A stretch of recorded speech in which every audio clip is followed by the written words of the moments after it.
Hello, hello.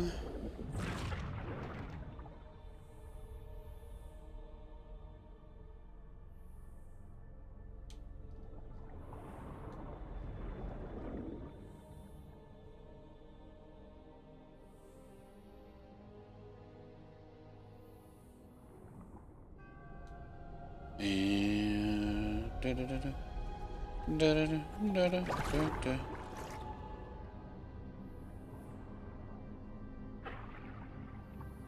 Oh, I see now.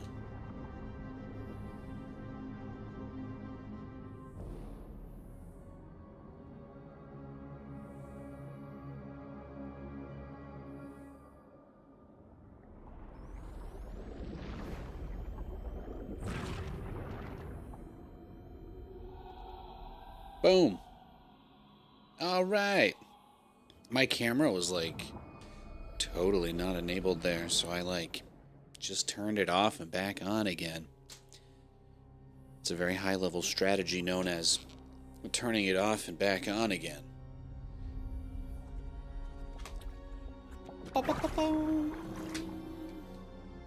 Today, good times we got coming up. Yo, Rakio, so what's up? I've been watching people just roasting everybody on Love is Blind. It's been good times. I got a good amount of my office stuff cleaned up and tidied today. Katie and I, we played some League of Legends earlier. She is off to work, and I'm here. I'm off to work too, right? This is what I do. So now live on your channel. Perfect. The YouTube streams live. I did hear that the Twitch, they updated the Twitch vertical beta, or alpha, I guess. Technically it's a vertical alpha. They updated the vertical alpha on Twitch today to specifically support I think you can look at the vertical version of the stream now on desktop. If you look at the quality options, I'm pretty sure you can see that. I think you can see that. Yo, trick shots, nice, beautiful. Look at that. Thanks for the YouTube follow. The name makes it look like kind of like a bot, but you know what? I think a lot of people use branded accounts, right? He might just be a guy hustling. He's just out there, you know. He's doing his thing. Giga Chad Megalodonus sort of deal. Who knows? Still working like always. Yeah, I feel you there. All right, well, I'm going to start with a random Brutal Plus cooperative mission, and then we're going to probably play some 1v1s, do some customs. Maybe I'll play some Madden at some point. We'll see, you know. I've still been trying to look into how to do the dual stream on YouTube. They keep posting news articles and sending emails about it, and then I got an email saying that I have the feature or update or whatever, but nothing in my nothing anywhere on my dashboard or streaming area shows it. So we'll get there maybe at some point. Maybe someday, because they also said that I should have access to like Gemini AI powered clips. Like they just basically find the best parts of my stream and suggest YouTube shorts out of my live stream, which is what I would really, that's obviously that would be awesome. If I just play crazy ass games and then when things get hype and exciting, it just automatically makes 30-second clips and doesn't necessarily publish them, but just shows them to me so that I can pick the best ones or slightly modify them, you know, that would be incredible. So the fact that there's potentially, we're supposed to be offering that is really, really cool. It's just not, well, they said it's out, but it's not yet. So it's about as close as it's going to be. As close as it's going to be. This guy quit the game. Why? Inspiration, lava burst, time warp. Why? So that I could build more battle cruisers. Is that it? He wanted me. He wanted me to be able to build more Han Horner battle cruisers, I guess. Right. That's it.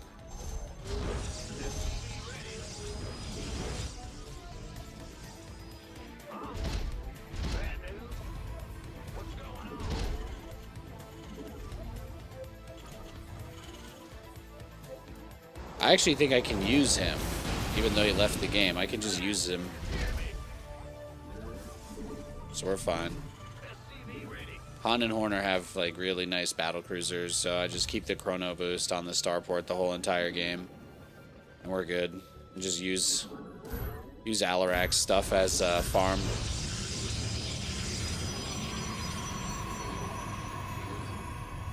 Beautiful, beautiful. I got more disk drive space set up for my Ubuntu partition. I cleaned up a bunch of stuff with the setup today, so that was nice. Katie and I went on a really nice walk this morning too, so it's just been like a pretty chill day. We also hit up Costco for a hot dog. We did the Costco hot dog lunch.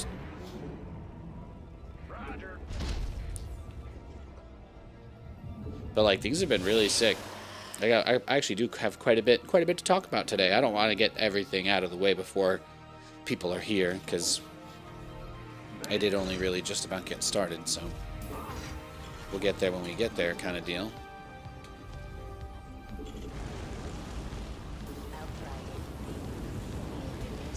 Yeah, the tanky BCs should at least be strong. My scanners are showing enemy Zerg in the region. Heads up, commanders. The day's almost over, which means the infested are gonna come for us soon.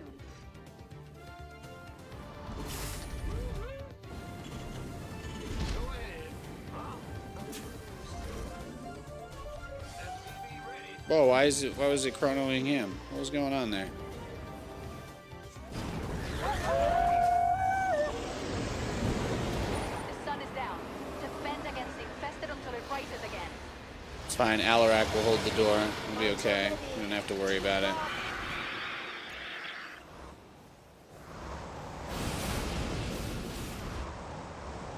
Your SCV for being do try to stay out of my way.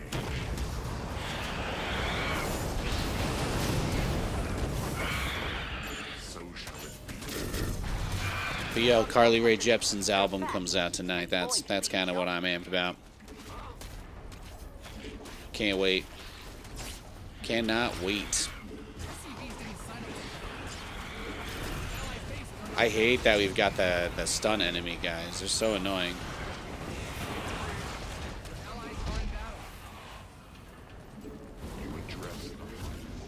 What the hell? Well, Nate, you really don't actually have like any units at all. It's probably worth keeping in mind. The biggest issue though is that we've got the stun dudes. I just have to survive this night and I think we'll be fine. Why can't I build a fusion core? That's all I need. Just start getting the battle cruisers out and everything will be okay. Everything will be fine. Everything will be completely fine. Carly Rae Jepsen is probably the most underrated pop artist. Oh yeah, she's fantastic. She's fantastic. You know, I think she never really sexualized herself in the same way a lot of other ones do, and that's obviously, it's a tough market, right? It's a tough market. A lot of people just don't respect women for no fucking reason because they're idiots, but they make great stuff. So, kind of is what it is. But she's fantastic. I've been a fan of Carly Rae for a long time. She's awesome. She is fantastic.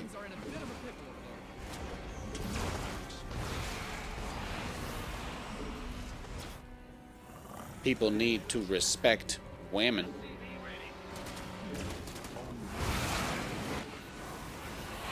They do, though. They really do.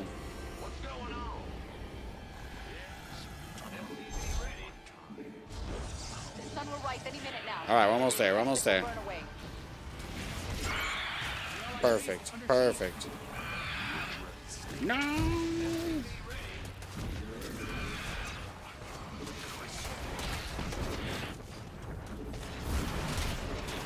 Look, I'm making a forge. We'll spend the money during the day on some cannons. All right, we'll build a few units, then we'll get some cannons. It'll be We okay. need to destroy enough won't have to structures worry today about to it. stay ahead of the infestation. I've already marked a few for you. I'll just keep them together. I'll keep those guys together because that's clearly going to be the path forward.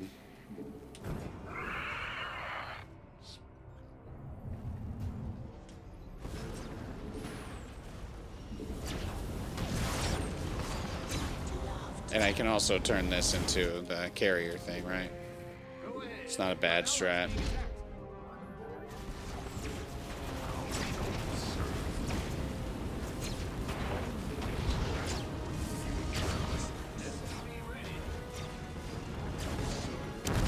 Sending you the coordinates for more structures.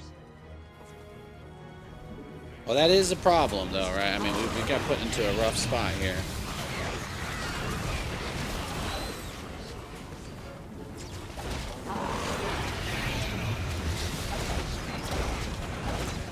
Although some of these positions we'll be able to break with the abilities.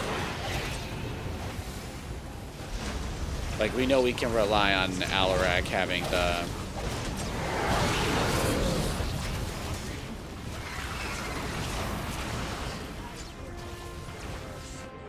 There we go. Let's get another one. There it is. Beautiful. Beautiful. And we should have a couple cooldowns now. Yeah, we can make basically BCs as soon as we can afford them. So having just a few battlecruisers to defend our base is going to make things a bajillion times easier. There we go.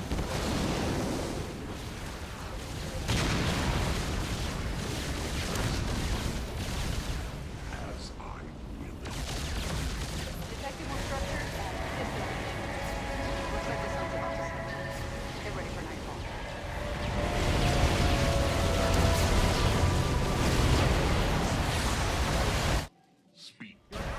Alright, the battlecruisers don't have to go away, though. These guys can stay. I don't think that's fine. We'll get every last bit of it.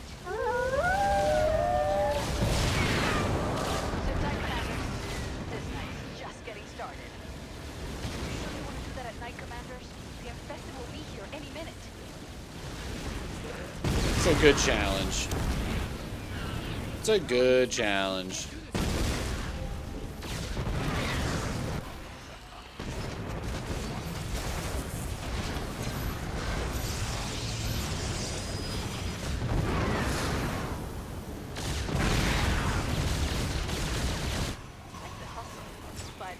Stay out here, Alarak. Stay out here, bud. She goes under the radar for a lot of people. Everyone I put on says, I can't believe I haven't heard this. My wife says the same thing. My wife says the same thing. I mean, most people only know... The only song she ever had that really broke the big-time radio, like, all her songs were kind of like really poppy bops, the ones that made it mainstream anyway. And that definitely didn't help, because she had a lot of really good range, but... Most people only ever get exposed to the stuff, again, the giga popular stuff. They can fly, so you better keep an eye on them. Workers win games. Protect them. Your forces are under attack. Your ally needs help. You can't do this on your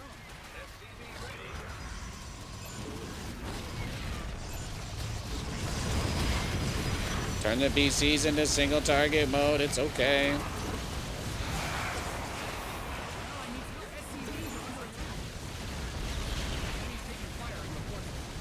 I'm getting more, okay? I'm getting more battle cruisers. Just give me time.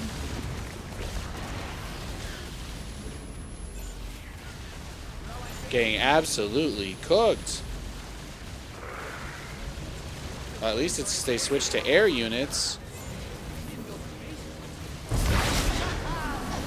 Oh, Alarak's dead too, rip. Looks like Amon wants a piece of us too. Oh, guys. Defenses in place. You know, this brutal mutation solo is pretty tough. I thought I had the skills to pay the bills. I thought I did. But even though he quit the game, if his base blows up, that'll be it, so. I guess I probably could have used any of these, like, turret guys at some point. That might have been a good idea at one point or another. Oh, that's the last. Once those last buildings are gone, though, that is it.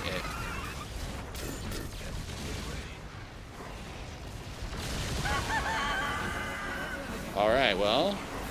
Let's get to work, Commanders. We have to burn enough of the infestation today so that we don't fall behind. Yeah. Well, I've got a pylon and an assimilator for the Protoss dude.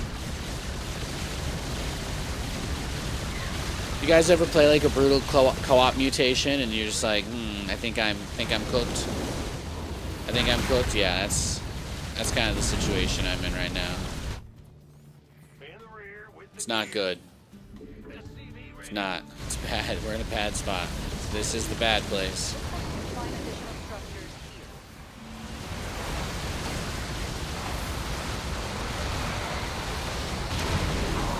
I feel like the damage output is just not that good. Or it's like the range or whatever it is. But it feels like these battle cruisers are hardly firing.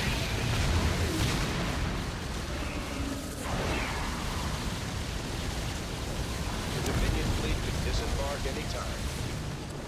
Begin the attack. No, we're so cooked.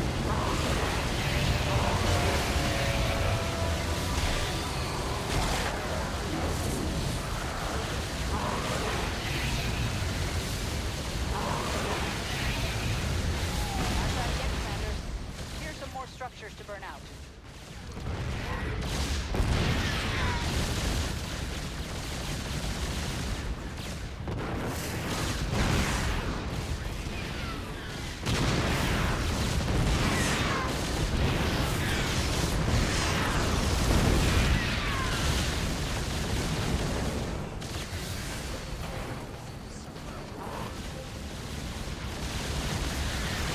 Yeah, I think we're done on that one. That was tough. That was tough. My teammate left at the start, and I thought like if I just had his extra money, that I would be able to use that to win. But that was not the case. That was not the case. It was a little tougher than I thought it was going to be. Just a little bit. Just a little bit. Hey, Cloud. Good to see you. Hey, Dr. Muffed. Hey. Did you guys check out the delay stream we did the other day, though? I played some of the craziest games I've played in a long time. I played some of the craziest games in a long time.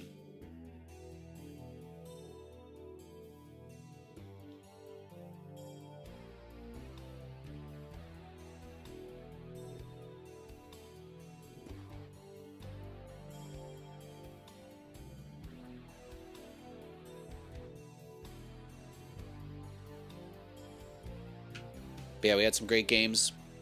I finished my Raid Shadow Legends. I'm done with it. I did it, guys. I hit level 60. I redeemed $450 of Amazon gift cards, and we're got a new love seat coming in. We're gonna get a nice pull-out sofa downstairs, so we can finally use the living room for the first time since we moved here. So that'll be great. It's gonna be fantastic. I can't wait. Oh, the grind was real, you know? We really went at it. We really pushed it to the limit. It was a hell of a run. Hell of a run. SCV ready. Huh? Go ahead. Yeah. Huh? I certainly hope the games are epic today, though. I would take that. I'll take some great games. I would take a pretty fantastic couple of TVZs, TVPs, TVTs. That is what I want. Try to bring that intensity, make it happen.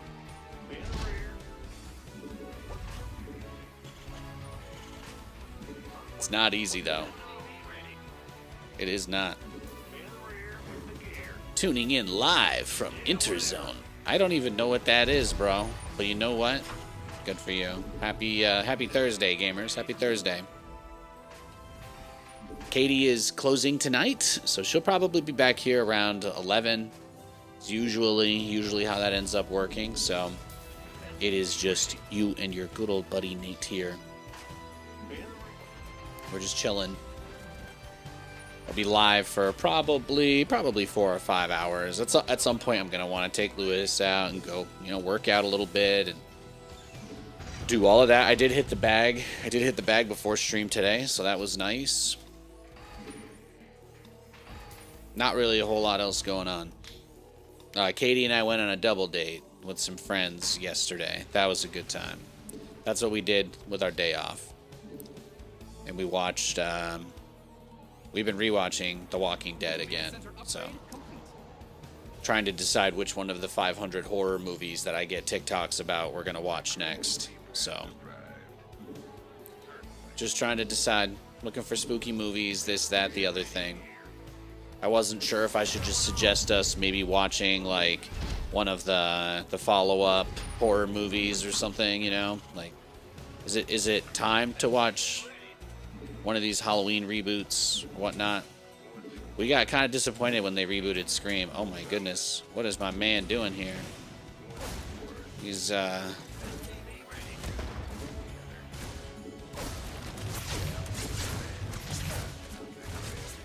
all right. Nate, I'm gonna go watch football and eat some food. Yo, Cats, thanks for the raid, bro. Love you, dude. God bless, man. You know, Cats, you may not realize it, but you inspired me to a lifetime of enjoying spicy foods. All right, I've been having some good eats lately. Just wanted to give you a little bit of love. Always good to see you, man. We just picked up a new hot sauce the other day. I haven't tried it yet, but I'll let you know. All right, I'll get back to you on that. Have a great night, buddy. They got some 2 old geezer quarterbacks playing, huh? Aaron and Joe. Aaron and Joe. Also, Cats, I'm just gonna throw this out there in case you're still listening. But if you watch any Love Is Blind, you gotta hit us up so we can talk about it. It's important. All right, that's all. I don't know if you watch any good old trashy reality TV, but if you do, then you know we need to have a conversation about that. Damn, almost got his queen. All right, GG. I think he just proxy hatched us. Love Is Blind. I mean, some pretty tremendously dumb people, I guess. So it is what it is, right? No, this is like the worst season ever, though. I'm legitimately convinced no one's gonna get married this season. It's bad. It's bad. It's real bad. They're all terrible for each other. It's real bad. Yeah, I was like, oh, he's on one base, but no, he just proxy roached me. I think if I'd crushed the main base there, maybe I would have been able to beat him, but I actually have not been proxy roached going for that build yet, so. Rooting for the Steelers, but Jamar is wild. He's fantastic. He is. He really is. It's time to kick things off.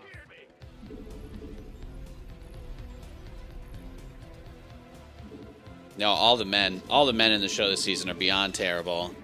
You expect that like some of the guys and girls there are going to be trying to gain clout and just become influencers and BS like Megan Sparkles or whatever. But at least she's like reasonably respectful in the discourse, you know?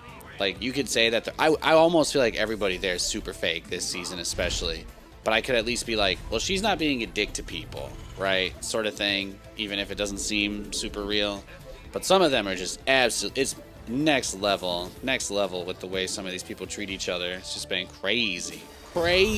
So there you go. If you guys ever need the feedback on the Love Is Blind, I got you. Okay. My wife and I watch a lot of trashy reality television. We also watch Real Housewives of Salt Lake, Real Housewives of OC. Big fans of all of the above.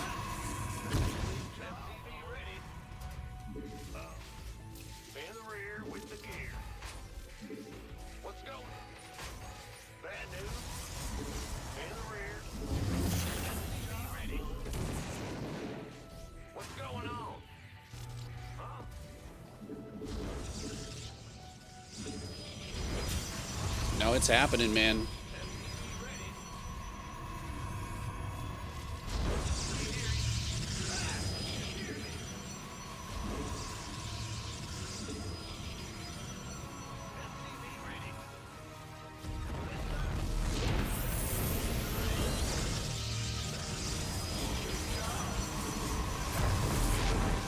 It's some crazy shit.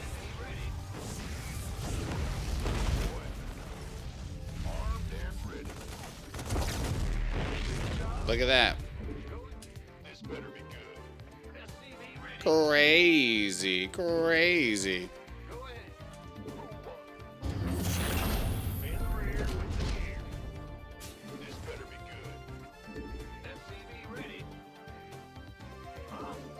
Starcraft players, man.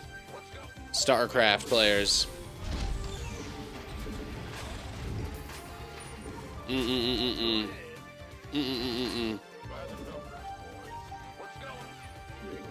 Well, I hope Cats had a good stream today. Cats and I are both on the bring back the infested Terran train lately, so it's good to see him.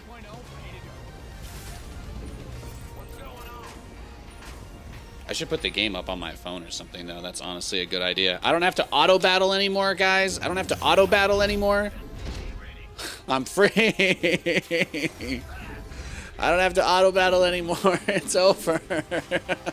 I deleted it off my phone. Oh, it feels so good. It feels so good.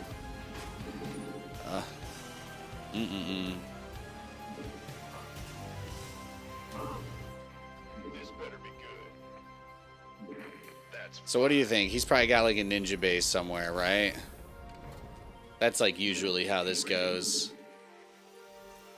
Marine will check the right side. I'll send this Rax to the left. So what else would I do here? Congrats on beating your addiction. Well, it's not an it wasn't an addiction. I was getting I mean I did it to make gift cards. That was like the whole point. They're like, we'll give you, you know, X amount if I made a certain amount of progress in this game by a certain amount of time, more or less. That's all. I still had like 35 days before I hit the deadline, but like I'm just the kind of person that when I get a mission like that, I like just fixated on it and just crushed it. So being able to make a grand in Amazon gift cards just off of playing mobile game on the side while I'm basically not even paying attention to it, you know, like that was kind of sweet. That was kind of awesome, if you ask me. These guys Rax following my dude around here. Be crazy. Crazy.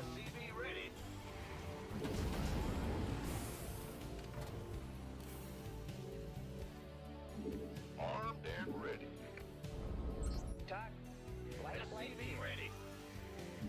Well, we're about to find out what he's doing.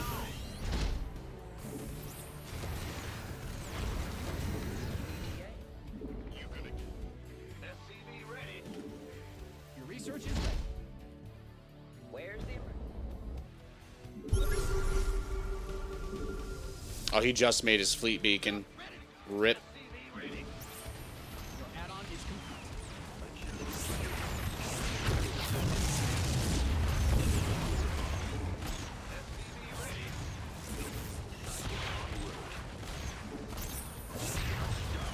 But the Stargate's not here, right?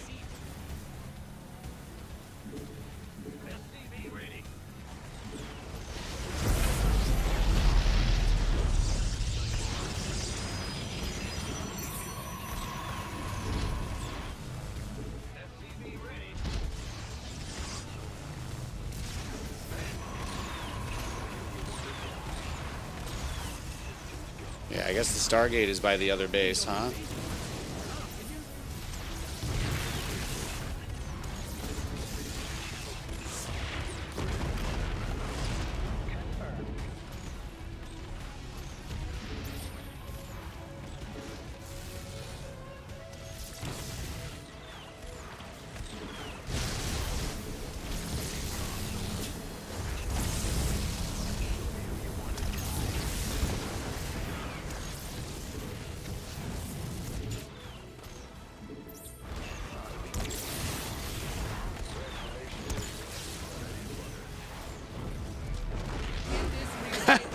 Got him. Oh, beautiful. Beautiful. Look at that. There you go. That's how you punish. That's how you punish a naughty, naughty boy. Naughty, naughty. It's always Stargate. I mean, I see Dark Templar pretty regularly. Like, my honest expectation was that it was going to be, it was a rage quit too, right? Yeah, of course. I was my honest expectation was that he would have a ninja base either in the top right or the bottom left. When I play this matchup in particular, that is the most often times where they go if you shut down the cannon rush. But he committed a lot. He committed a lot of resources to that very early on. Let's see. Let's kind of take a look like at the income I guess I forgot to say GLHF, but he was always going to do this. So, like, I pull off a bunch of my workers to go and try and shut this down, and it's obviously annoying, but I do have more workers than him, so I'm still able to build them. Like, I didn't pull off so many that I wasn't even making workers anymore. So even though, like, that was still a really frustrating and tough spot to be in, I should have checked here when I sent that Marine out, huh? I send him to the top right base, but I don't actually check here. That could have made things a lot easier to deal with. But, yeah, we both have a similar number of workers, except the thing is, obviously, I have a mule, so I get even more money. So I guess the worker count maybe didn't matter to him that much, just because he didn't have anything he could do with it. But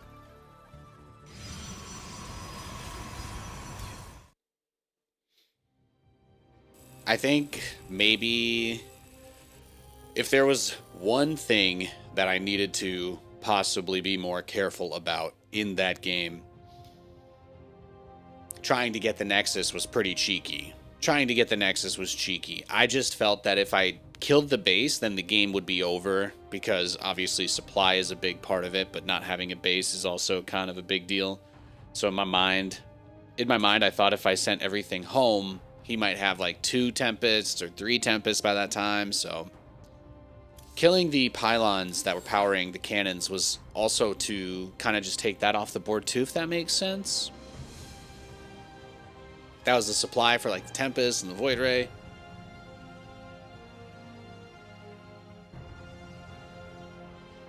I think he was supply blocked too, because I genuinely believed that I was going to have, like, I genuinely believed that I was going to have a lot more Tempest to fight against. I thought he was going to have like 2 or 3 anyway. Can he still make Tempest with an unpowered fleet beacon? Yeah, you don't need to power the tech structure. When it comes to playing Protoss, if your robotics bay is unpowered, you can still build Colossi. Same with fleet beacon, same with Cybercore.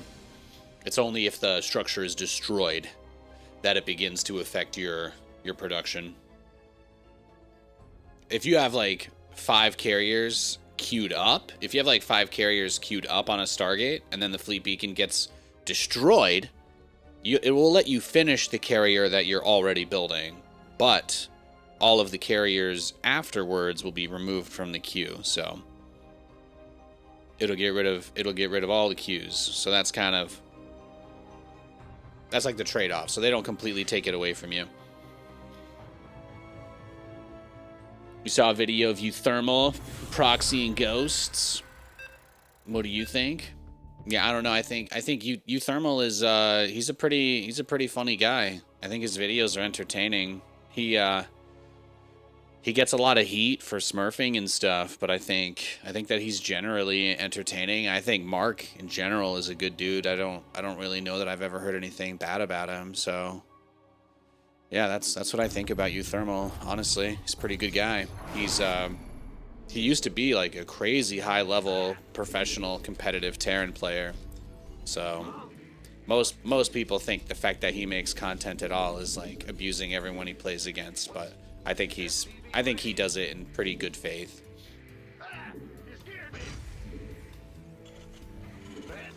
He makes some funny stuff. Plus, you know the saying, if it ain't Dutch, it ain't much.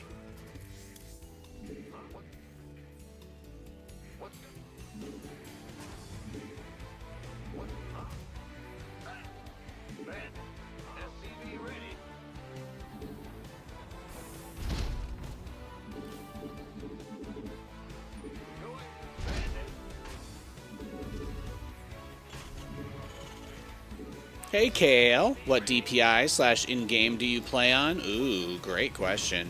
So I'll give you as much context here as I think will help answer the question. My resolution is 4K, so 3840 by 2160. The DPI is somewhere around, I think it's like somewhere between 1200 and 1400. I only don't know off the top of my head because I bought this mouse like 3 or 4 years ago, set it, and haven't touched it. So it's in that range. Sometimes I will fiddle with it and go from like 1200 to 1400, but I just haven't done that in a long time because I've been pretty happy with this. And then for the in-game sensitivity, I think I have that turned off. I don't believe I use it. Yeah, I have it turned off. I use reduce mouse lag. That's about it.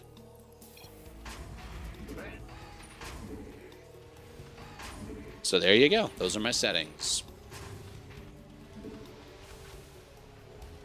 I'd say 1200 DPI is probably the safest guess. Your command center's got some new toys. Starcraft is like one of the only games I play that actually use my mouse to play in the direct way, you know? Like when I'm playing Fortnite, it's based on the, you have cursor size all the way up. Yeah, that's because the cursor looks really small when you play at 4K in StarCraft. It's a resolution thing. It doesn't. I don't believe it has any impact really, aside from that.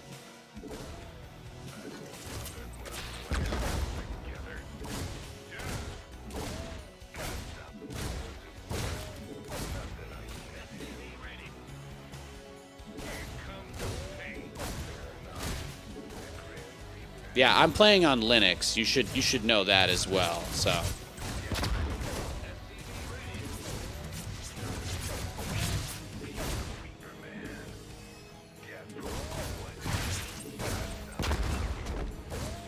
But yeah, we went out last night. We got some pork belly. Had a little bit of steak. Got some beers. It was a great time. We went to a new place. Double date action. And you know what? The people that we went to hang out with, they ordered a steak, and it took so long for it to come out that they gave us all free glasses of champagne. It was awesome. Imagine that. Actually getting something for your suffering when they take forever to get shit out. It was really nice.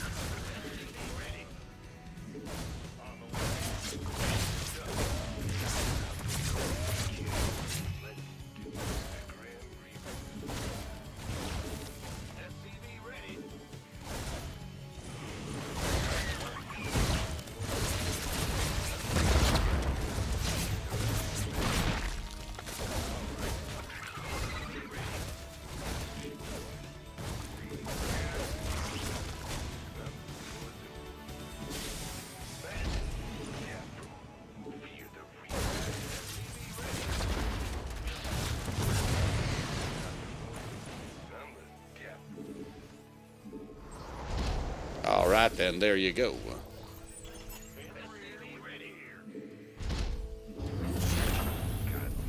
I'm gonna bring the Reapers back.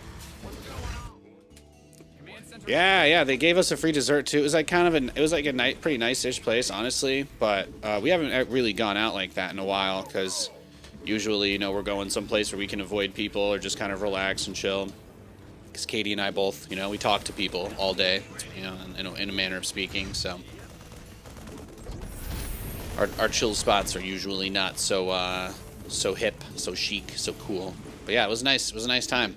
I had an old-fashioned. Your boy had an old-fashioned out, and yeah, it was nice. Just had a nice night. So now we are playing some StarCraft. Yeah, I don't have anything crazy to throw out there. I'm just excited. Just having another good old stream arena.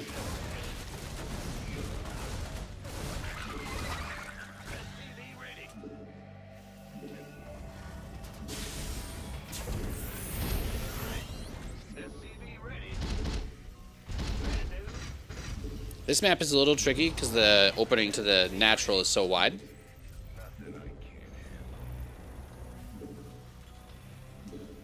But we were having a really nice conversation. We honestly didn't even notice how long it had taken them, so it just kind of felt like a bonus.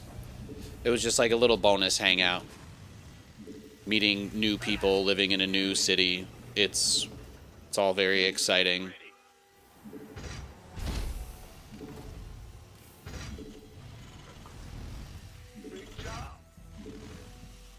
Going out and having a good time in the city. That's That's just fun. Just fun. Alright, well, let's see what kind of pressure we could put on him here. Command Center 2.0. Ready to raise some hell.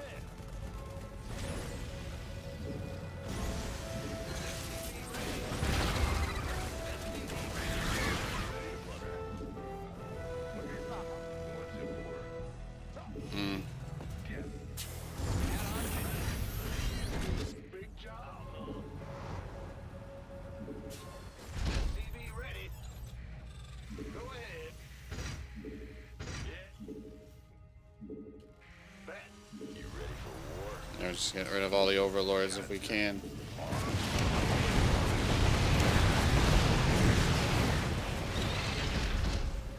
SCV ready. Will do.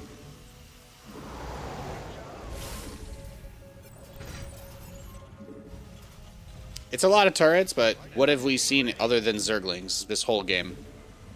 Right? What have we seen this whole game other than Lings? Nothing. We have literally not seen a single unit other than Zerglings, so we kind of have to be ready for... Most guys think that they're real smart. They think they're real smart with their mutilisks. Some of your minerals. Sure thing. So it's a little bit much. It is. You gonna get got? We could use some help here. What's it worth? I'm listening. Inbound. SCV ready for me to kill.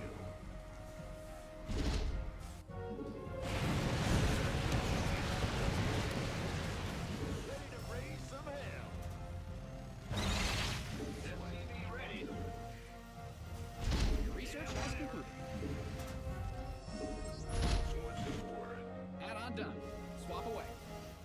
Liberation is at hand. We have you on Raise screen. some hell.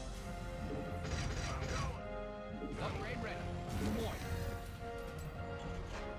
You've depleted that mineral field. Research complete. Add-on is complete. There we go. Your base is getting blasted. Perfect. Of course.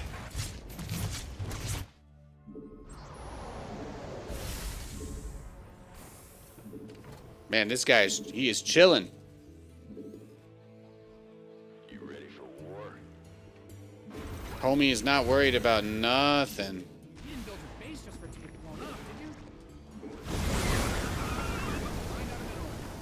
Good thing you've got more of those.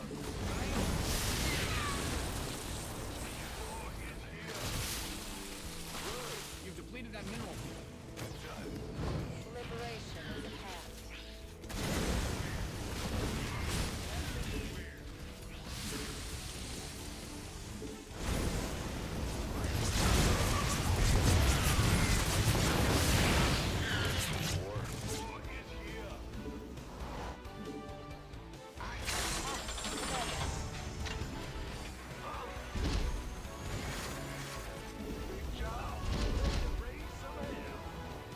This is gonna be nuts. Have you on screen.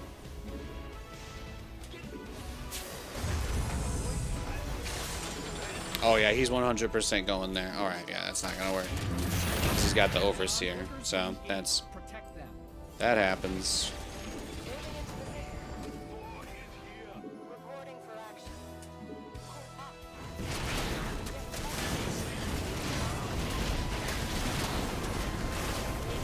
Standing by. Attention.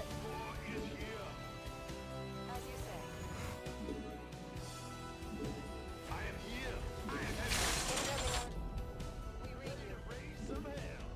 Your base is getting blasted. SCVs are being liberated.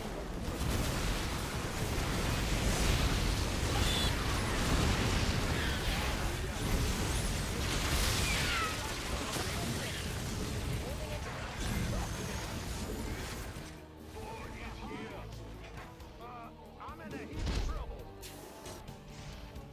I am heavy. I'm waiting.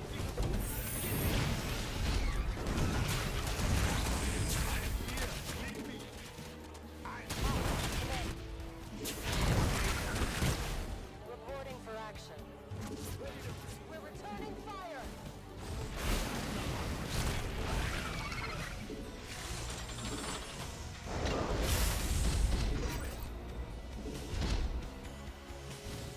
I hear you. Hell yeah. War is here. Command center upgrade complete. Let's go. Go ahead. Got any extra fire? Grind out some of your minerals.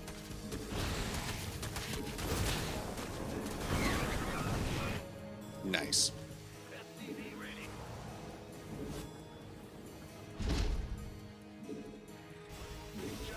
Reporting for action.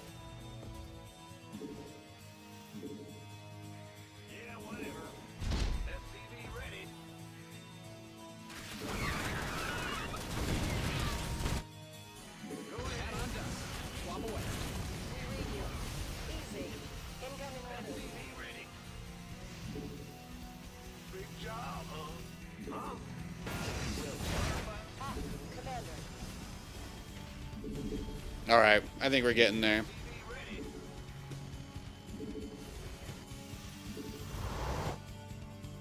the rear with the gear. SCV ready. Oh, are there Nidus guys coming in? Is that it? Should probably get a fusion core. Do I ever play Bio? Yeah, sometimes, for sure.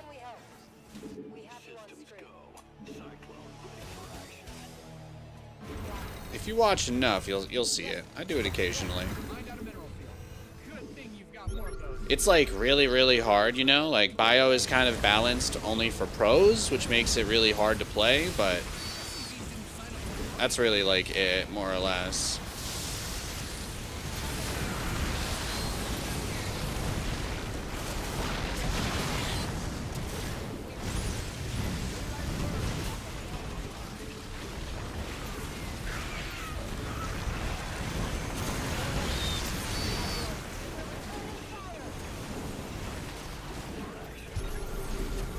Oh, he tried to build swarm hosts. Rip. You mind out some of your minerals.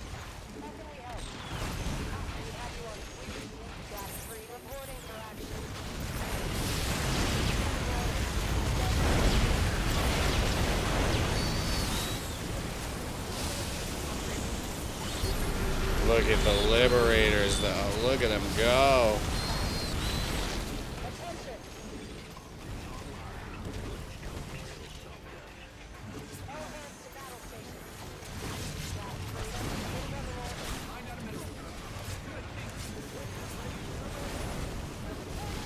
Beautiful. Beautiful. Liberation is at hand. There it is.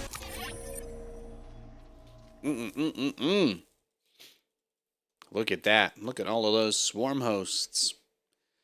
Swarm, he had +3 attack, adrenal glands, but you know, no upgrades for those lings. So even though he had adrenal, like, I have building armor.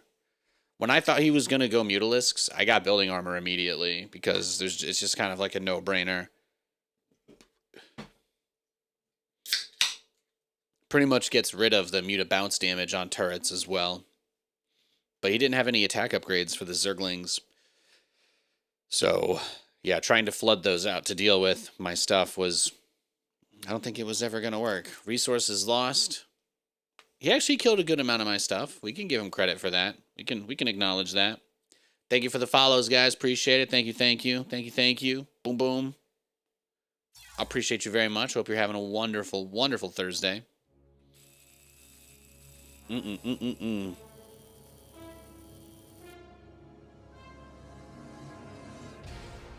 boom, boom. Ba-da-da-dum. Let's see, let's see. Let's see. I'm gonna put the game up on the side for me, you know, now that chat mentioned it 5 times. If you've never played this style, how hard is it to learn? I mean, like anything, you know, it takes time. It's all about repetition, execution. Oh, the Blue Jays game is on too, huh? Sorry, the Mariners game is on too. Everybody's watching that at Katie's place. Fantastic. Well, she gets enough of that normally. I'm aware, so I will not need that. You've been playing Bio for a month. You're relatively new to Starcraft. Well, think about it this way. Think about it this way. Bio and Mech are 2 sides of the same coin. You know? Like, it would be like saying you prefer ketchup to barbecue sauce, but like you'd never eat barbecue sauce again. But, you know, they're both pretty similar. They do similar. They serve a similar role for related foods, oftentimes. But being able to play Mech and Bio is definitely a strong skill set to have as a Terran. The important thing to remember is that bio is pretty deliberately designed to be bad unless you're a top pro player, because it's not tuned for normies. They've never given a quality of life buff to bio. It doesn't happen. So I guess technically you can't overstim as easily as you used to. They did make a change so that you can't accidentally press stim 5 times using rapid fire in 1 second. So there's that. There's that. My favorite thing about playing mech is right now, the meta is super tough when you play bio because you usually get 1 or 2 windows of opportunity to push your opponent right when stim finishes. And if you don't kill them on 2 bases or delay their 3rd or something like that, you're almost always guaranteed to lose.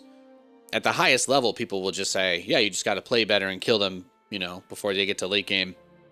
But what I really like about the way that I play is it puts all the onus on me to defend their attacks, and it puts the pressure on them to attack me. And the most important thing about that is, if I'm playing bio, the Zerg player will happily sit there, never leave his base, and just rush to Ultralisks. And Ultralisks, they run faster than stim Marines now. So, and their AI got improved. They got made smaller, all of this, that. So it's like, Ultralisks basically became much better.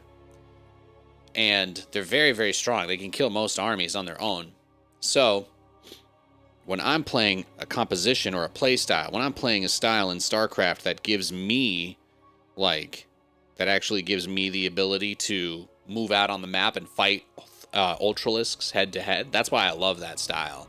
When I move out with 8 Thors and 10 Liberators, I'm not worried about Ultralisks. The biggest thing that could get me is if he gets me with a Burrowed Infestor and I miss my scan, or I don't have a scan. That's pretty much what I lose to with that army. So sometimes I like to do a version of the build where I just have Thors and Ravens, because Ravens are crazy good, but they're not great against Ultralisks. So when I go Thor Ultra, sometimes the Ultralisks, I just can't beat them. So you need to have Liberators. Ideally, if you're on 5 bases, then you would want to have Liberators and Ravens. Both of those would obviously be great to have, but sometimes it comes down to how many starports you can have, and building 3 Thors at a time is tough, yeah. Used to think that Marauders were good against Ultras, but Special said that Marines are better. I got nothing there. That is the opinion of somebody else. I don't have much to say on that personally, because I think that unless you're Special is basically one of the players that's at the level where bio is balanced, so his perspective might be a bit more useful there. But if you're just sharing that here for information, that's fair. But I think for the vast majority of players, bio is not even a viable play style if you want to get better and improve, because there are no Terrans, there are no mid-tier Terrans, right? There's no one. You just have a very small handful of pros, and nobody exists even in the amateur scene outside of that. So mechanical styles are just nice because they actually allow you to win on even footing with your opponent. You don't have to be 3 times as fast as them. You don't have to be 1,000,000 times better than your opponent to win when you play mech. You just have to be better than them at all, and then you win every time. So that's one of the things that I love about it.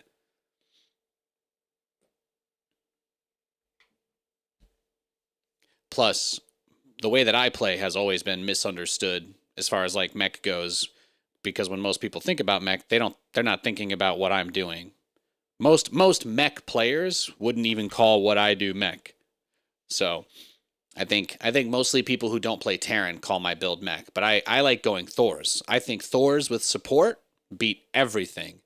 So, but most people who play mech, what they're actually doing is they're trying to go for a timing push with siege tanks before the opponent gets air units. That's what most people mean when they talk about mech in StarCraft. They're referring to 180 supply plus 2 attack push with somewhere around 12 tanks, Viking support, etc. But generally speaking, not a whole lot more than, not really a whole lot more than that. So, do I switch all the Thor's fire mode? Yeah. The single target attack for the Thor is the best version of its ability. No doubt, hands down. Absolutely hands down. No, the Thor is a million times better. The Thor is a million times better unit in the single target mode. The splash damage mode is almost completely useless. They honestly might as well remove it from the game.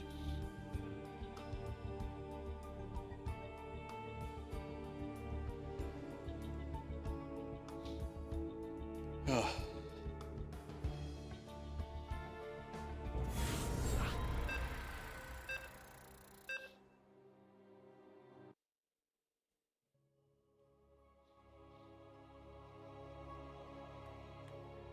Could we unit test that? Yeah, if you want to like sub or throw me $5, I'll take the time to do that. But I already know the answer to the question, and I've given it to you. So if you want a demonstration, you can slide some gold doubloons under the door. But otherwise, I don't feel the need to open the unit editor to test something that I know for a fact. If there was evidence to the contrary, you know, one of you guys would have already done something to prove me wrong. You know what I mean? You ever check the race and then forget and check again? All the time.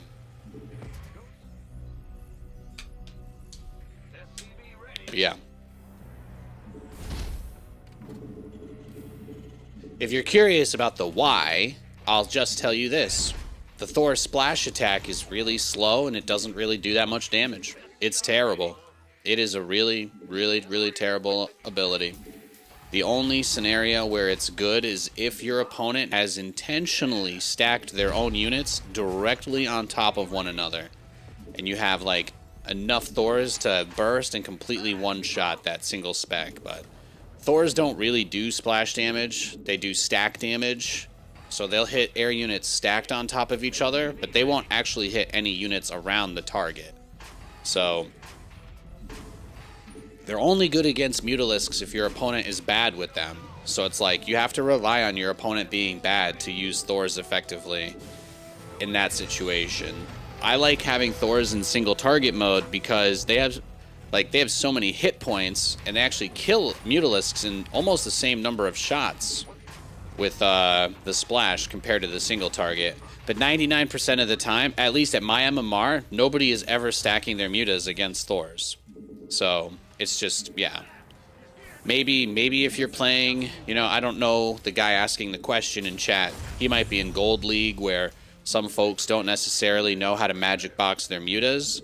But I haven't played a Zerg in maybe over 10 years that intentionally clumped their mutas against me. Especially if they see that you're going mech, so. I will say this, though. By having my Thors in single target mode all the time, there have been many games of Starcraft I've played where a Zerg player will wrongly believe that they can fight the single mode target Thors, and I have won because they just try to take a fight that they literally cannot win. So that is a great part. But that's about it. Like it doesn't go deeper than that. Death from above. SCV ready. I'm listening. Got something. What? Got something for me to kill. SCV ready.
There we go. Well, see, we delayed his third so much.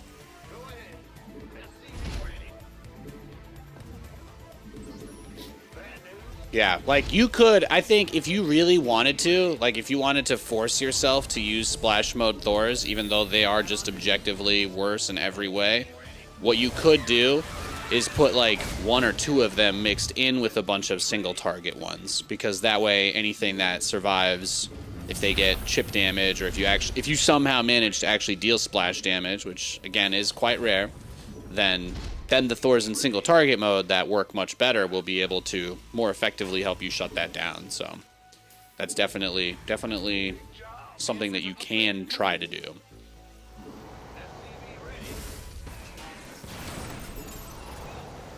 But splash mode Thors are only as good as your opponent is bad. So if you believe in gambling on your opponent simply not knowing how to use their unit when you make Thors, then yes, you can absolutely use splash mode Thors, but most of the time they're just going to run circles around you and have a giggle. Or they'll magic box and just attack anyway, and then you literally will be doing like a quarter of the DPS that you normally would.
Perfect.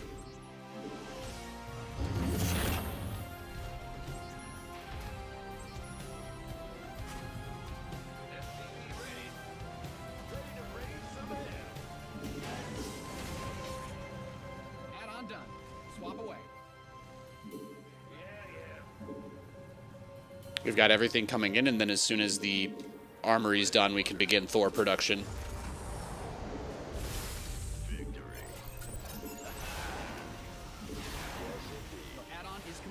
Beautiful. You made a 4th and took it as your 3rd? Yes, yes.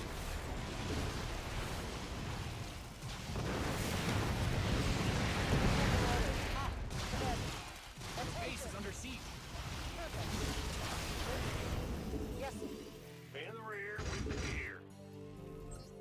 Oh, he's gonna send all those mutas home now. See though? You see the beauty there? See how all the mutas went home, and now I got his Banes.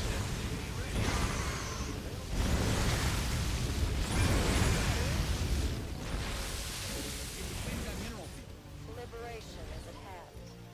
Incoming orders. Incoming orders.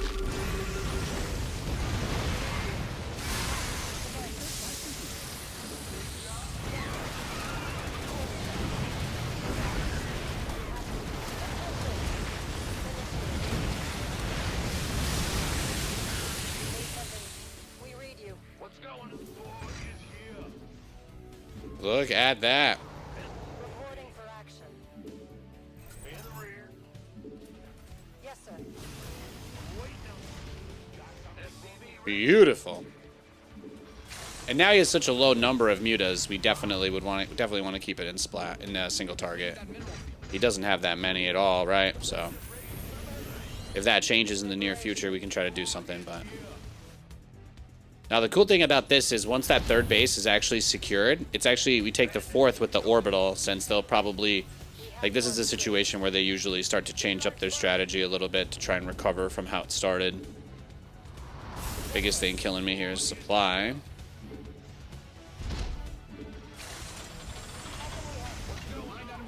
But now we're in a very good spot, so.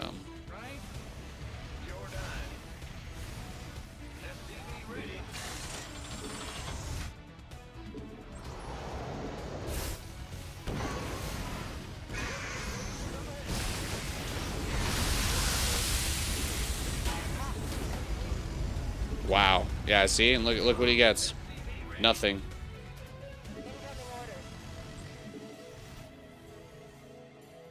Beautiful. What's going on? SCV ready. Yeah, see that? Single target, baby. Single target. A little bit of Liberator support peppered in there. Yeah, Thor's attack like 10 times as fast when they use the single target. It's another great reason why I love it so much. Incoming orders. How can we have you on screen? Easy. Oh yeah. Upgrade complete. Command. Incoming orders.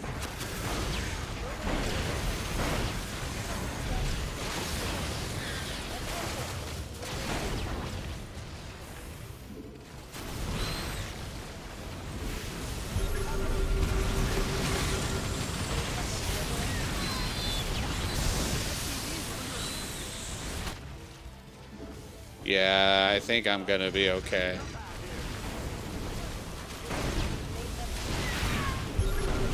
Yeah, that's fine. Let everything come out of that wall.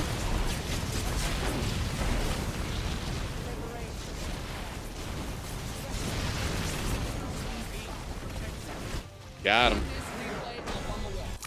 There it is, baby. Yo, the Reapers, they can do so much damage. But that's what I like to do. You go the Reapers, and then you go 4 Command Center. That way you have a ton of orbitals, you make a ton of money, and you just use the 4th Command Center to just take the 3rd base. And you actually end up with your 3rd faster than you would in a normal game. Because you can't move your Hellions across the map with your Reapers to attack, because he'll counterattack you, you know what I mean? So it's like, when you're playing mech, you can't use bunkers. Like mech players, you just can't use bunkers because they're just terrible. So the planetary is the only turret you have on the ground. So, but you don't want to go for a 3rd. You don't want the planetary to be your 3rd command center either, because then it hurts your economy. So what I basically say is, you just skip the turrets and skip the eBay as early as you can. I mean, technically you need an eBay to make the planetary, but the whole point is that you just rush the planetary onto that base so that as soon as it's like halfway done, you can go directly across the map and pressure.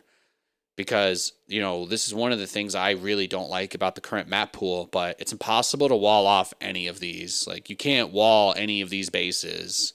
It is literally impossible. So by doing this, I get a 3 command center opener. I get a aggressive opener where I can deal economic damage, which happened this game. B, I get a really economic follow-up. Like 4 command centers is crazy objectively, but the other side is that C, like, I can see everything that he has because I can see what he responds to my Reapers with, and most people are going to respond with Zerglings. So it's like, what can he actually do, He could try to Bane bust me, but if I've got 6 Reapers and a couple of Hellions, then it's not going to be that easy for him. So, strong build. Isn't it risky? Yeah, why are you watching Twitch? Do you want like me to play like a super boring build on repeat all day? Is that what you came here for? Did you come here for missionary position, man? Because that's not what we do here.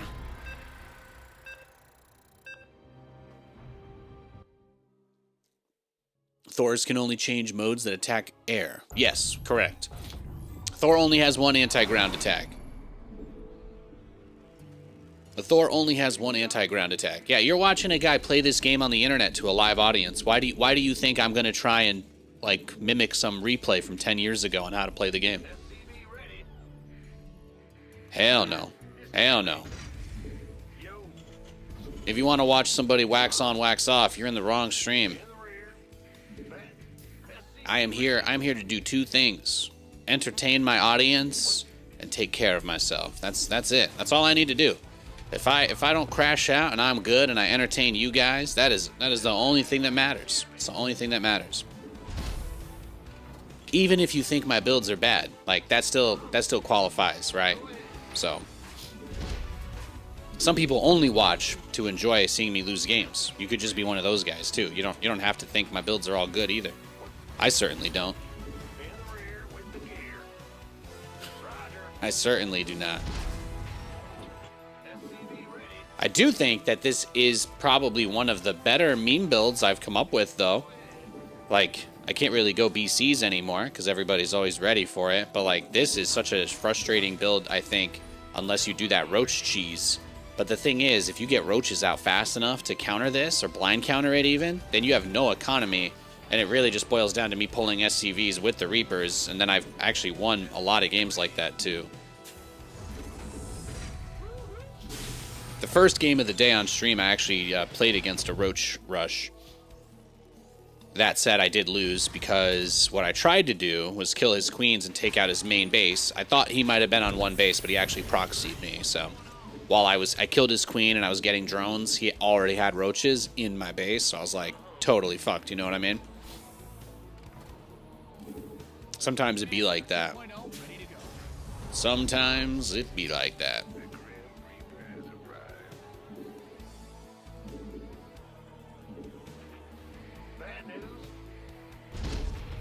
That implies you play off stream? Yeah, of course. Of course. Yeah, I like Starcraft. Is that not why you watch this game? Do you guys do you not like Starcraft? Is that it? Should I play something else? Oh, we got two wise guys in the chat tonight. We got two wise guys. But streamer, playing games just to entertain your audience. You won't win as much. Yeah? Well, my dad wasn't perfect, but he did tell me he loved me, so I don't think I need to win every game I play.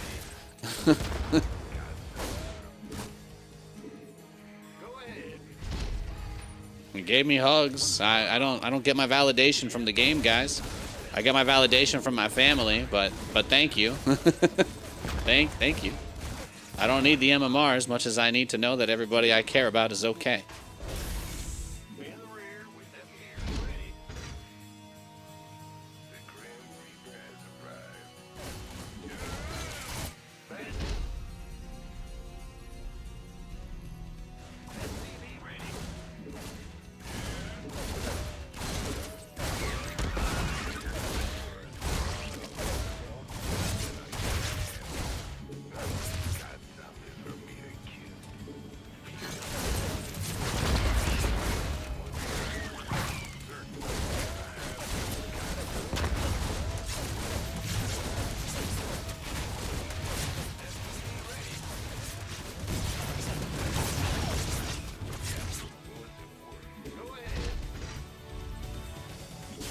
Beautiful.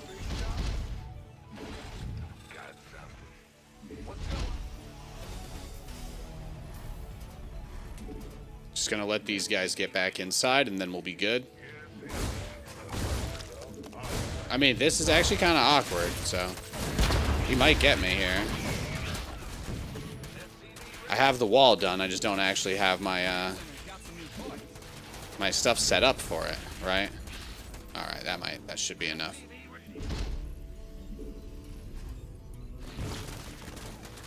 Beautiful. But, like, I get to be so disgustingly greedy, you know? I just get to be so greedy. Command center upgrade complete. Go, go, go! SCV ready. SCV ready. SCV ready. SCV ready.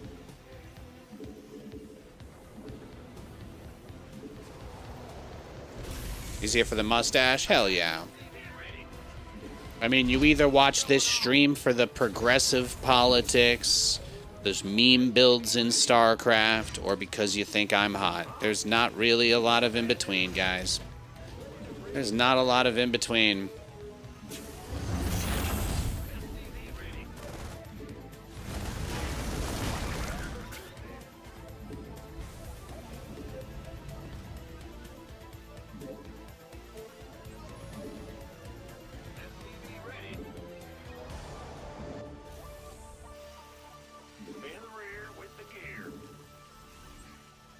Command Center 2.0 ready to go.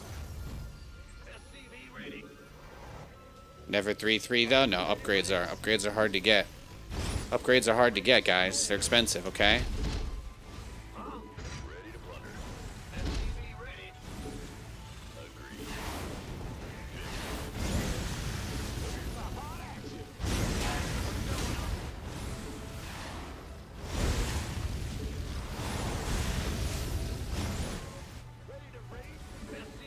Alright, we could probably cut SCVs for a moment here. We need to get our production together.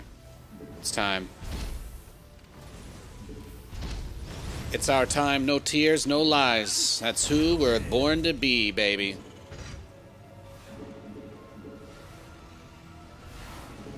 Add on down.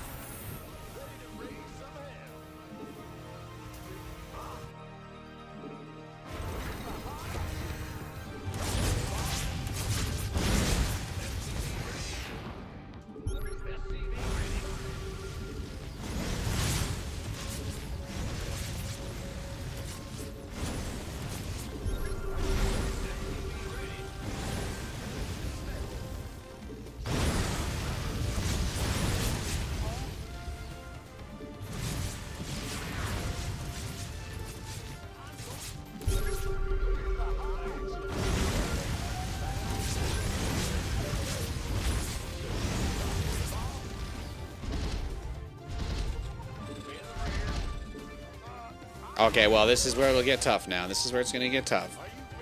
Holding the line here, I think. You've mined out some of your Depending on what he does with the roaches anyway. add-on is complete. I don't really want to build tanks if I can avoid it, so. But I might need to here. We'll get a few cyclones.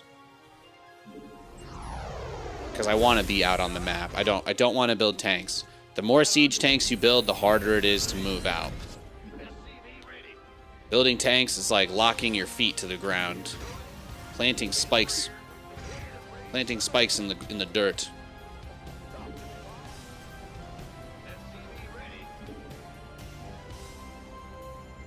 Initiating. Are you ready for this? Objects online. Ready to raise? Mined out a mineral field. Good thing you've got more of those, right?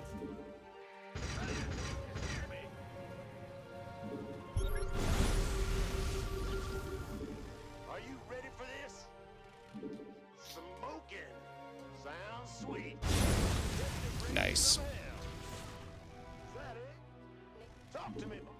Attention. We're returning fire.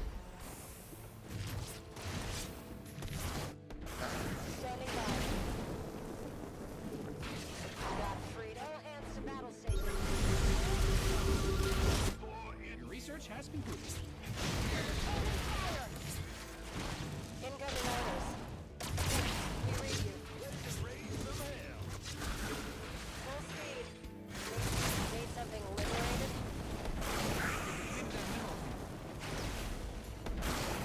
Of course. Perfect. Research is ready. Reporting for action. Liberation is ahead. You've mined out some of your minerals. Attention. Standing by. Moving into position. Got freedom.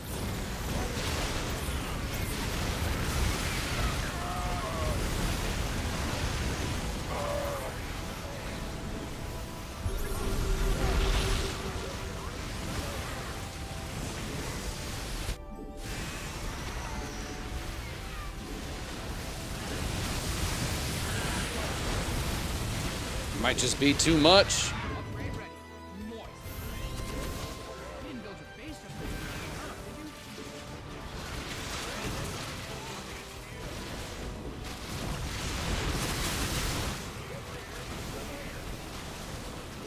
Bro, that building armor on the planetary, though, paying dividends right now.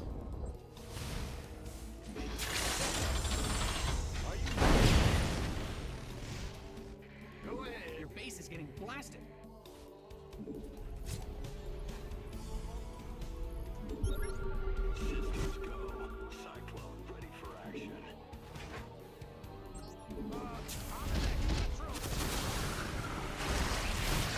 Hey, take what you can get sometimes. Your base is under siege. You didn't build your base just for it to get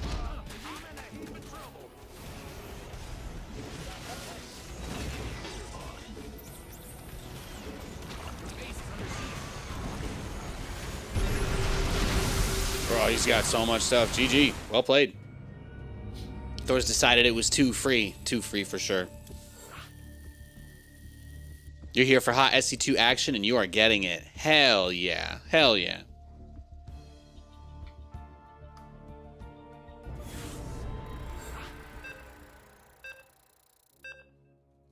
Does the orbital depot give more HP? Yes, that was an update they did, I think, a year or two ago. I think it was an update like a year or two ago. But when you use the supply drop on a depot, it does go from 400 to 500 health. They raised the HP on that bad boy. How's the old geezer bowl going? 10-7. Nice, nice. You didn't notice that change? I mean, it's not... It's one of those, like, fake buffs that they gave Terrans so that they didn't have to actually buff anything. Like, they wanted to be able to say that they buffed Terran without doing anything that was meaningful, so it's one of those changes.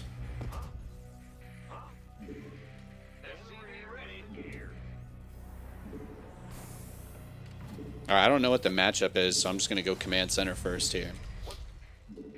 That's my plan. That's my plan. I heard they're going to update No, I'm Not a Human with 12 more guests. That should be cool. Oh, he's Proton. He's a Proton. What's going on? He's a Proton player. SCV ready. Ah! You scared me. Big job, huh? In the rear with the gear. Well, butter my biscuit. What's going on? Ah! You scared? Huh? In the rear. What do you think of the changes they made when they did auto-inject and reduced larva, but then undid auto-inject and never restored larva back to 4? Well, I mean, Zerg macro got made, like, stupid easy when they changed the larva. Like, this is probably one of the most misunderstood buffs Zerg ever got, but they can stack their injects.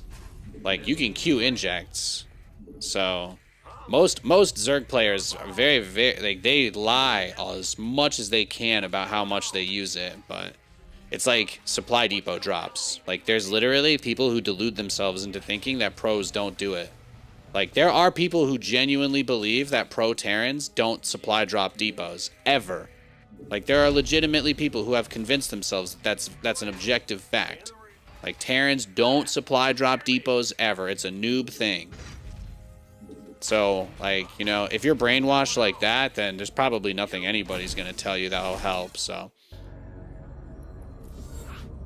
But there are people who unironically think that's, like, nothing.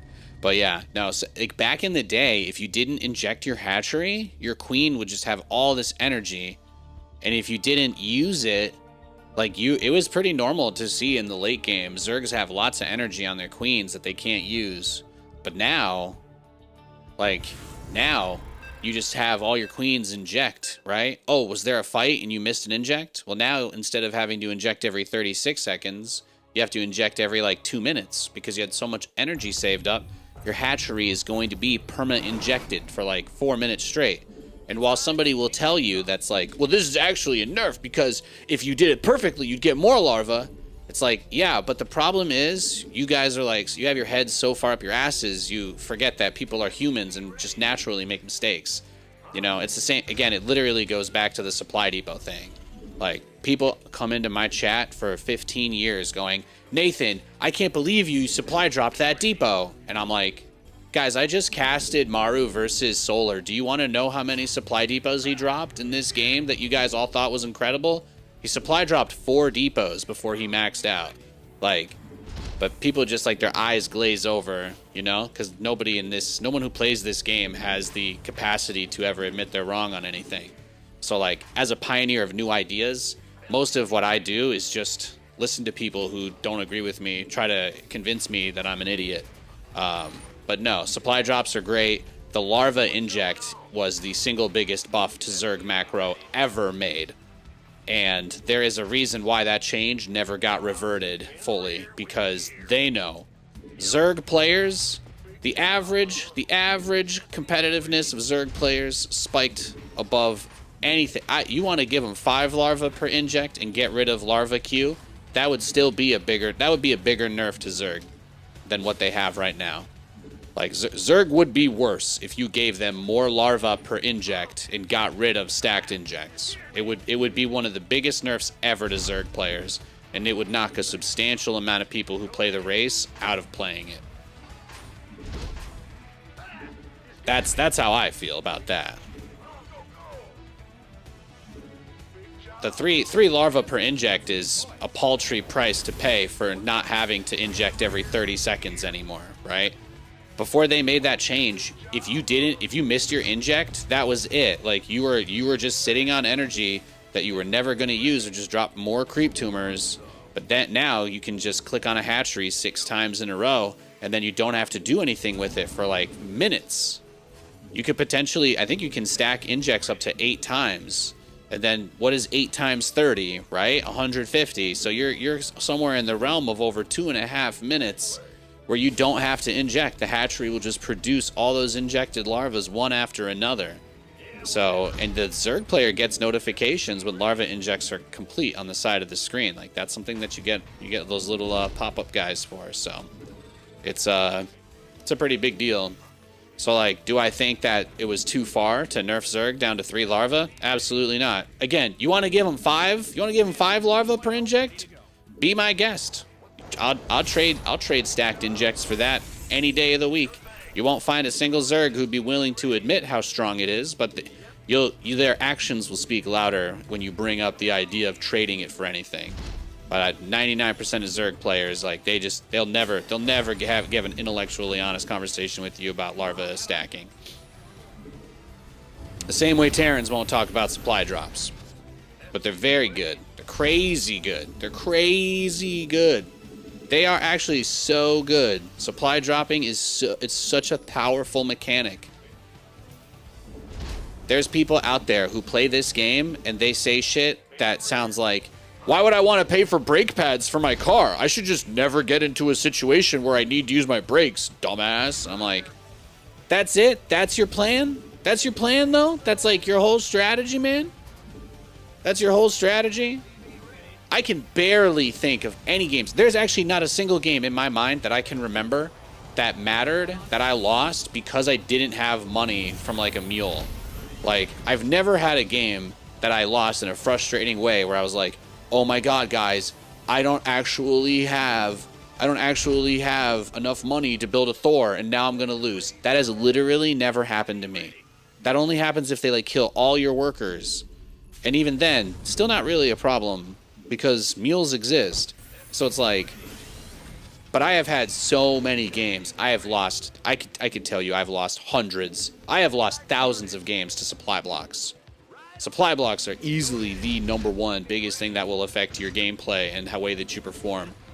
And if you convince yourself that you should never use supply drops, you are actually doing the opposite of copying the pros. And that's where, like, that advice, I hate it. I hate that advice that people give. One of the reasons why pro gamers are so good is because they use all of the tools that are available to them, and they don't apply biases. They don't apply biases when they choose their strategy. They just do what they actually genuinely believe is the best thing that they can do. And if more people actually tried to do that, then less people would burn out on the game. More people would be enjoying the game. You probably have more people playing in general because of that. But it is without a doubt one of the biggest problems that StarCraft faces. It's absolutely one of the toughest things about talking about the game or having a discourse. Especially because of how many people are like older players, and old people in general don't ever want to be told they're wrong about anything. So it's like, you come in here, you try to talk about the game, talk a little strategy, and some guy who hasn't played the game in 15 years comes into my chat and they're like, I can't believe you would say that you don't think that you should never supply drop. I'm like, yeah, I don't know what to tell you, man. You haven't played the game in 20 years.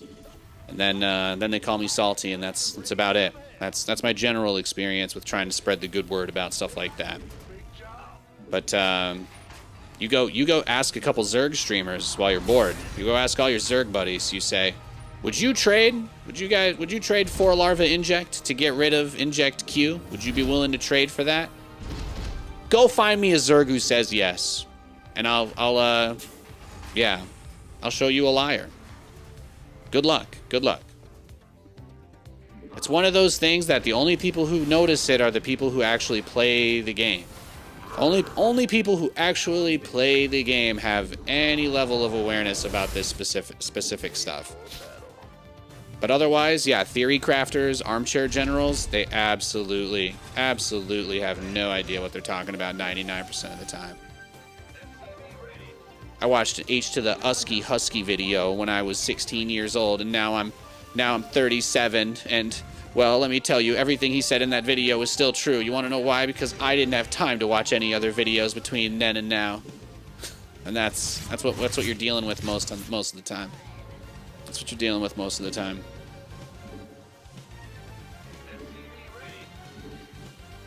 It's kind of like how they say never base trade a Terran, and then they made Terran a lot slower than everybody else, and it's like, well, actually base trading Terran is pretty good because the #1 way to beat them is to get on top of their production.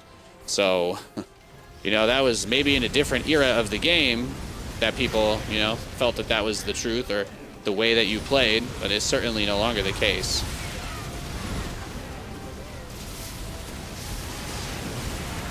Certainly no longer the case. GG.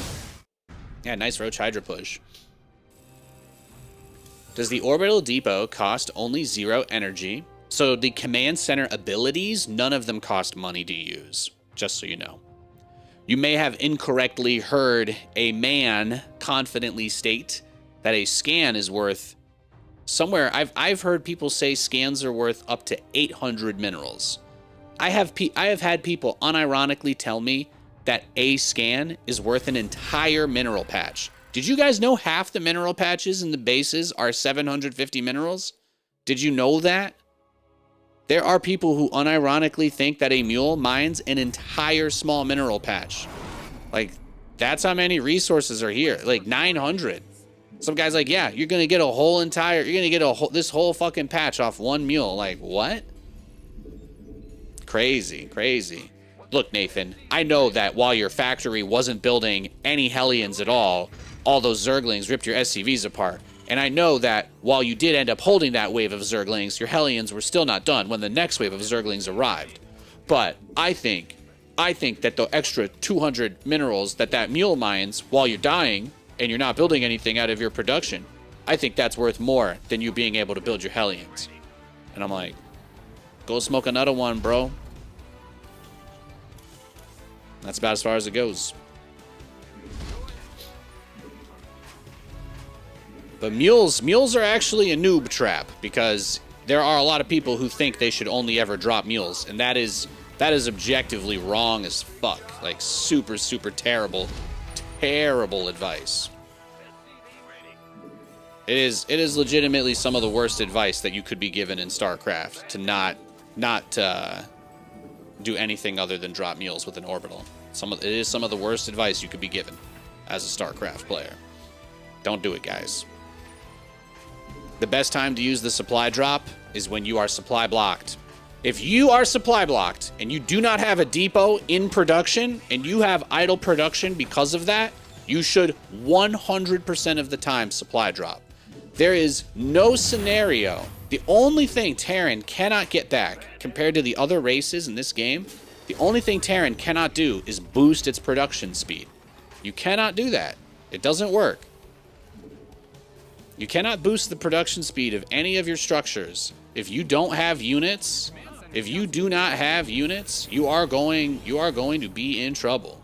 That's just the way it goes. If you don't have units, it's going to go bad for you. You need units. You need units to win the game. You can have all the money in the world, but if you're supply blocked for 30 seconds, do you know how long a supply depot takes to build? It's like, I think in real time, it's 25 seconds. You're not going to build anything for 25 seconds? What are you doing with that money anyway? You're just going to float it because you don't even have units. You're just going to be queuing units up. If you're supply blocked that bad, you're just queuing units at that point. So you're not even doing anything with the extra money. Like, that's the reason why it's a fallacy.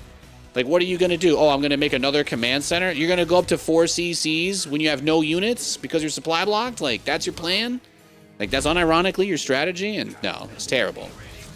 Absolutely terrible. But yeah, in many ways, mules are a noob trap specifically because of that little interaction. You will lose a million more games to being supply blocked than you will by not having enough money. And the worse of a player you are, the more money you're usually floating, which actually makes mules less valuable. So the lower rank, the lower skill that you think you are, the less that you even need mules. Being supply blocked is going to cost you more games than any other excuse you can come up with. Either that or just like forgetting to actually build stuff out of your production. Then you wouldn't get supply blocked. So that's, you know, if we want to really get anal about it.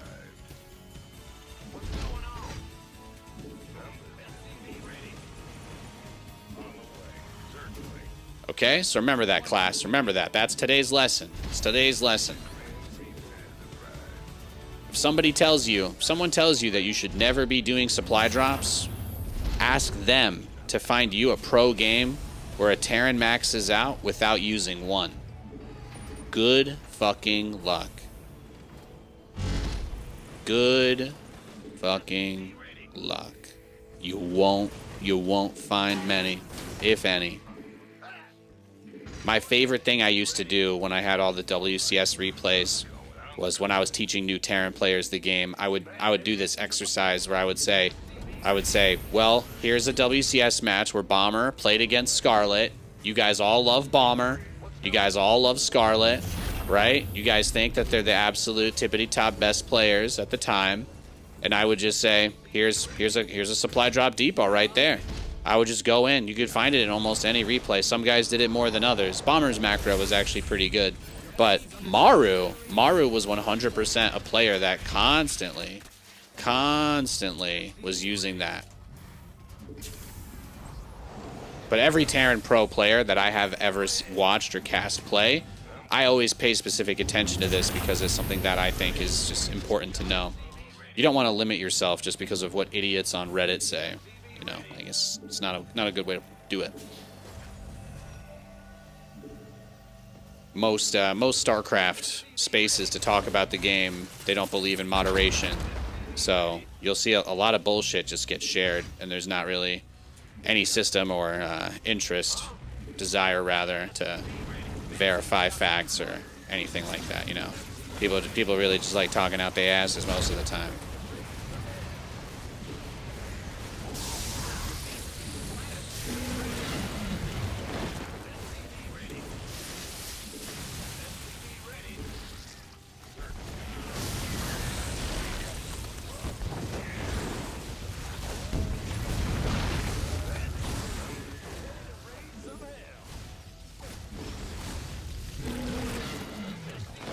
Damn.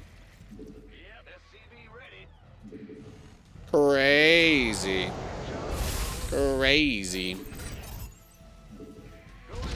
Well, the Nidus will end up going the other way soon, right? Most likely.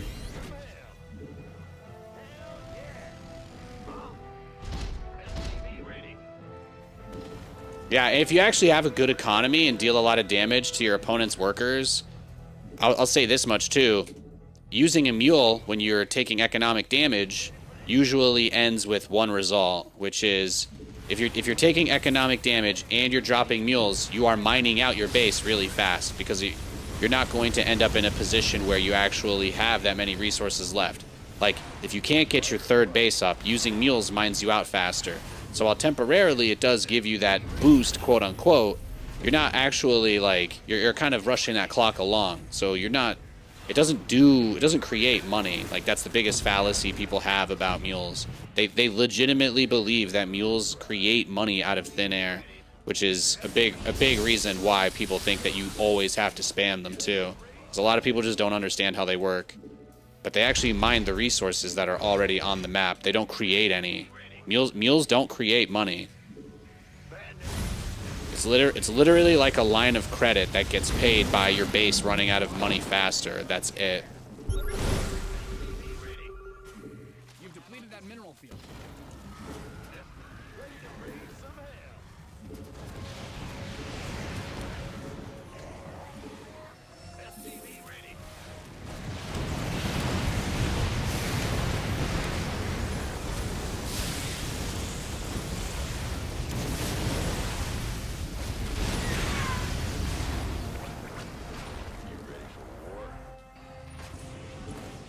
Mind out a mineral.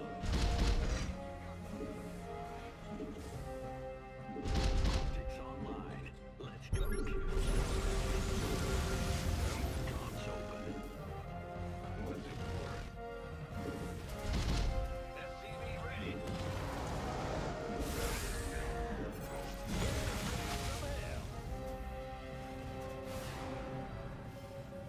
You've mined out some of your minerals. SCV ready.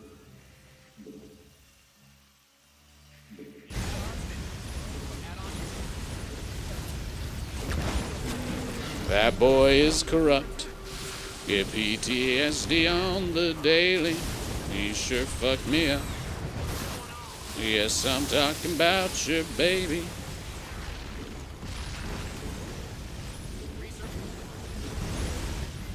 Here I go again, crying in bed.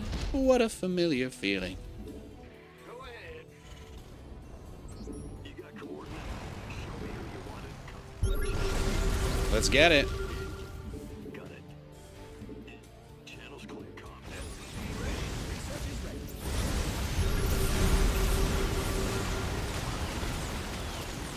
Optics online. Let's go kill someone.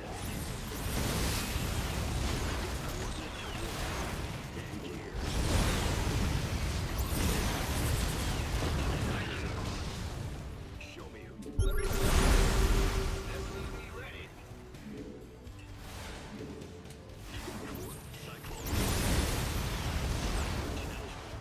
This ought to be. Got it.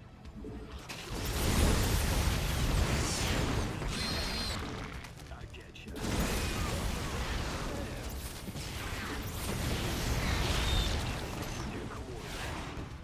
Nothing else. SCV ready. All right. In the rear. Got it.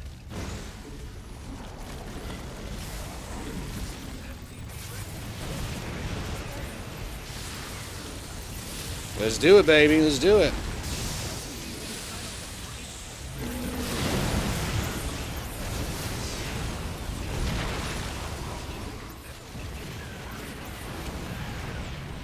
Think he's got us, boys. GG. Crazy game. Let's go next. Little cheeky swarm host rush.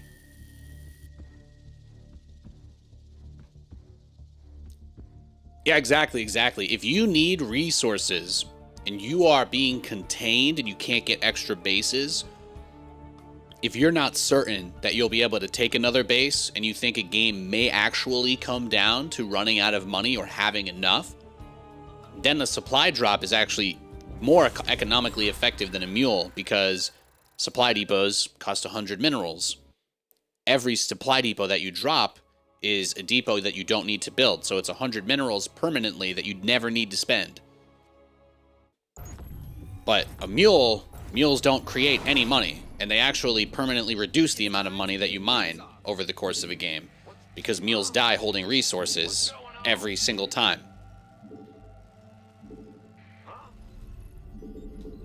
Mules are designed and guaranteed to die holding minerals in their hand. Every single mule that you drop will die with 25 minerals in its hand. Every single one. And you're not a pro, so no, you are not going to pull every single one off before it dies. Even pro players don't do that.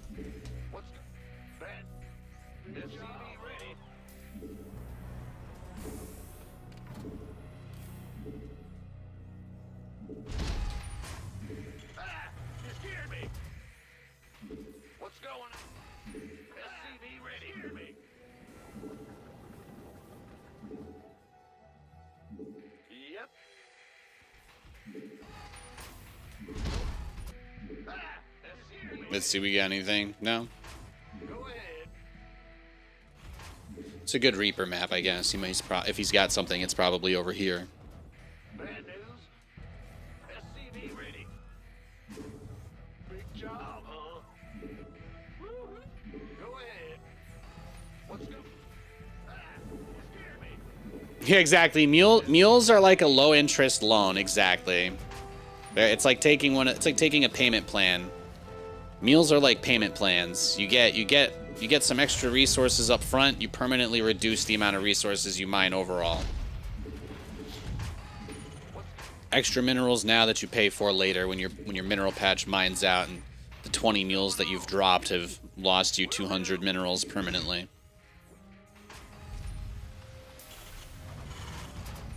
Good catch. Are they feisty out there? Chase is having himself a nice game. Command Center 2.0 ready to go.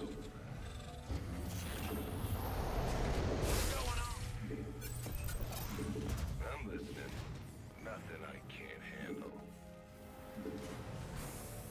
SCV ready.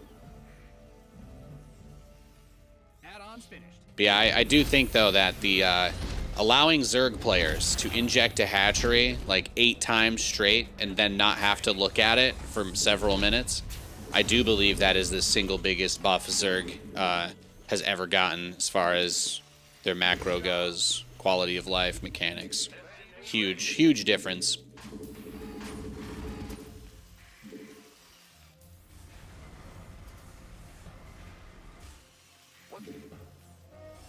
SCV ready.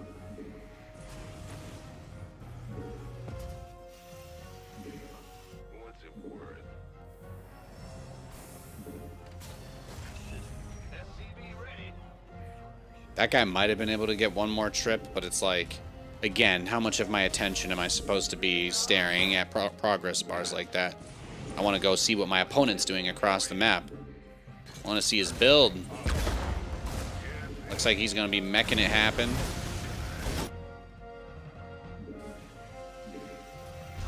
SCV ready.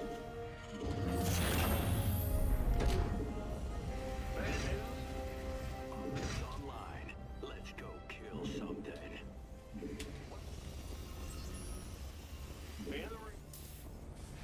Ready. SCV ready. You didn't go to the basement, but it's blown up. The moment I step away, these guys won't give me the time of day. Somebody, get me out of this mess.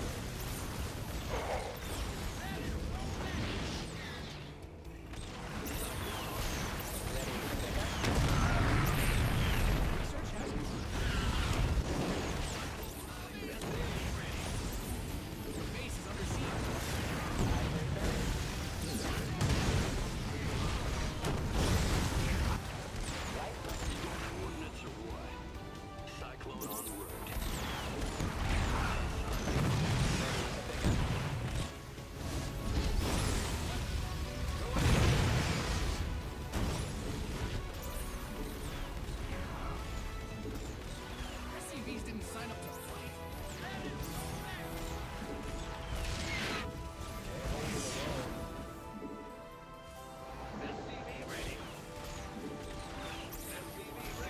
Whatever makes you happy, baby.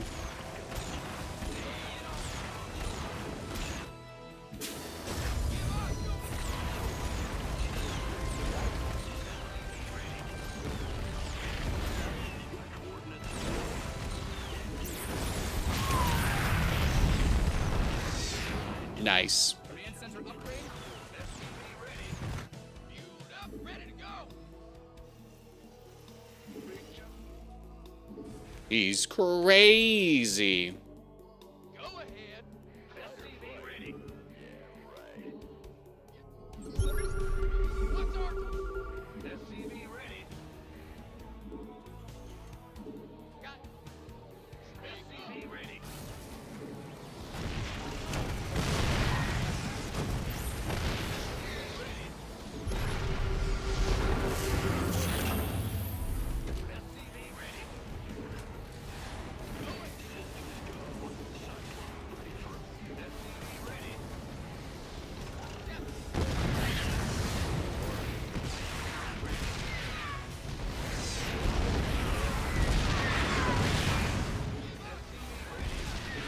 Look, he's doing the Nathanias.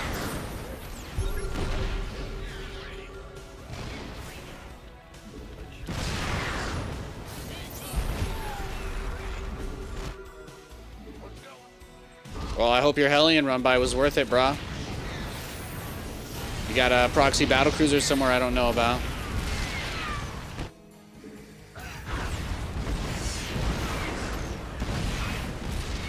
Look at this. Look at his command center count. Super Wario, and he didn't even go wah. Unfortunately. 10 kills on that one. Bruh, he was like, you know what, before I die, I gotta get a 4th command center like Nathanias. He just wanted to be like me. Unfortunately, he did not find a pair of my sneakers on an electric wire and put them on and allow him to beat Kevin Durant in a one-on-one at a professional basketball game to humiliate him in front of everybody. Kevin Durant wasn't playing NBA back then, huh? Who's irrelevant? Who was playing NBA when that movie came out? Jesus. I wasn't really an NBA guy. My brother was a big fan of Allen Iverson. I guess LeBron's been playing for that long, but I don't think he was in that movie. He was floating 1,000 minerals on top of that. I killed his factory. And I think I got a depot too. I think that's a big part of it. Like when killing one of his factories but getting the reactor, like his whole strategy was building Hellions at the beginning. Like look at his build order. He went gas first, 1 Marine, reactor Hellions, command center, command center, command center. So just crazy kind of. He's been playing since you were in high school and you're 36. Yeah, he's been around for a long time. He's like the only guy I can think of. I don't know. I guess maybe I would have said Kobe at one point. Actually, was he in that movie? I don't know. Kobe might have been in Like Mike. I have no idea. As a guy who doesn't watch the NBA, I know Michael Jordan, Kobe, LeBron, and I said Allen Iverson. And I'm aware of. I played NBA Street, so I know that certain guys were completely busted in NBA Street, like some guy named Weber who was like 7 feet tall or some shit. All right. They also put Yao Ming into NBA Street just for shits and giggles. So, all right, I gotta pee. I'll be right back. We'll play some more games.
Good games today.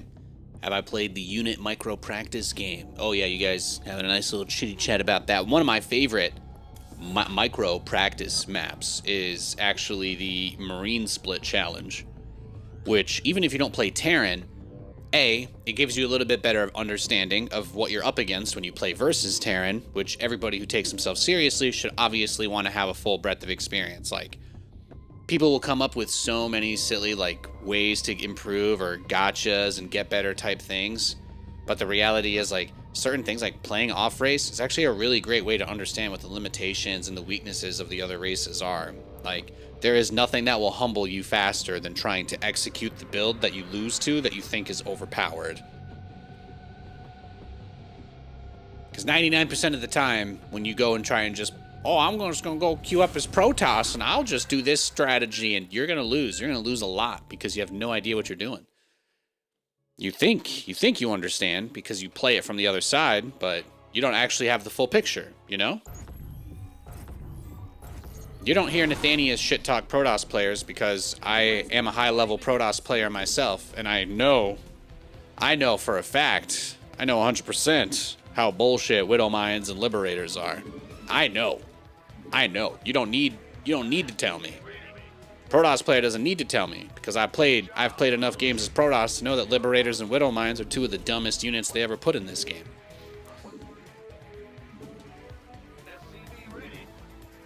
Same thing with playing Zerg. Like, the macro side, oh, what an abject nightmare. It's horrendous. It is. Macroing as Zerg is literally like the least fun thing in all of SC2. Playing Zerg is so boring. You're just literally on the knife's edge of dying the whole game, and then, like, getting good at Zerg doesn't even mean anything. It just means, like, learning how not to die and hopefully, like, turtling to whatever unit composition is meta that patch. Because Zerg is very reactive, so everything that you do is, like, very directly based on what the other guy is doing. Zerg players don't get to just choose what they want to do either. Could you imagine if Zerglings were good enough that there were people who felt comfortable not building roaches versus me when I go Hellions? You know what I mean? Like, that would be crazy. But everybody always goes roaches once you get a decent number of Hellions. Nobody's trying to get crazy Ling surrounds. Nobody's using burrowed Banes against Hellions. No. You just make roaches because that's what you have to do. You have to react to what the other player is doing more than you get to make decisions about what you want to do. And while Zerg does have a couple of aggressive builds, that's it. They have a handful, a very small handful. And for those guys, most of the time, there's no transition out. Like, the strongest all-in Zerg has is also one of the worst builds in the whole game because it completely gives up any economic transition.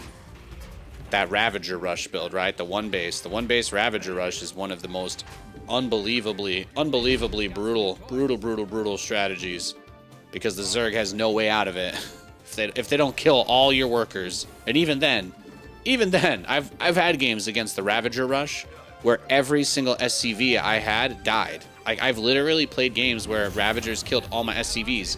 But as long as, because Terran doesn't you don't need to have SCVs to get back into a game because of, meals.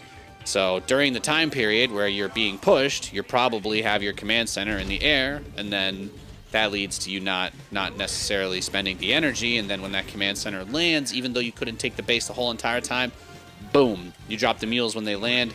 The Zerg player only has like 6 drones. That's what ends up happening in that build. They have no money at all. So even if you lose all your SCVs, and if you're able to get like 2 or 3 mules out after the push, or even just 2, that is so huge because you end up not having to worry about or deal with anymore the like, you're already ahead. Like, that's the reason why I think that build is so terrible, the Ravager Rush. Like, I think it's objectively just a really bad strategy for the sole reason that you do not get any way out of it. There's no way out. You have to kill the Terran. And you can't just deal damage. It's not just about dealing damage. Killing all their SCVs won't help. You need to get all of your units inside the Terran base on top of the production, or you lose. So Yeah, Zerg. Why would Zerg players do that build? Most of them don't. It's a ladder build nowadays. No one does that strategy in 1v1. In tournaments anyway. No one's doing that in tournaments, so. Big job. What's going on, Ben? Your base is getting blasted. Research complete. Scare me. Optics online.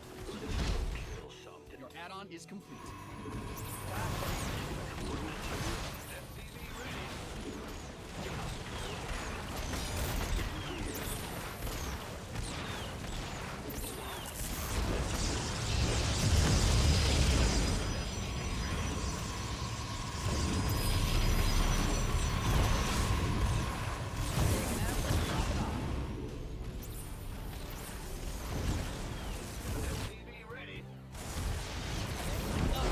Got him. What was he building? Was that an observer or an immortal? Oh, it was an immortal. Rip. Damn, that Reaper ripped. Dude, my Reaper did, man. He went in, got some damage. Some big damage.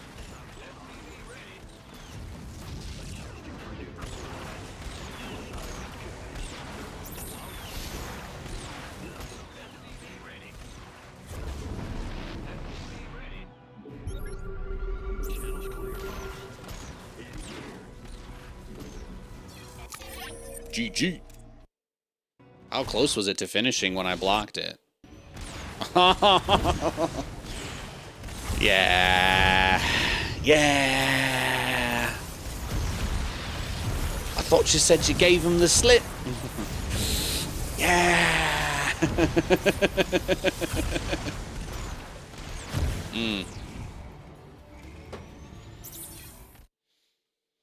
Your Ravager rush is pretty much into one base muta, try to kill all their anti-air. That's actually not even a bad move, though. Like, it would take you so much time to start building drones, to build a queen, to inject. You don't even have the money to do that unless you take everything off gas. So then you're literally just trying to go more or less for like a hatch first, trying to go like pool hatch, but like 5 minutes into the game. So I actually don't even think that you're wrong with that. I like that you said that, because I've played maybe one Zerg who did the one base Ravager into one base Muta, and I do believe that it was specifically very good for that reason. So yeah, if you get on top of the Terran's production 99% of the time, that is the end of the game. Like that's the win condition. It's the win condition against Terran is to get on their production, because Terran has the weakest production in the game. We have to build everything out of individual structures. They come out one at a time. So if you've got 4 Ravagers on top of a barracks, even with a reactor, A, you could probably kill the barracks before they make Marines. But B, kind of more importantly, the 2 Marines coming out are just never going to beat 4 Ravagers. Like, it would take you so long to kill 4 Ravagers, even if the barracks was invincible and the reactor was invincible, and you had infinite money and infinite supply. It would take so fucking long building 2 Marines at a time to ever kill 4 Ravagers. So, it's crazy. It's crazy. That build is awful because of that. You either get on top of the production, and then you can win, but I still say it's a bad build because you don't have a follow-up. It's okay to recognize that you can enjoy playing bad builds too. Like, it's not like a personal indictment on the player. What's going on? It's a hard game though. It's a very hard game for all 3 races, but like, dogmatic tribalism because of the Starcraft manosphere. We all have to hate each other, guys, right? We gotta hate each other, otherwise the pros won't be able to convince us to only patch for them. They have to paint all the people who play this game as psychopaths and crazy people. It's very important that nobody ever care about the average StarCraft player when they're making changes.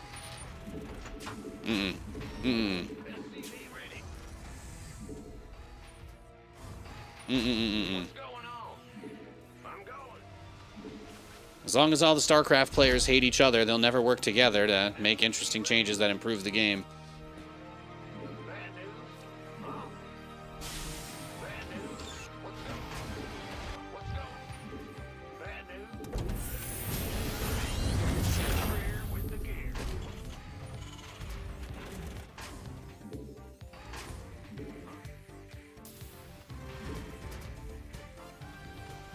Of course, it's also one of Terran's biggest strengths, because they're the only race that really queues units up in the traditional sense.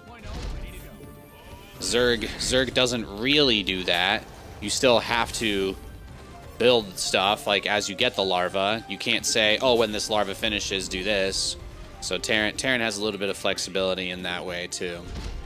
Obviously, Protoss, you know, they warp stuff in instantly, but Terran is like, well, I can build units without looking back at my base. That's like the real advantage. I don't have to look at my base to inject. I don't have to look at my base to do that. Zerg doesn't have to look at their base to build. That's one of the reasons why the inject stacking is so strong, because then they don't have to look at their base at all. Once they queue like 4 injects on a hatch, then they have like close to 2 minutes. So Zerg players don't always have to look at their base to build stuff either, once they're in the mid game. Once you have more than 1 queen per hatchery, it's pretty easy to just inject all your hatches, so.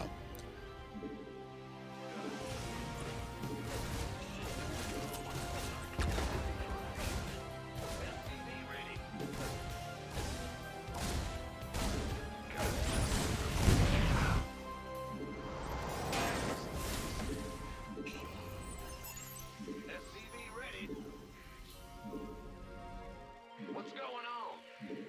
Yes, sir. Yeah. But happy Thursday, guys. Hope you're all doing well. Hope everybody's feeling good. I'm just chilling. I'm waiting for this Carly Rae Jepsen album to drop. Very excited about that. Watching a little bit of Thursday night football. Wait, light flight's here.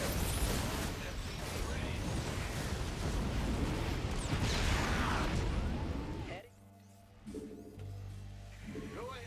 Bad news. Waiting on you. Wait, talk to me. In the pot. Ready for pickup?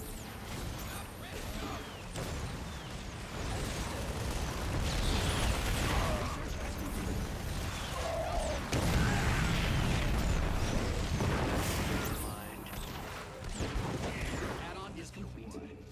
Light flight's here. Waiting on you. Ready for pickup? SCV ready. I get you.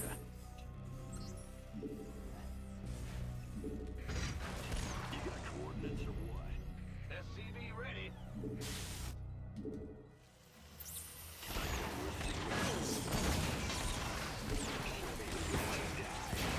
In gear. Moving. All right, then. Where's the emergency? SCV ready. Command center upgrade.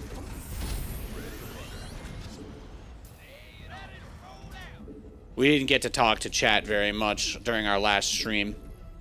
We did a Try Hard Tuesday. That was the last broadcast I did this week. SCV ready. It was a good time, though. It was a very good time. Had a lot of fun with it. SCV ready. Big job. Ready. SCV ready. What's going on? Let's get into transformation system. SCV ready. Now those mules won't get to waste 200 minerals. Yeah, it's true. Now what? Talk to me.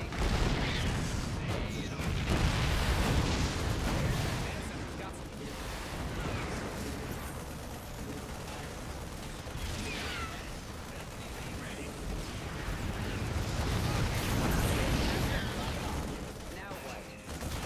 Let's go. Light flight's here. Inbound. SCV ready. SCV ready. Bad news. Huh? Yeah, what?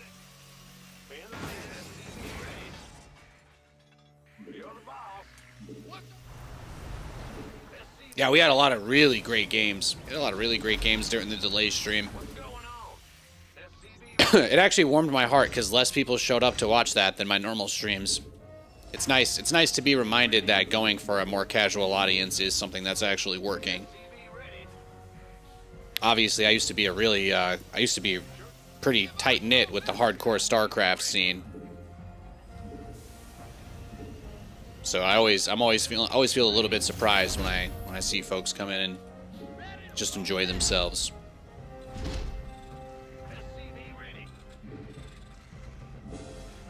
Your base is getting blasted.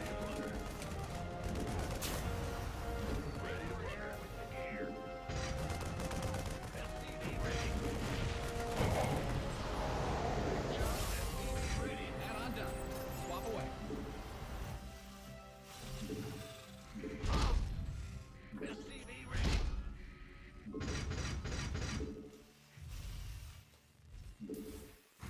Yeah, our tryhard stream went super well. It was really nice.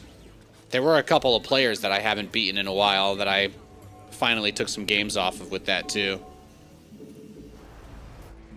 Absolutely one of the best, I think, highest quality sets of matches I've streamed in a very long time. We beat a guy that was top 50 in Grandmaster as well. Like, it was just awesome. It was just awesome.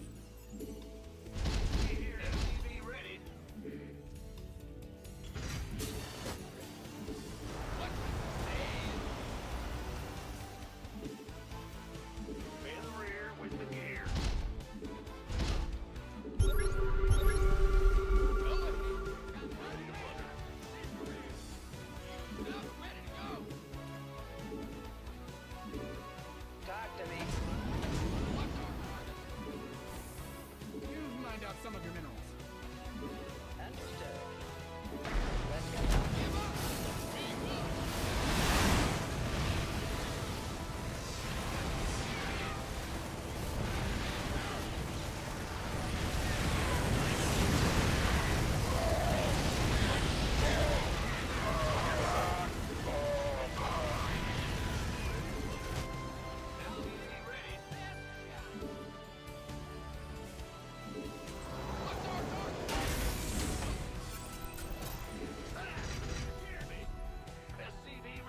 Workers win games. Protect them.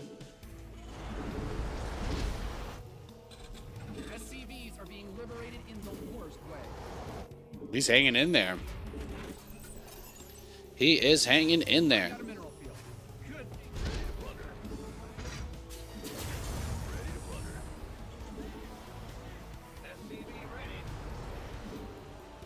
Command center upgrade complete.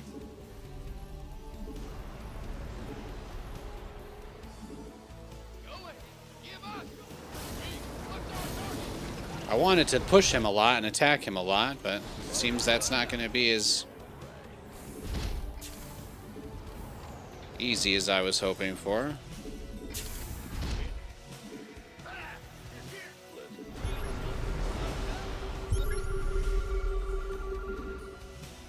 What you got?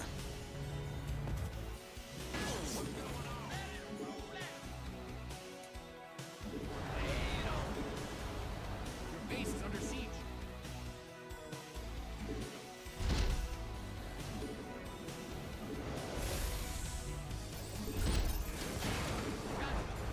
Command center 2.0 ready to go. You completed that mineral field. Your command center's got some new toys. I've tried to push him like 3 times, so I'm like, how long do I wait before I attack him again?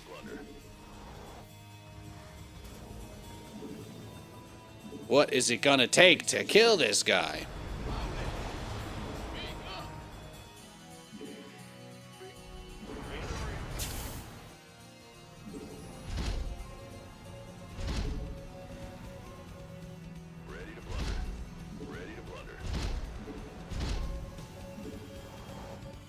Upgrade complete. That does happen sometimes.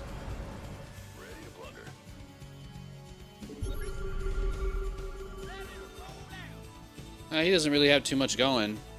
He's not getting upgrades from what I can see. I just gotta keep it together. Command center 2.0 ready to go.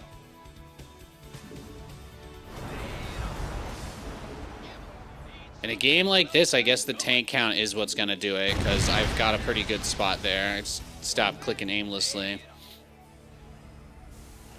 We can transition into battle cruisers next. You didn't build your base just for it to get blown up, did you? Go ahead.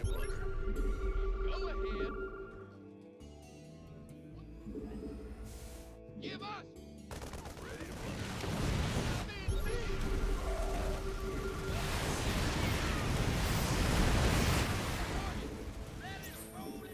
Somebody, get me out of this mess.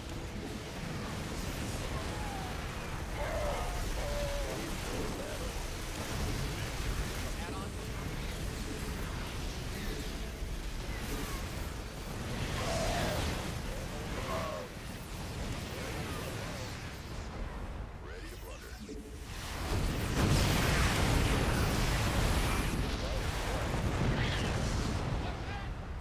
You ready for war?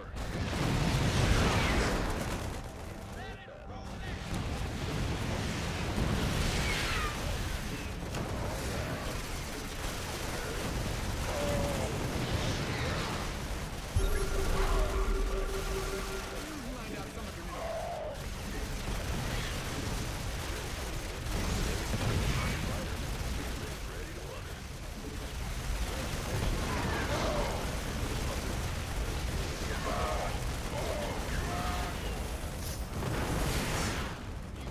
Ready to go. Aye, yay, yay. What's going on?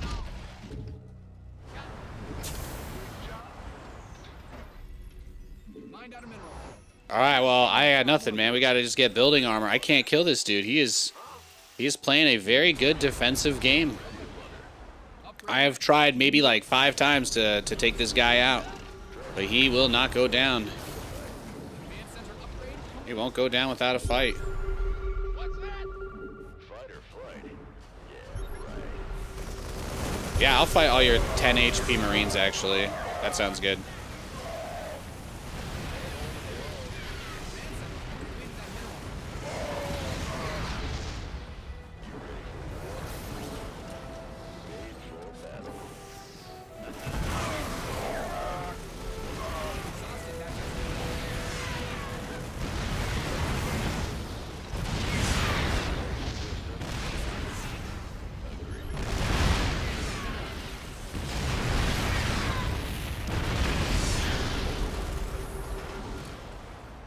Got no paper. Ready to plunder. Ready for me.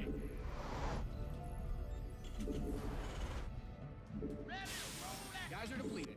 You've bled the planet dry. What a game we have gotten ourselves into. Bad news. This is why we say we got to power up the economy in a big way, because that's what gives us the ability.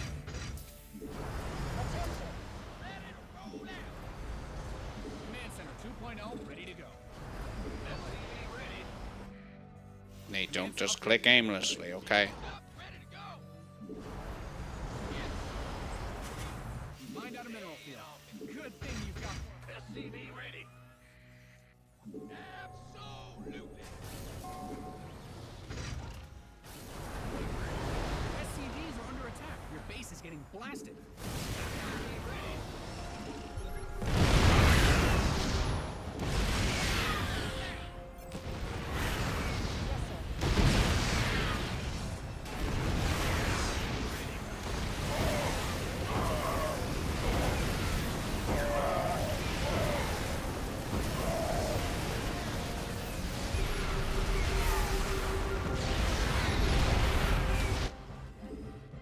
Go ahead.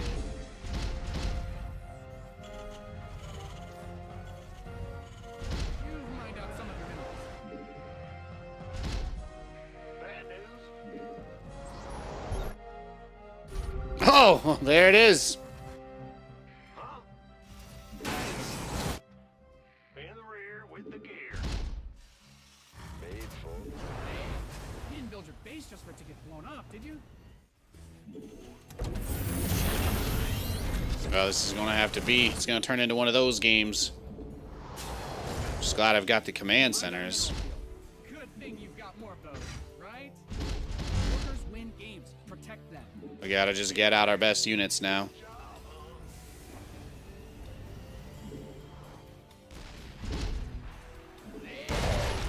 Oh, there he is. Here he comes.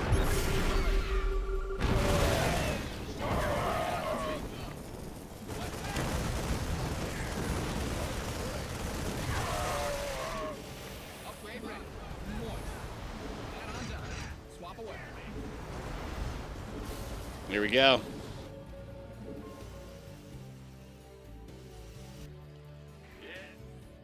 Big job. Fight or flight.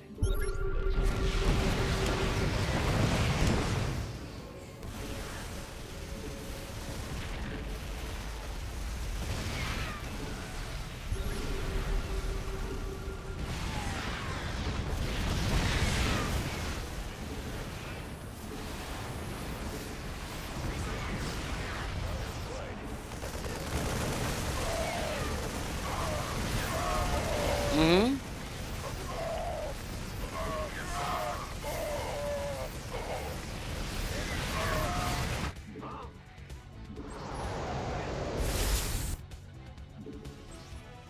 Big job, huh? Roger. Just need to get them cruisers out, man. Just need to get them cruisers out. Called in the fleet. SCV ready. Your research has concluded.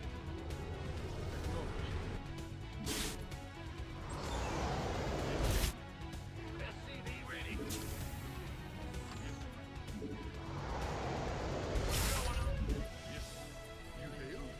There we go. Your command center's got some new toys.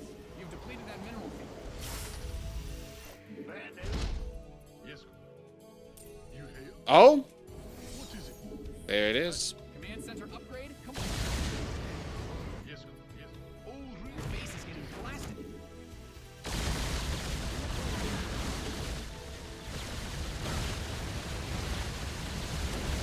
He has no Yamato.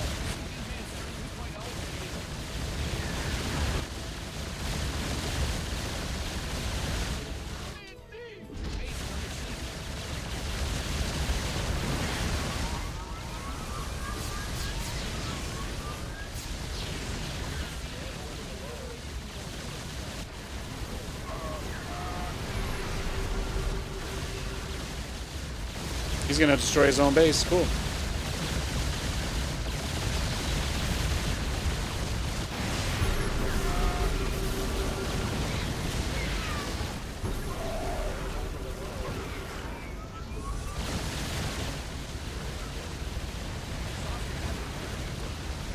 Yeah, he has no Yamato, so we're good.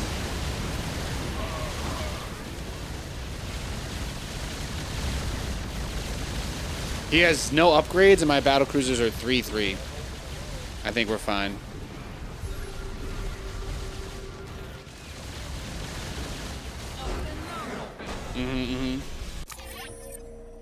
How about them apples, baby? How about them apples?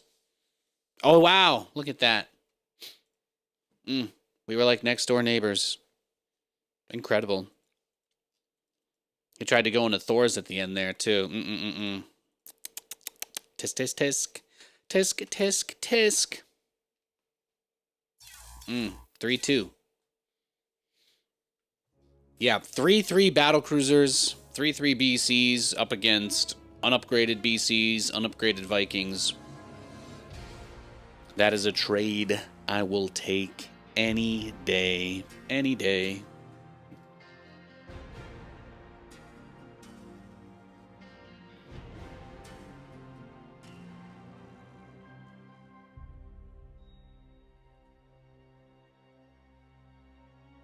Good transition to take the win with. Yeah, I attacked the dude a bunch, too. I pushed him like 3 or 4 times.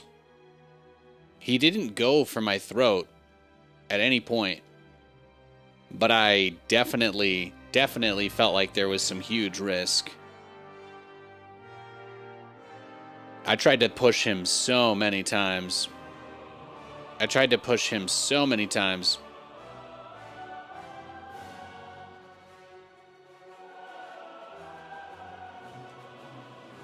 So many times. All right, let me see if I can just make sure that all this stuff is set correctly.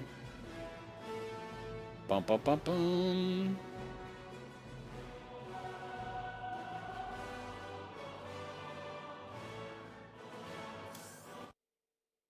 Perfect. Yo, thank you. Thank you for the follows on YouTube, guys. Appreciate it. Appreciate it. Yeah, we got some crazy games going. Crazy games. Have a nice night, Spadicles.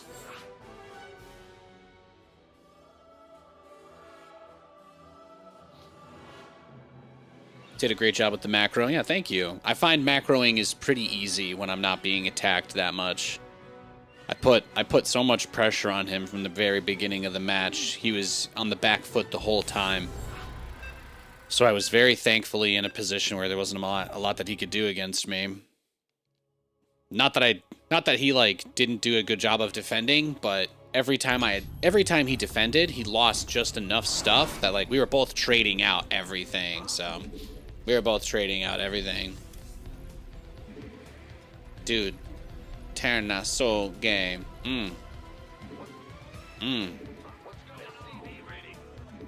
I think honoring someone with a reaction to that is not a good idea, right? We don't want to react to that. We'll leave him in his misery and just play the game.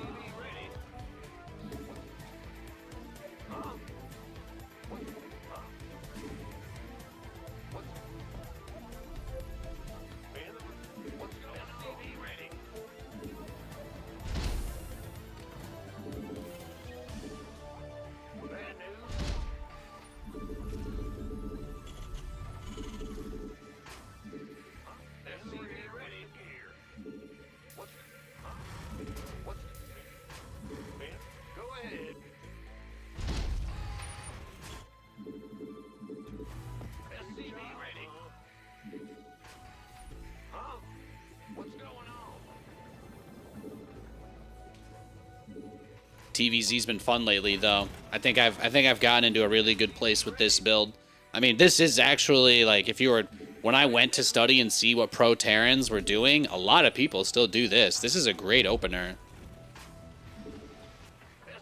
Doesn't even feel like a cheese because it's almost impossible to be behind after you do this.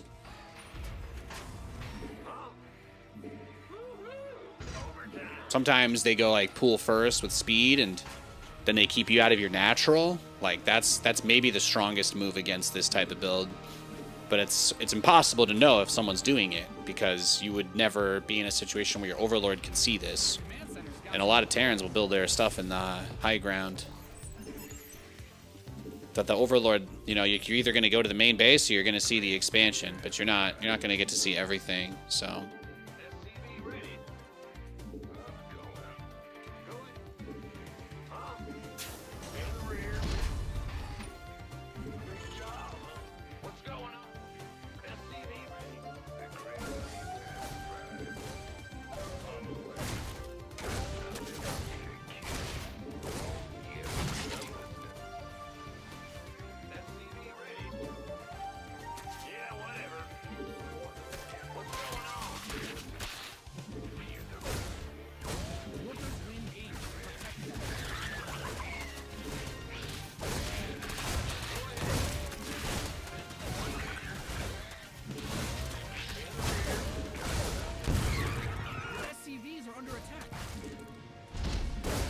see, like this, right? He's doing some crazy shit right now. My boy is on some wild and shit.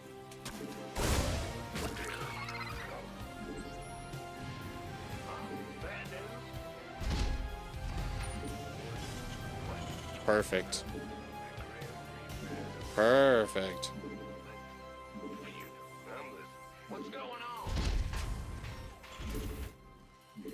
Beautiful.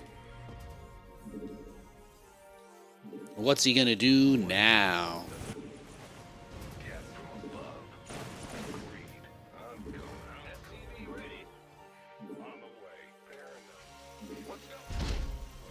Honestly, it should be kind of fun to find out.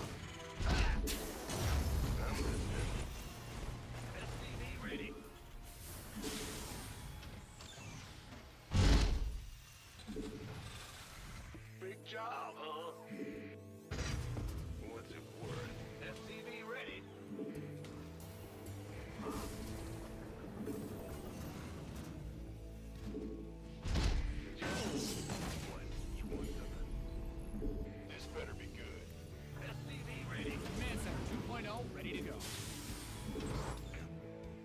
Got something for me to kill.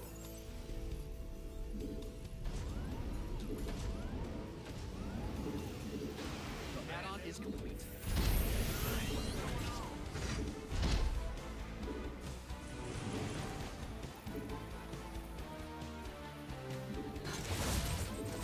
Damn, look, he's got spines.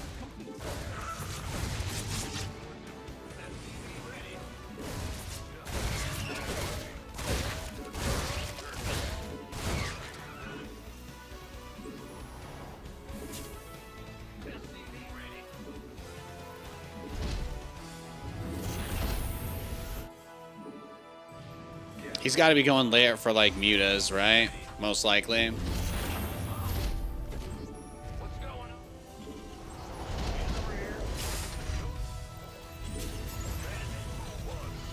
SCV ready. Yeah. What? You want some? Bad news. SCV ready. Add-ons fit.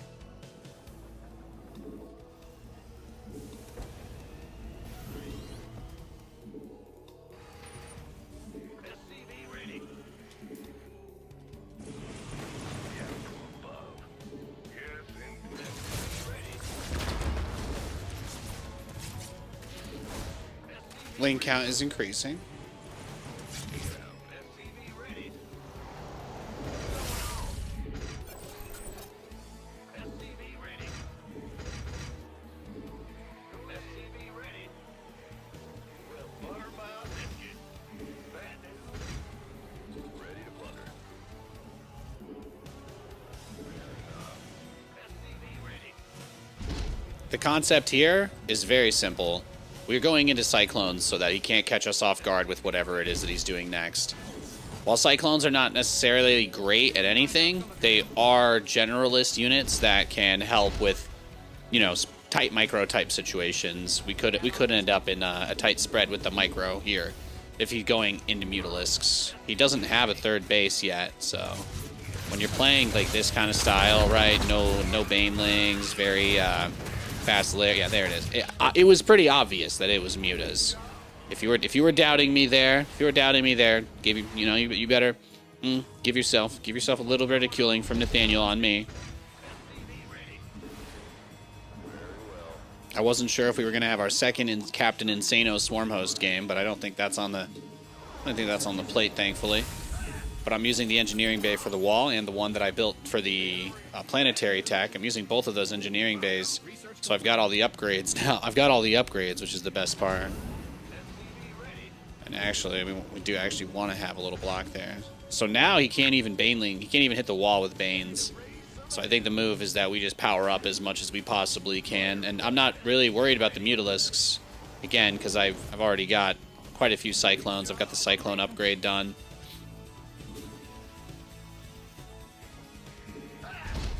So we'll go for the armories now, but the most important thing to do to make sure that we don't get crunched by this is to just make Cyclones. And that's it.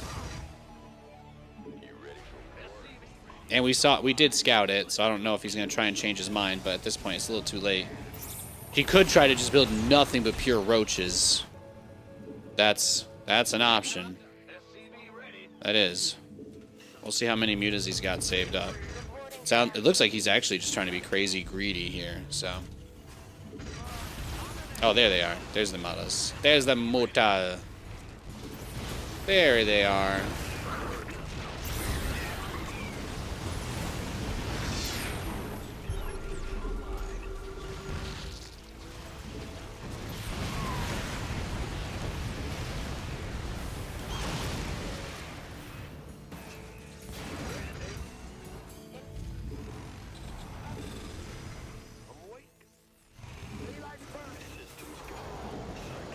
See, that's even with building armor, so he is stacking mutas.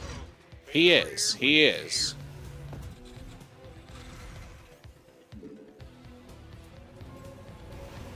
I do want to go into Thor's, but it costs money, so we got to be a little bit careful. The whole point of his strategy is to make it so it's very uncomfortable for me to leave my base. Like he doesn't want me to go out.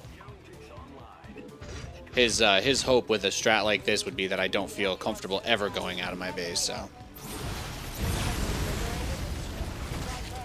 We read you. Yes, sir. Of course. Initiating.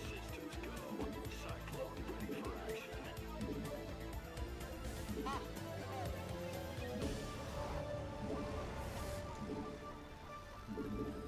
Standing by.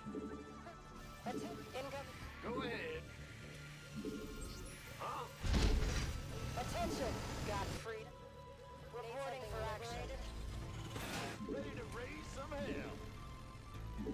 Ah, Commander, we have you on screen. Cool. Need something liberated? Got freedom? Anecdotes online. Let's go kill something. Mind? Yeah, that's what I thought. Look at this. Look at this turtle.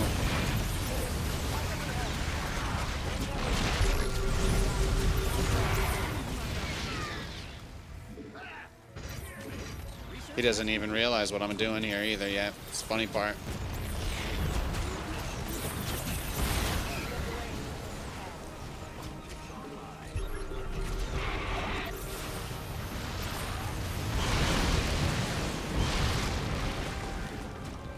Yeah, liberators exist, bro. You remember what made mutas go extinct?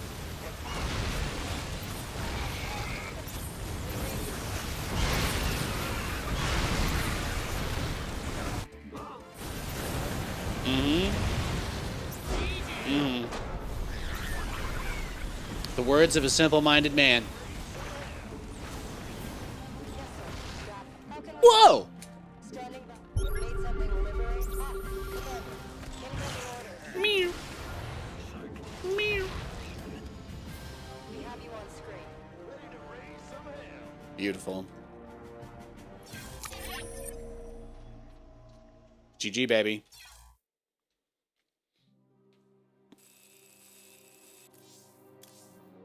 Hatch pool.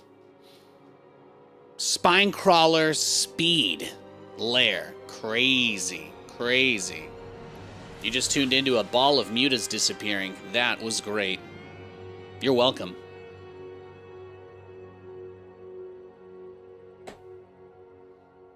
You're very welcome. So, talking about cool stuff that we've been getting up to lately. There's a really good food co-op in town that we finally checked out together. We, man, I was hoping that, like, we would find a place, or, like, Fred Meyer doesn't really do this very well. Like, kind of, not necessarily, like, fully prepared meals, but we kind of like some of the stuff that you just, you know, a little bit more and, like, put it into a pan and heat it up, or kind of making it that way, like, relatively straightforward stuff. We haven't found many great options for that. But we went to the Bellingham Co-op, and there was a lot of really good stuff.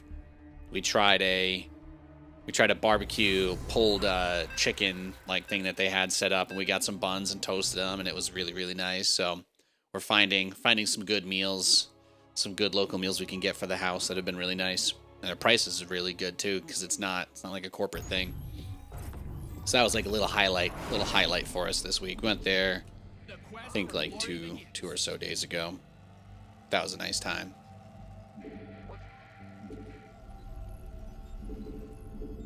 Of course, they got all the super hardcore vegan, gluten-free, etc., etc.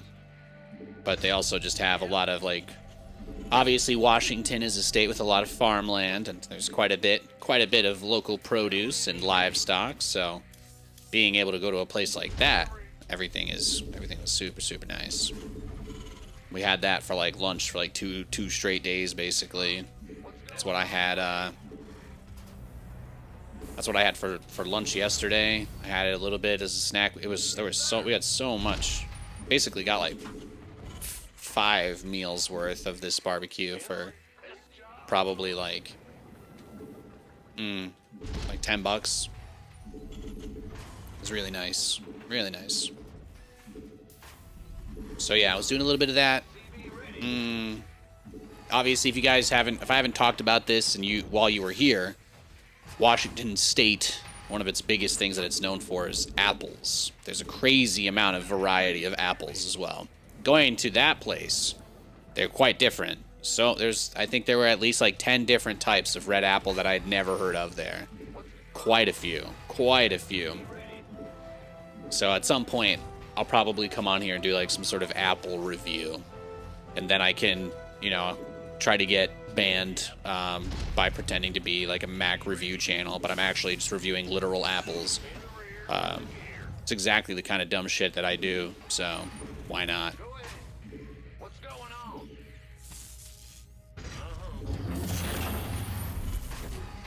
Big job, huh? Greetings, secret leader of the Zerg Cabal. Oh yes. Well, those guys got disbanded. You got to remember, they don't run stuff anymore. They're just a bunch of normal dudes now, like you and me. They've been disbanded. They also lost their jobs. They no longer get to update Starcraft and put whatever bullshit they feel like in the game, so. Alright, make sure you save a couple quarters to give those guys the next time you see them on the street, too, alright? Death from above. Add-ons. SCV ready.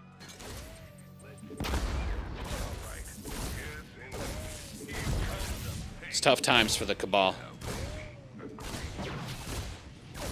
SCV ready. Ah! You scared me.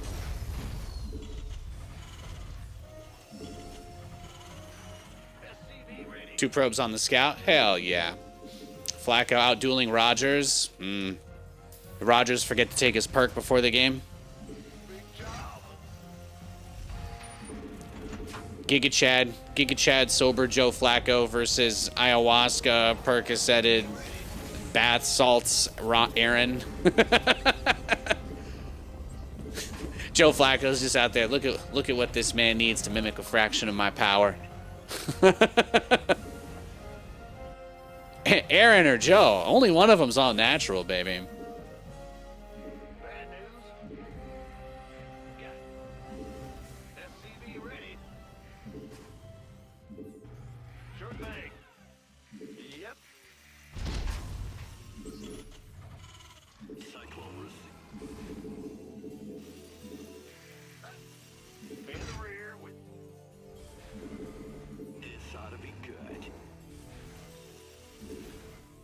Systems go. Cyclone ready for. Ready for dust off.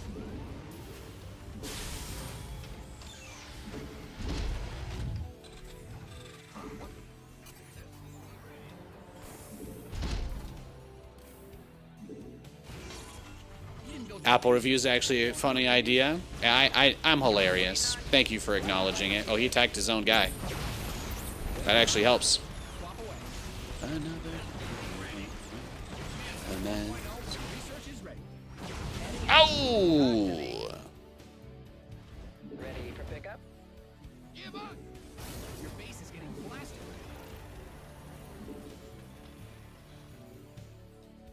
SCV ready.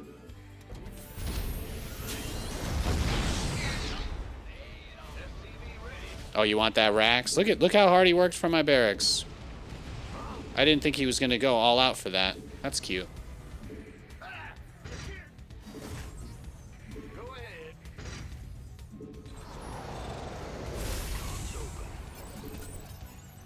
Fueled up, ready to go. SCV ready.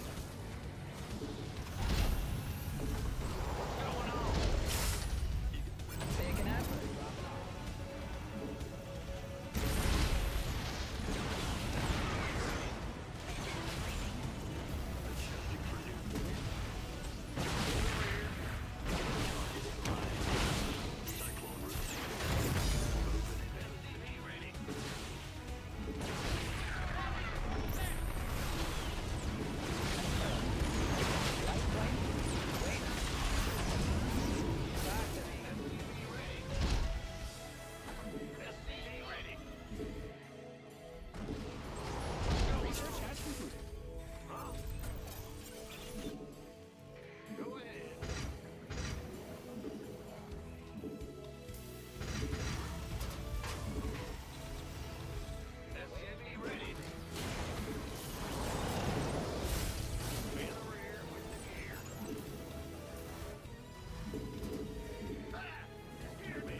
Just trying to make sure I can at least get up. He knows I have the Banshees now at this point, so Command center's got some new toy. well, we won't be able to really like pull a fast one on him in the way that we might like to. But the beauty of the Banshees is that they keep him in his base. He is far less likely to try and, you know, make a game-ending move, so to speak, from this position than he would be otherwise. You've depleted that mineral field. Like, he should have a bunch of stuff ready to catch this already. If these Banshees get any kills, that's a huge plus.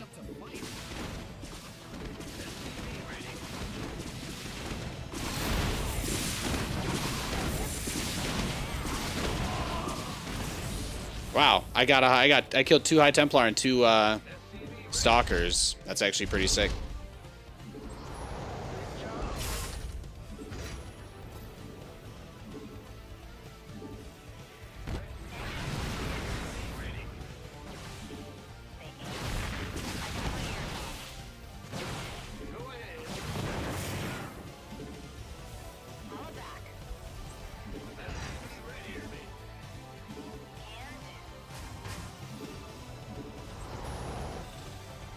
You better be careful. You're against the Nathanias, baby. It's as real as it was in your dreams. Stay in the rear with the gear. SCV ready.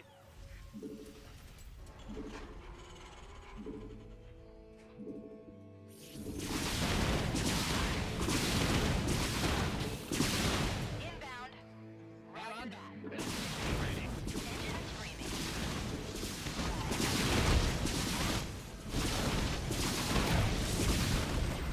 Mayday! Mayday!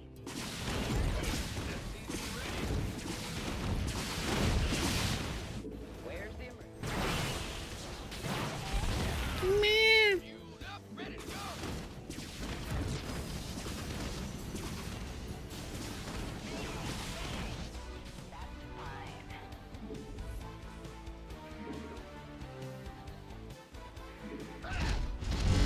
What's going on? Bad news? Engine screaming. I think this is the only one he doesn't know about, right? On my way. Engine screaming. Add-on is complete. Receiving.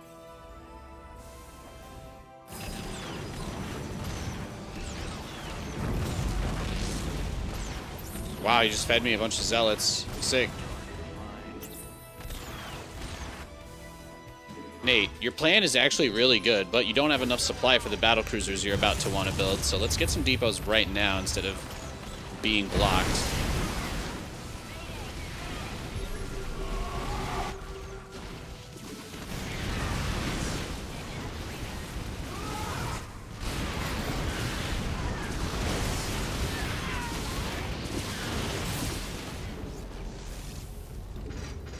Upgrade complete.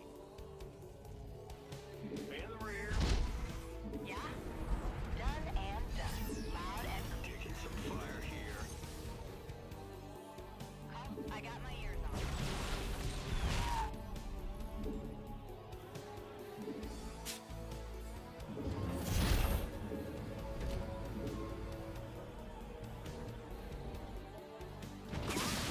Confirmed. Inbound. SCV ready. I got my ears on.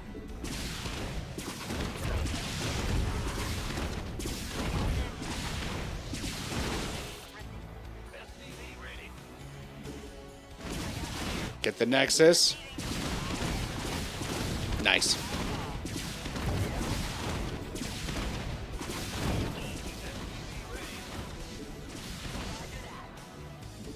Yeah. Inbound. Yeah. Bad news? What's up?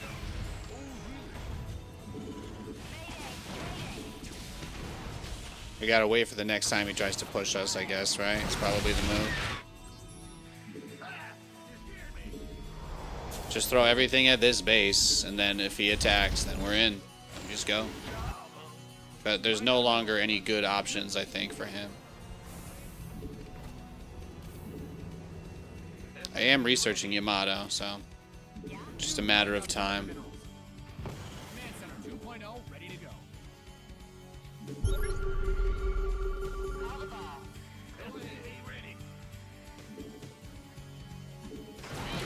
is ready.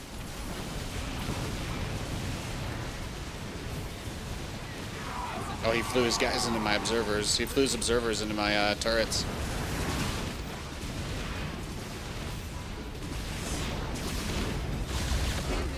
Got him.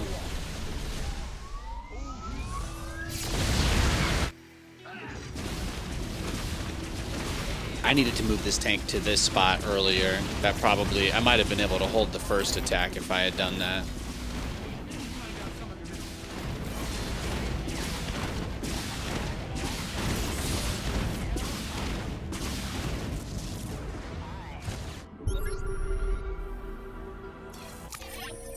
Sick micro. Thank you. Thank you. You can never dream of getting that kind of value out of a Banshee. It's fun. What can I say? What can I say, guys? Banshee speed used to take longer to get than ordering a package from out of the country, but now we've got a lot of indefinite postponements coming in, and Banshee speed goes really quick. So the foot is on the other shoe. I also don't have to pay 100% bonus tariff on Banshee speed, so that's nice.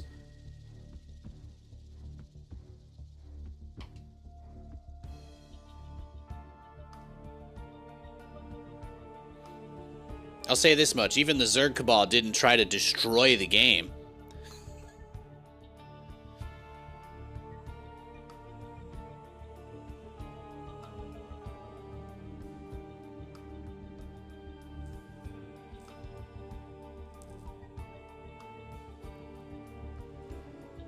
Thank you guys. Thanks for the follows. Appreciate it. Big time. Big time.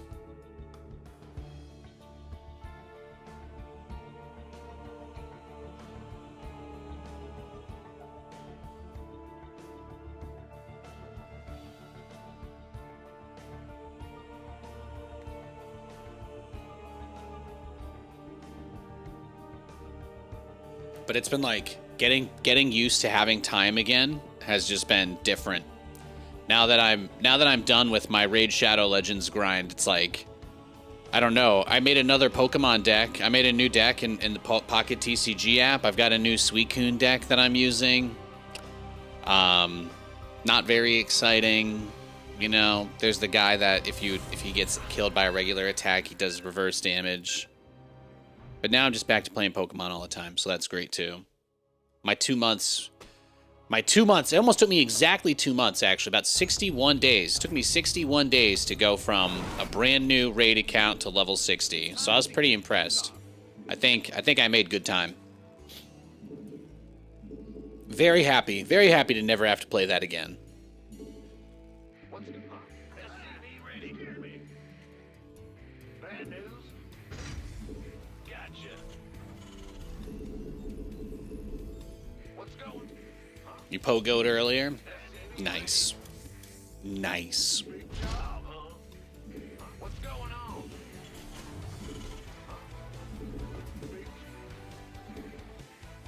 I'm like, what do I do on my phone when I go sit down? I'm like, am I going to play like 5 Pokemon card games like I used to? Am I looking at videos? That's a whole new world. It's a whole new world. When we get the gift cards in and we get the couch, I'll let you guys see it first. Can watch. You guys can see the love seat. We're gonna probably get something we can use as a bed in case some of my family ever come out here, or since we're a little bit far away from everybody. So get a nice little pull-out sofa is what we're thinking.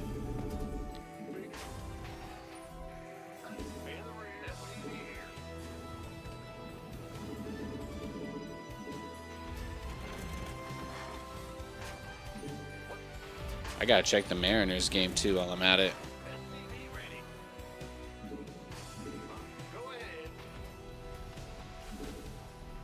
Any of you guys watching baseball? Anyone tell me the score so I don't have to alt tab or anything?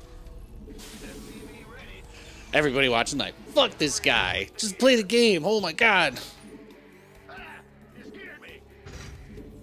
I got a lot of side missions going on.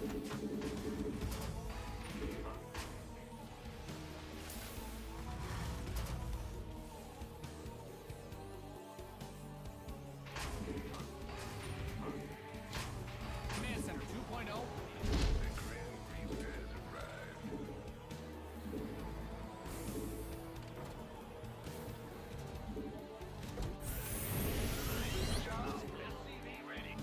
What's going on? Anything out here? Oh!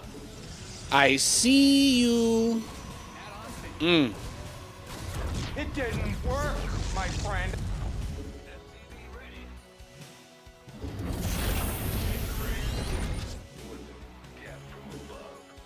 That almost certainly means that something is coming across the map, right? Post haste.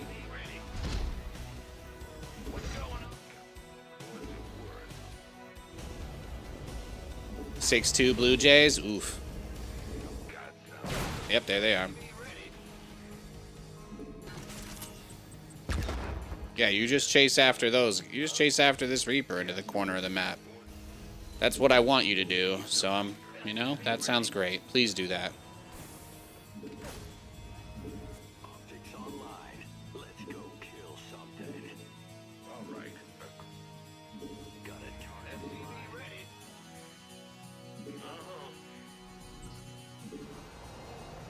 He's not gonna try the ramp, right? That'd be crazy. He's on one base.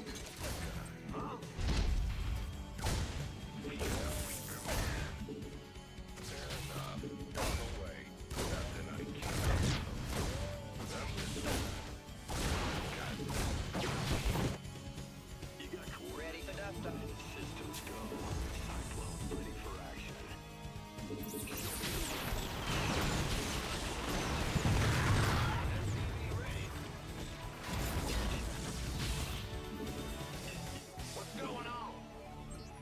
Alright, yeah, we are gonna get... He's gonna all in the shit out of us.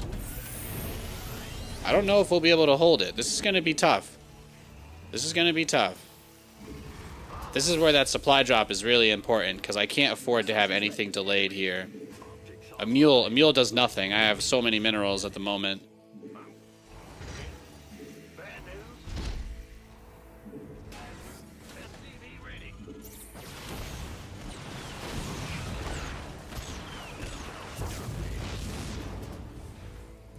Nice. See that?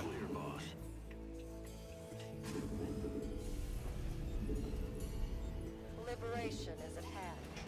Incoming orders. Fueled up, ready to go. So by putting the tank in this spot, the repair SCV should be able to repair the Liberator too from this position. Moving into position. SCV ready. Speak up. Go ahead. Show me who you want to die. What's our target? Ready for pickup? Adjusting for new Command Center upgrade. SCV ready. Reporting for action. Cyclone receipt. Got a target. Channels clear. Got a target in mind. Cyclone SCV ready.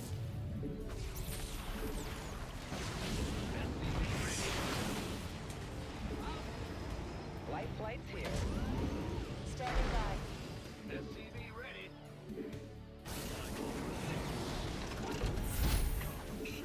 Channels clear. Does he really not have blink? Are you crazy? Is he crazy? SCV ready. Got no way. SCV ready.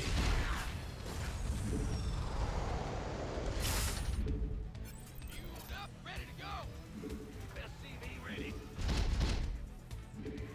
Now I'm like, why don't I have detection? Bad news. SCV ready. Your add-on is complete. SCV ready. Huh? What's going on?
got some new toys.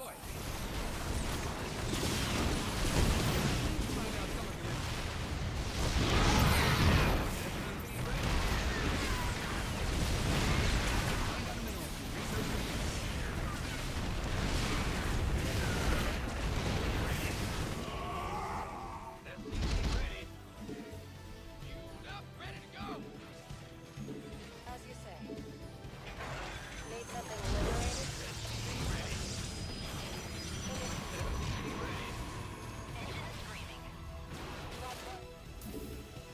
I got my ears on. Turbines to full. SCV ready. SCV ready. Receiving.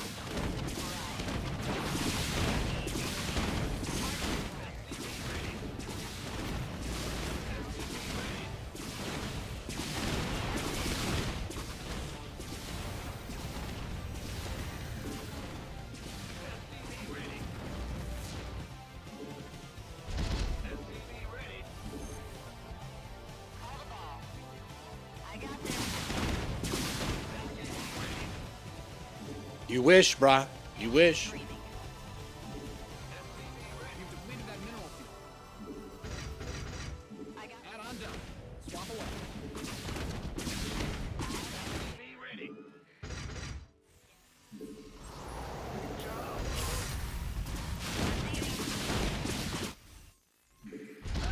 You scared me.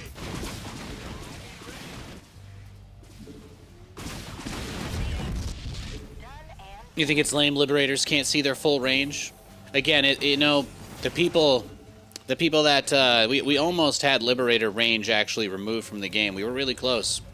We were really close. That was one of the few things that we almost got through that the Cabal ended up vetoing. But liberator range has been a huge issue with this game for a long time.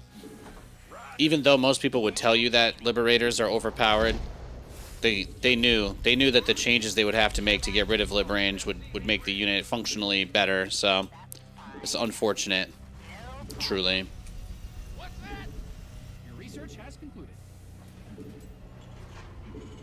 SCV ready. Fueled up, ready to go.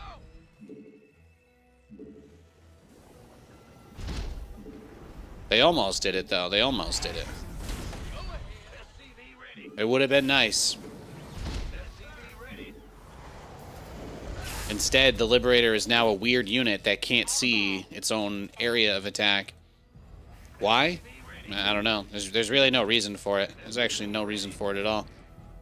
Liberator range is the biggest problem with this unit, with the unit. In my expert opinion.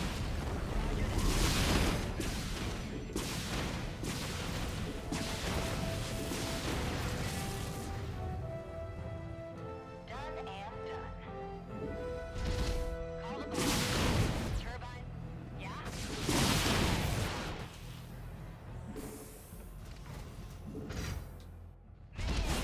Yeah, they turned the Liberator into such an awkward unit. This is what happens when you patch for balance too much. Like, people who aren't really capable of thinking about how it's not necessarily good for a game to make such weird changes just for a specific balance concern that doesn't affect 99% of players. Yeah? Fine. Holla back. Loud and engine screaming. It's a very Starcraft kind of change to just make the game needlessly more difficult instead of addressing the issue. That's when Starcraft players are presented with the opportunity to have a better life, they say, no, please subjugate me harder, daddy. So, you wish one day they would choose something else, but no.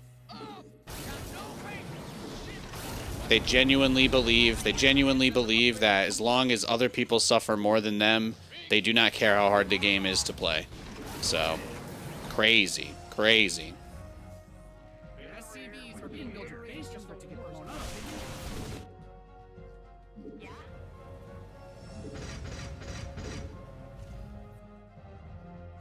Your base is under siege.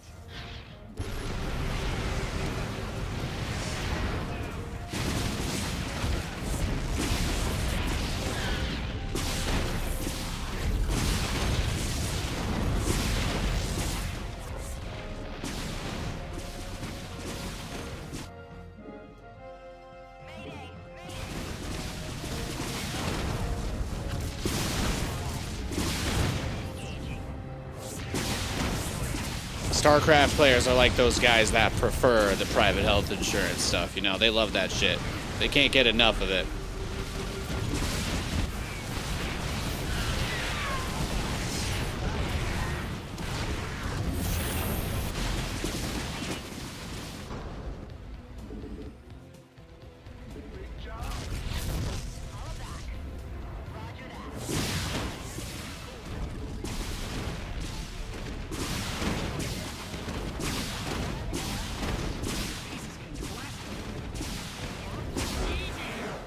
Did I get all his bases? You can do a lot of work with Banshees. Yeah, I think was that just a regular 4-gate? That was a regular old 4-gate build, huh? Crazy. I just need to look at the beginning here. Did he build that gateway at the start? Did you try Beyond All Reason? No, I honestly can't think of a reason why I would, to be fair. Like, is it... maybe if it gets some mainstream appeal. It's hard to think of a reason why I would want to invest my time streaming into an RTS that isn't mainstream. Starcraft is the closest thing to that, and I also have a great storied career in Starcraft that makes it easy for me to talk about this game for hours, you know? I don't think I would commit to another StarCraft type game unless there was some... Yeah, there'd have to be some crazy edge to it. I mean, I had people... I got harassed like crazy over Stormgate, literally just because I didn't want my chat to be a place where people shit on it. Like, that alone was enough to get me so much heat and hatred from RTS players that, like, just the fact that I tried to play a new game without complaining about it was too much for people. So I would literally rather build audiences outside of RTS than play another niche game full of angry people yelling at each other. But if that game ever gets to the point where it's popular outside of just being a strategy game, like if they're hitting thousands and thousands of players on Steam, then I'd probably check it out. How are they doing on Steam anyway? Do they have like a co-op mode? Is it just a 1v1 game? I don't know anything about it. Is there anything fun to do, or is it just angry guys just playing 1v1 endlessly, complaining at each other like StarCraft?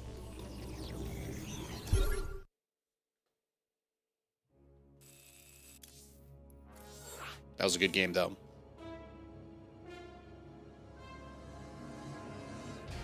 Mechabellum? Yeah, I played Mechabellum. I've casted it.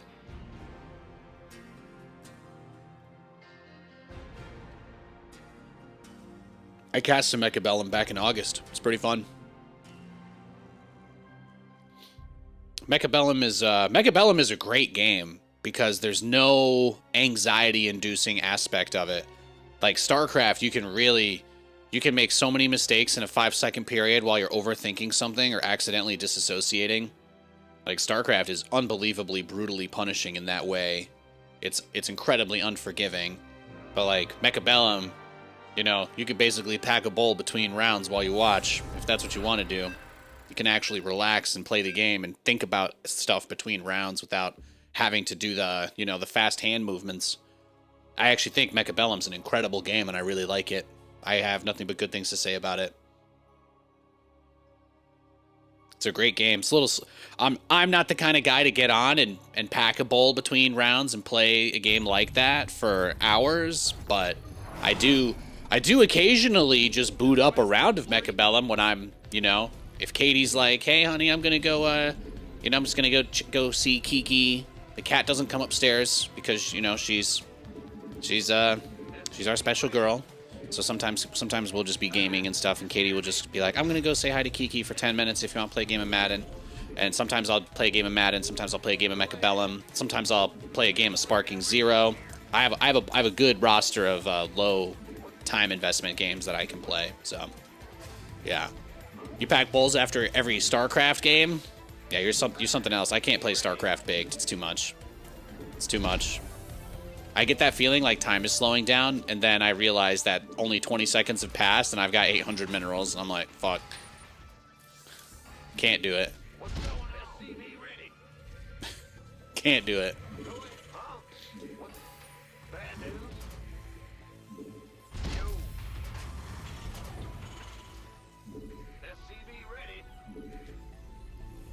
Do a mass. Yeah, you're built different. You're made of stronger metal than me, Saya. Stronger metal than me. There was one other good comment I saw. What would be your top 3 games outside of Starcraft that you would play on stream? Well, there is another game that I am a top player at, Madden. Madden is like a strategy game that has bursts of real-time elements, but it's all about resource management, time management with like the clock and positioning, field positioning. There's so much decision making. Like, I like Madden because it's kind of like a little bit of Mechabellum, a little bit of Starcraft. You have a lot that you do pre-snap. You have a lot of adjustments you make between plays, but you also have that moment where the play is happening where you can do like micro and you can completely turn a play around even if it doesn't favor you. Like, to me, those are things that make a game really fun to play. Like being able to make that decision-making kind of process like that, and then I approach Madden like it's another RTS game, and I actually do really like it for that reason. But I do make a good amount of Madden content, and sometimes I stream Madden. But I also will say the other games that I stream are typically, I love some certain single-player games. I don't have a lot of multiplayer games I'm streaming at the moment. Like, over the years, I've played a crazy amount of stuff, but probably not, probably not a lot of multiplayer stuff. Do I play the Eagles in Tush Push? No, I'm a Jets fan. I only play as the Jets. I'm one of the top-ranked players at Madden. The only, as far as, like, people who don't play Ultimate Team go, just for people who just, like, queue up and play head-to-head, I play one of the worst teams in the entire game.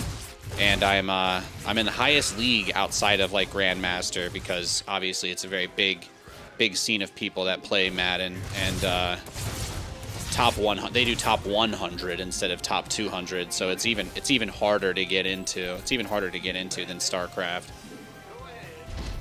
because obviously there's like over 100,000 ranked players on just PC ladder, so. I don't really even know how that works because it's the game is crossplay, but yeah. I love that shit.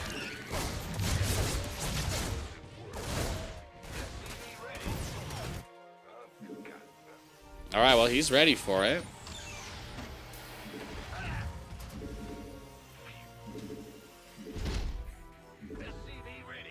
Ricky Williams. Yeah, that was a long time ago, man. Ricky Williams was playing when I was in high school. He had some wild hair, didn't he? Wasn't he known for that? Back when NFL players weren't allowed to blaze it, and then this guy showed up every week, and they're like, "Are you sure Ricky Williams isn't?" And he just runs over like 7 people with his beautiful dreads flowing everywhere, and he's like, "Are you sure this man isn't baked?" You see the smoke coming out of his helmet, and you're like, yeah, oh, he's stone cold sober, running over 5 people in a row. He just absolutely bulldozed that guy. It's like he didn't feel a thing. No, it's good shit. Good stuff. Let's go. Go ahead. SCV ready. Who wants some?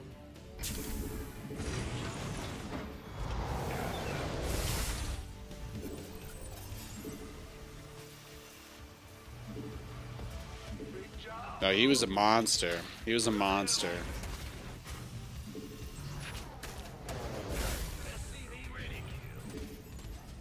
This is like a pseudo fake out build, because there's not really anything that he can do about this. Since I can play around the rocks, that makes it easy for me.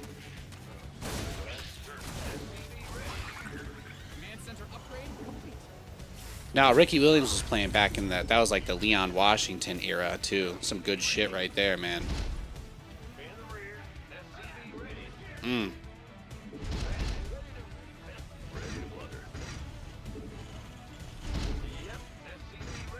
Yeah, the other types of games I usually play are single-player games. I'm actually partnered with Capcom, so I play lots of games like Resident Evil, Monster Hunter. I've streamed all of those games before.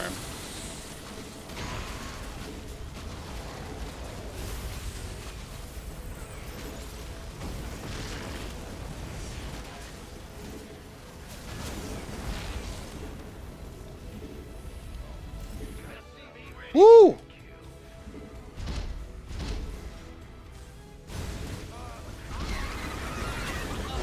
Wow, he left? Did he have a second base? No. Nathanias, why do you go 4CC? Wouldn't you lose to a 2-base Roach Bane bust?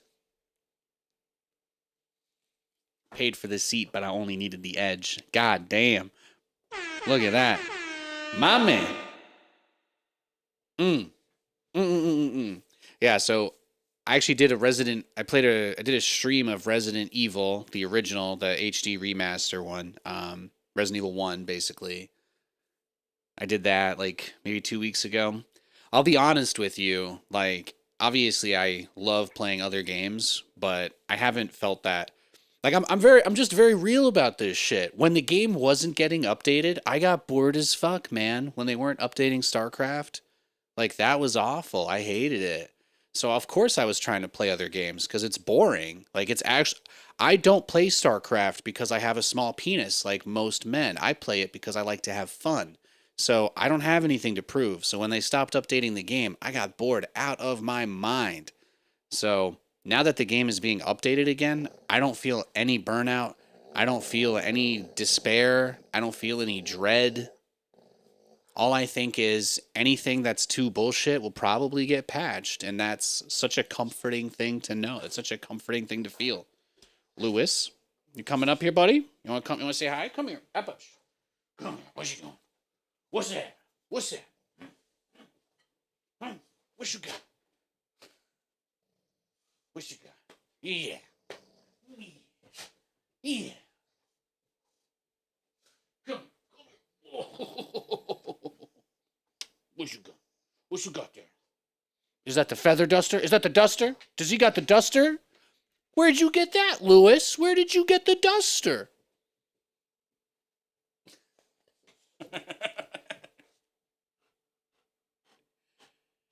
This is my son, Lewis. He turned 6 in November.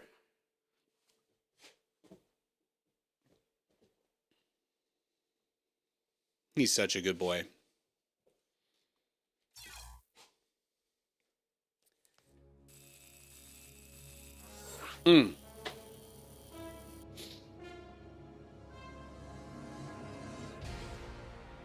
Now, once upon a time, I played StarCraft to prove something to myself, but then I proved it. And then I was like, maybe I need to do it again. And then I was like, maybe I need to do it again. And then eventually I was like, no, I definitely accomplished everything I want to. But the cool thing is, I don't put down games just because I beat them. I like replaying games a lot. So some of my favorite games, stuff I would like to find the time to stream, but I don't feel motivated to because StarCraft is my best performing content since I'm a StarCraft celebrity in many ways. But also, yeah, the game being updated again has completely killed my burnout. And I took a year off of streaming. So it's like, even though a lot of people who tune in just think that I've just been here streaming forever and ever and never went and did anything, you know, people just kind of come in and out.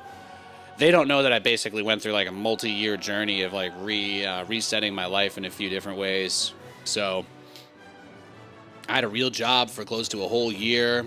Had a lot of distance from all of this stuff. So being able to come back and then 2-3 months into starting to play StarCraft and stream again, they're all of a sudden updating the game. Like that was, you could not have given me better news. Could not have made it easier for me, to be honest. Could not have made it easier. So there it is. There it is. Yeah, that was pool first. Crazy. Crazy. Imagine if he had just gone for my natural, he probably would have killed me too. How funny is that? He probably would have beaten me if he had just gone for my natural.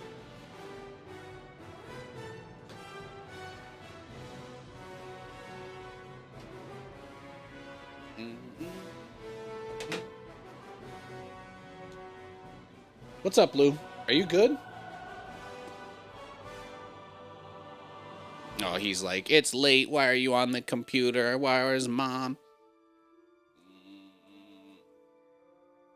You know, he might be hungry. I'm just going to give him some food. That's usually what he wants. I think the last time we took him out and fed him was before Kate went to work. So I'm just gonna give him a little snack real quick and grab myself a water. Yes, good boy. I love you. Yeah. Yeah.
All right. I just wanted to make sure I fed the pooch. That's all.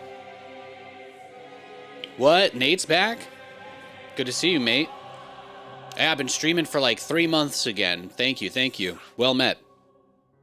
Happy Thursday. I hope you're all well.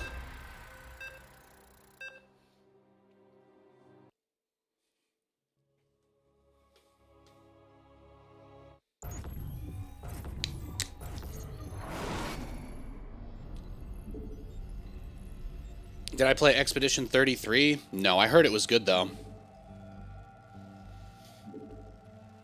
I heard it was good, but I heard that they have polite French people in it, so, you know, it's kind of... I can't really suspend my disbelief that far.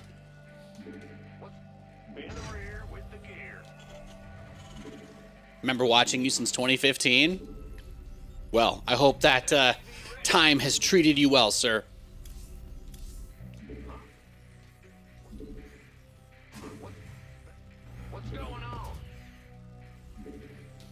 Now you get Nathanias in his early 30s.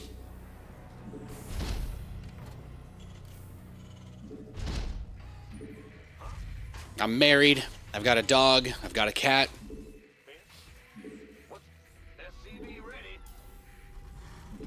I haven't gone Super Saiyan yet, but Vegeta doesn't go Super Saiyan until he's 33, so next year could be my year.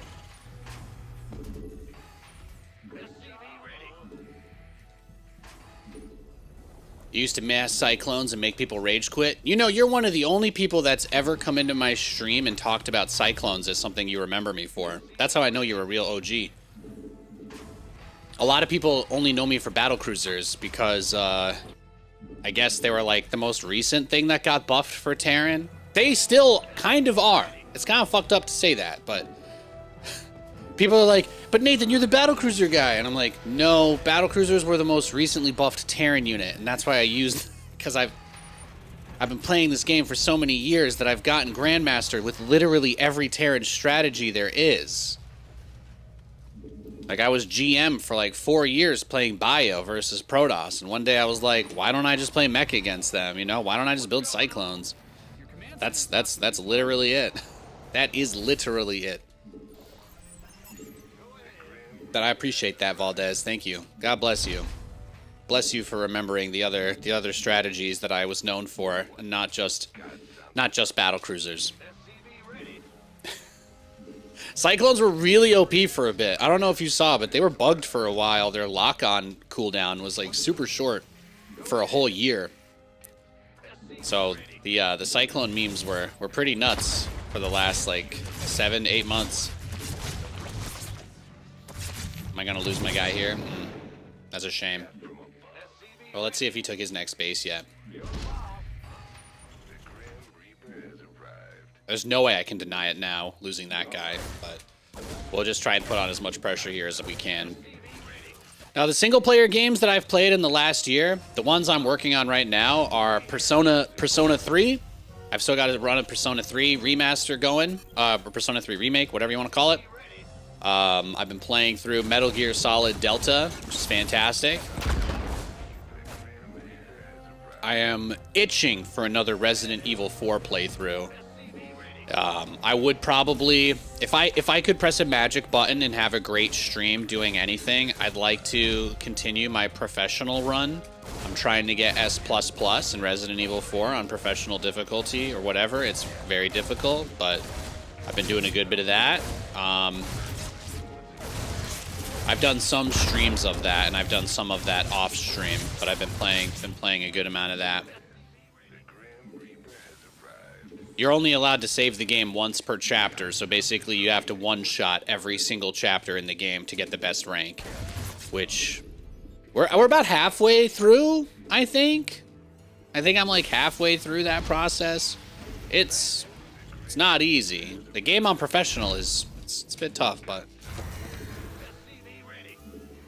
I'm just like crazy about horror games and Resident Evil and all that and Dead Space, etc. There's lots of good stuff. Lots of good stuff in the genre.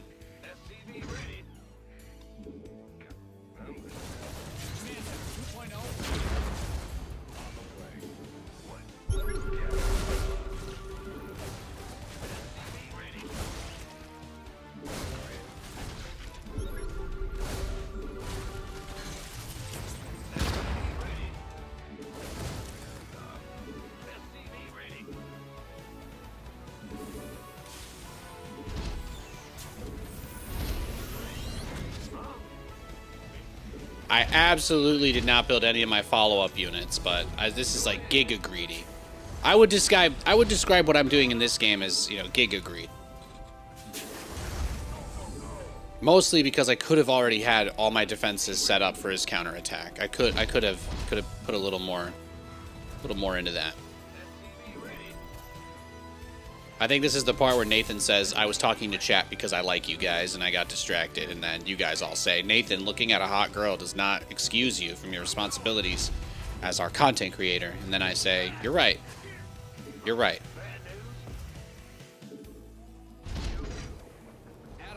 Now, this is a new build I'm doing versus Zerg. So right now there's a very popular 2-Rax Reaper opener that's like a macro-based one. People just open up with Reapers and then essentially put on a ton of pressure to delay the Zerg third.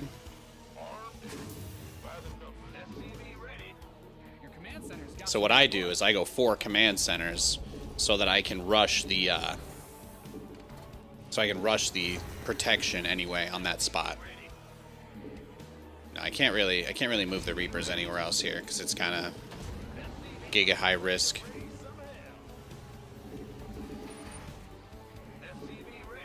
You want to see this work? I've won every game I think I played today with this, right, guys? I actually just had a game where a dude tried to Roach Bane bust me, and he's found the third base before he actually went and attacked this. He like attacked this and then lost.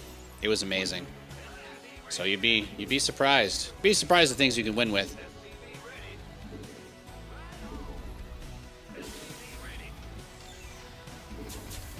Just get another one. We've got so many command centers. I'm not worried about it. He did finally get Ling speed.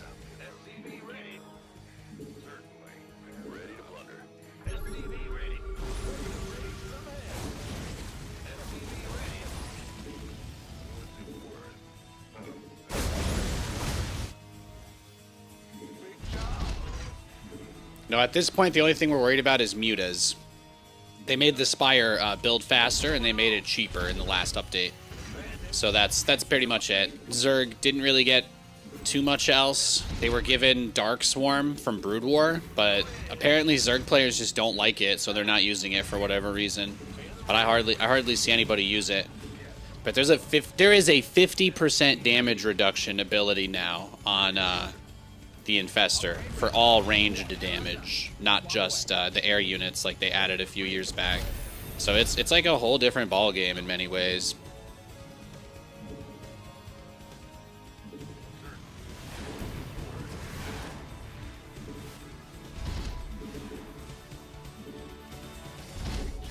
Alright, we just get the armories and then that's it. Operation Magic School Bus begins.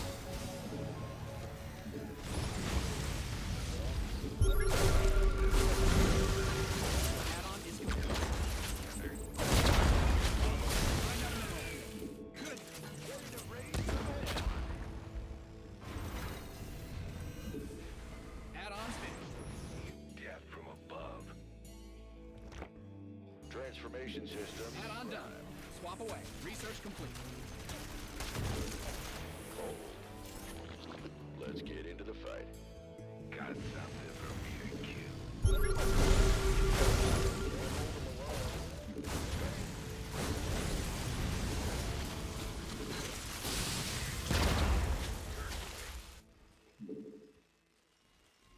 Alright. So what we do is start the Liberators, we get one last wave of Hellions, and then this is where the Giga Greed kind of ends, and we transition into attempting to win the game in a reasonable way. Now we take our 4th base. Getting this 4th will be pretty much impossible, but, like, you know, we should try to do something. Completed that mineral field. Research is ready.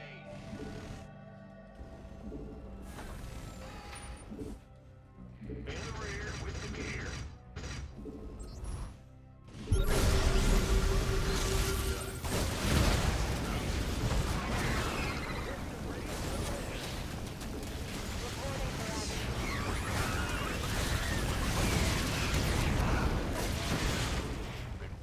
Death from above.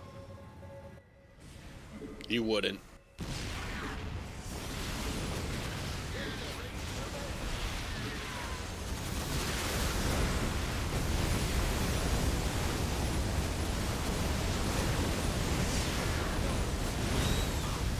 Wow, did he really just let me microwave all of his guys like that? I actually can't believe I saved the planetary there. With the gear. The thing with Ravagers is they have a lot less health than Roaches, so it's easier to just kill them in these kinds of situations. That's all.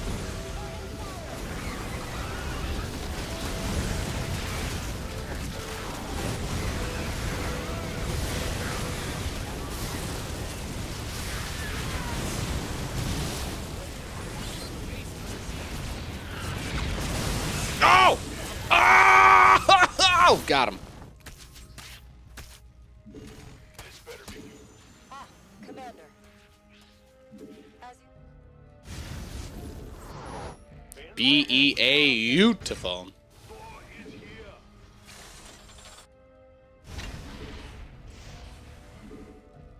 Big job, huh? By the numbers, boys. Ready to raise some hell. Stand by. Yes, sir. Of course. We read you. Your base is getting blasted. Your SCVs are under attack.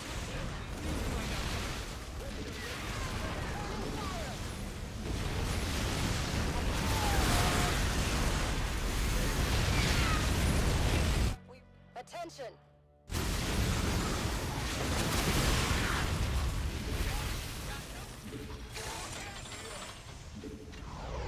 Bad news? What's going on? Go ahead.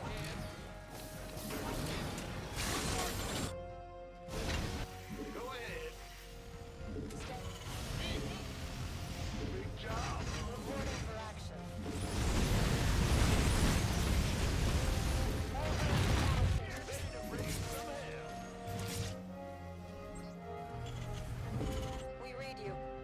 You've depleted that mineral field. Let's get some libs in Find here. out a mineral field. We're approaching our final form, though.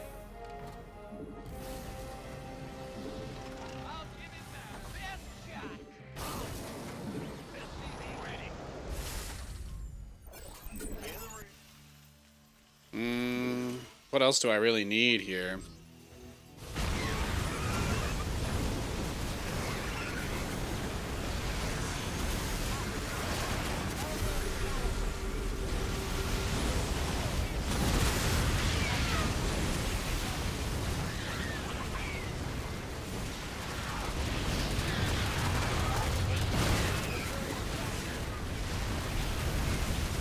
I might have gone too far down the ramp there, huh?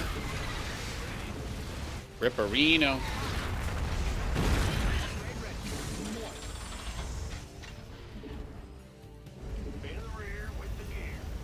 Yeah, that was terrible. That was awful, really. Unforgivable, inexcusable. I think we're probably gonna lose because of that, if I'm being honest. I think we're fucked. That was way too much. I need to get something crazy done here. That was too much to lose. I'm waiting on it. Daylight's burning. Sounds sweet. Ready to raise some hell.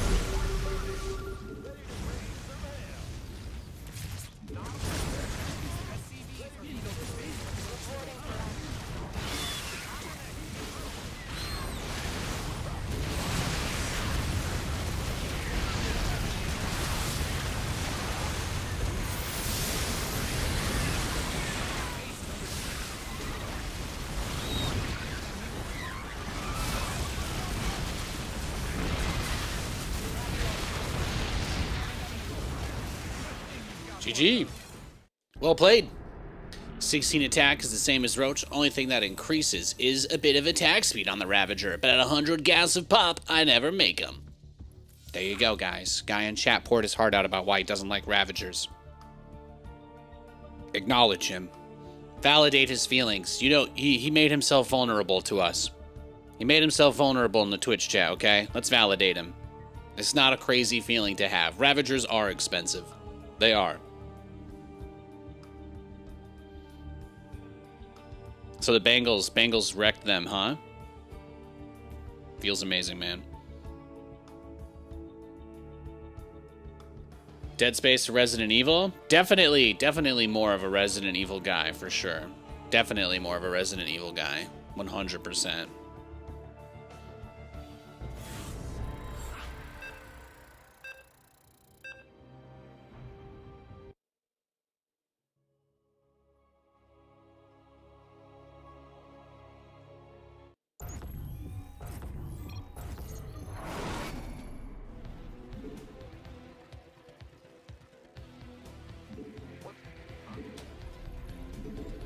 Guys, be glad they're not putting tariffs on the Starcraft units.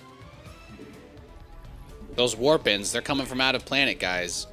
Alright? Count your blessings. Count your blessings while you can.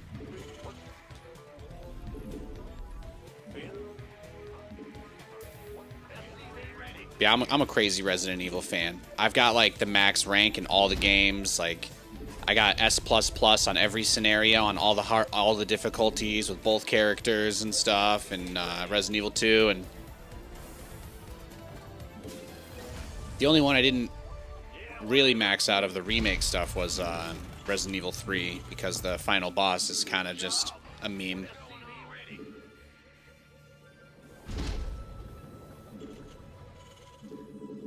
Well, Resident Evil 3 Remake wasn't actually made by Capcom's A-Team, so they outsourced, like, the entire project, basically. It was put together by a different company simultaneously while Resident Evil 2 was being made. Both games were made at the same time, basically, but only one of them was actually made by, like, Capcom proper, which is why Resident Evil 2 Remake is incredible, and Resident Evil 3 Remake leaves a lot to be desired. Am I a Nintendo aficionado? I like some of their games. I think most of them from, like, when I was a kid, but, you know, I'm not really crazy about Nintendo that much these days. They're They're kind of like Blizzard in some ways, you know. They're really abusive towards their audience and their own fans, but they don't. Yeah, people just kind of eat it up, you know. So, I see. Yeah, I like their old stuff for sure. I think the only Nintendo games I keep up with are maybe like. No, just replaying Mario 64 100,000 times until I die is actually enough. That's all I need. No cap. On God. For real, for real.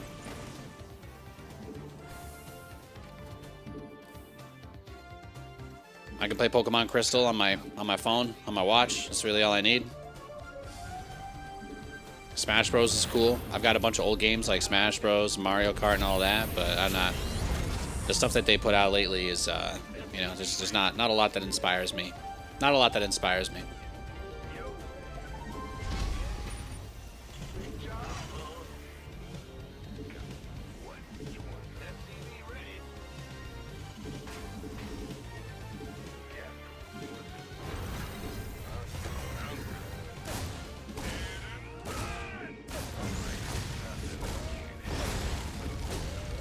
Base is getting blasted.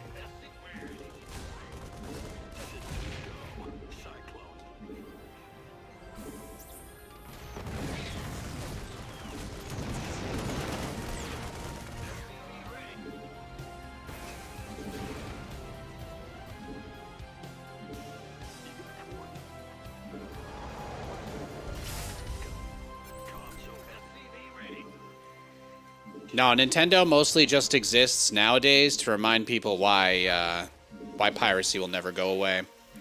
Because again, some old rich men think it's just such a genius, brilliant move to not allow people to buy versions of the shit that they love that last longer than a year or two.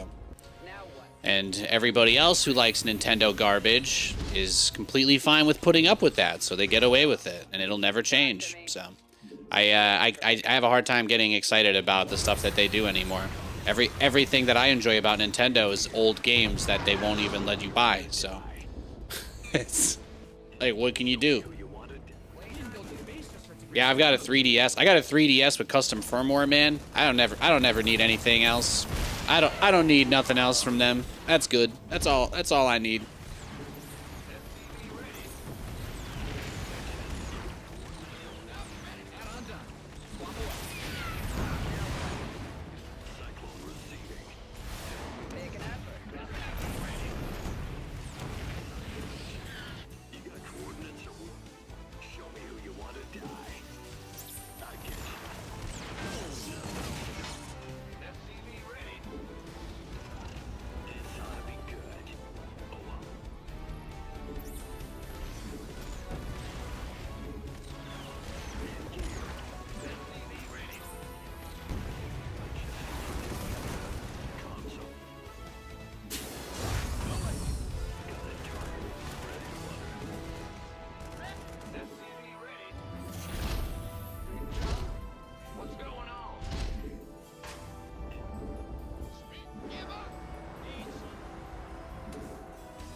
Yeah, my favorite games when I think about playing on Nintendo systems are like Banjo-Kazooie, right? Which they haven't done anything with that in literally decades at this point.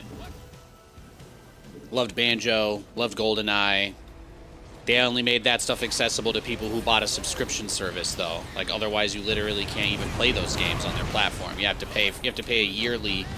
Pretty much, I have to pay a yearly fucking fee in order to play a lot of those classic games that they do put out. So it's like, there's no way to just buy them on your Switch and be like, there you go, now I can just play my regular Nintendo Switch 1 as a retro game console forever. Nintendo's like, nah, fuck you, we don't want that. You know, they're as far as gaming companies go, Nintendo's about as anti-consumer as it gets, so just not crazy, not super crazy about it. I have a Switch. I like Smash Bros. I like Mario Kart, but I'm also at the point now where I'm just like, they don't innovate. They don't do anything interesting. They literally just coast on the fact that they have a bunch of fanboys, more or less, who refuse to ever buy anything else because they just, you know. That was the horse they hitched their wagon to.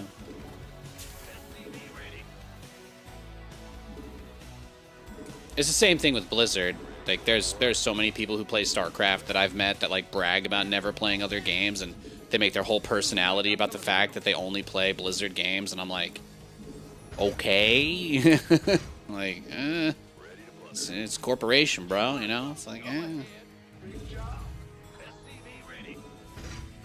And then people, like, take the fact that Blizzard doesn't do what they want personally, and they like, try to anthropomorphize a corporation. And I'm just like, I don't know, man. I don't know what to tell you. Why would Blizzard do this to us? Why would they do this to us? I'm like, nope, Blizzard didn't do anything to you. There was a person in a room that signed off on a decision that fucked you over. But you are so obsessed with this company that you don't have the ability to zoom in enough to see that there are decisions that are made outside of, you know, just what would be good or bad. There are people who make choices.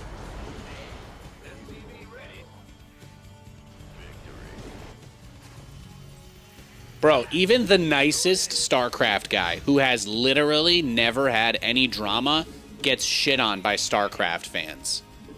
Like, it's part of the reason why like, that helped me move on from my stuff. When I would see like Rotterdam getting hate threads for playing Deadlock on his personal stream, like after a 10-hour show, and people would upvote it, and the Reddit moderators in StarCraft, they don't even delete that garbage. They just let people go post shit about anybody there, and I'm like, you know, that's just an unfortunate. It's like StarCraft is such a great game, but there are so many people that basically use it as their outlet for like deep, you know, either mental health issues or personal trauma stuff, whatever. I used to be one of those people, so I completely get it. I used to just get on this game and just rage the whole entire time and let it all out. So I completely understand what that's like, but there are a lot of other people like that who will never have the self-awareness to kind of wake up and realize that screaming at other people over the internet about a video game is, you know, not a great way to support that game. Because if you like StarCraft, the last thing you would want is for everybody who plays the game, you know, everybody who doesn't play the game to think that everybody who does is an asshole. But that's the hardest thing about StarCraft in general, is that that's always been a huge part of the culture, is the gatekeepiness about people who don't play the game, people who don't get it, people who aren't in on it. So, I mean, I literally deal with those people every day. Like the guy that comes into my chat and he's like, I can't believe you would do such a bad build. And I'm like, but you're watching, you're here, right? You know, that's what I'm here to do. I'm here to play the game. If everybody who streamed the game all did the exact same thing, like, what? Like, what the fuck? You get, like, you know, I'm a pretty diverse person. I've got a pretty diverse background. I like diversity in my games. I like diversity in my strategies. I love that there are so many ways to play this game, even if there are a bunch of people who try to gatekeep it. But that's the best thing. Like, no matter how much anybody ever hates me, they'll never be able to stop me from just booting up the game and doing whatever I want in the game, which is awesome. Like, that's the whole point. It's a game. Have you ever gone outside and played a game before? Have you ever played anything with anybody in your whole life? Maybe not. Maybe not. Maybe that's what turns you into a StarCraft fan. Maybe that's how it happens. But I got into StarCraft because of my friends. Like, we were all nerds. We were all nerds in middle school. And we used to be playing, I was playing StarCraft since I was 11 years old, man. I never played a single 1v1 of Brood War that I took seriously. I literally played nothing but big game hunters, UMS, customs, Dragon Ball Z, select all units, Super Smash Bros, select all units. Like, I literally only played spawn defense, cannon stack D. Like, those are the only games I ever played in Brood War. And I'm like, there are so many people who basically take credit. They like they legitimately believe that like the esports side of things deserves all the credit for everything that's ever happened for the game, and that part is sad because there is so much about StarCraft that is great that even people who play StarCraft refuse to play because they don't feel it passes their purity test, which again, very sad, but that's like, you know, that's the struggle. It's the struggle of being in the StarCraft space, because I basically have to like teach people how to play with their own toys because they watch me play and they're like, I can't understand how somebody can be good at the game but also have fun. It's all I do is build Marines because somebody told me that that's what I'm allowed to do, but it's actually really fucking hard because it's only ever been balanced for Korean players, and there's actually no strategy for Terran that was ever really balanced for noobs except for mech, but some guy on Reddit said that if I play mech, I'm a bitch, so I'll never play it. And it's like, okay, man, well, you overthink that until there's no more time to think anymore, make decisions, and I'm just gonna play the game. So that's what I like to do. You played the campaign all the way through like 4 times. Love that shit. Hell yeah, hell yeah. On this account, I don't think I have them all maxed. I'm pretty close. I did. I got burned out. I got burned out on achievement hunting in Starcraft because I did a tournament where I did a tournament for Twitch. There's a Twitch and Blizzard put on a pretty big prize pool tournament to do like a StarCraft 2 achievement hunt like 10 years ago, actually. It might have been 2017, like 2017-ish. They did, we had to get every single achievement in every single campaign. And I did that, but it was on a different account because Blizzard gave us new accounts to track. So they're like, use this login, use this username and this password because this is the one Blizzard is tracking for your achievement hunting thing. So I did get them all, but not on this account. And then I was like, why the fuck would I want to do that again?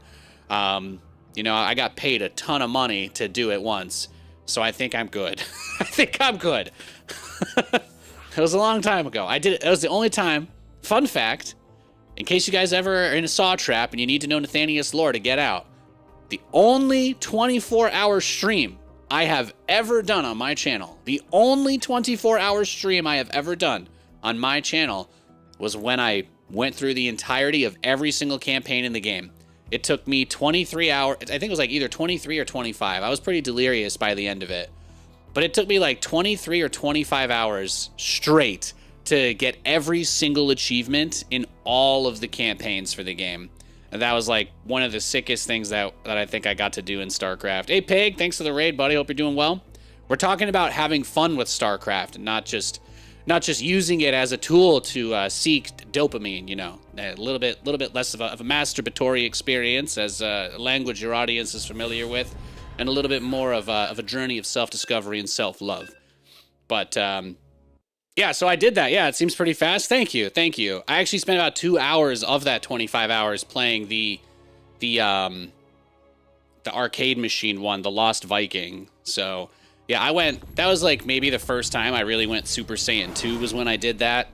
But yeah, that was a great, crazy thing. GLGL. But that was like a great, crazy thing. Oh, is this the guy? Is this the penis guy? Yeah, I think this is the guy that drew the penis on the mini-map the last time I played him. So we'll just go through the motions on our build and let him have his fun.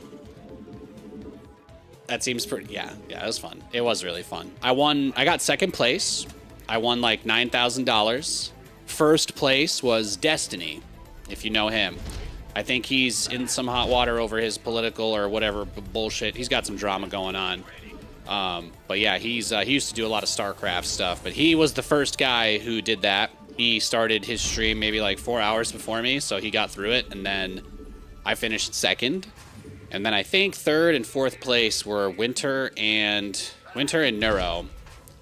And yeah, they both thought that they beat me because an admin mistakenly told them that no, they didn't have to do Lost Viking, but they didn't read the terms and conditions where the fine print said that the judgment and the prize were based on achievement points total.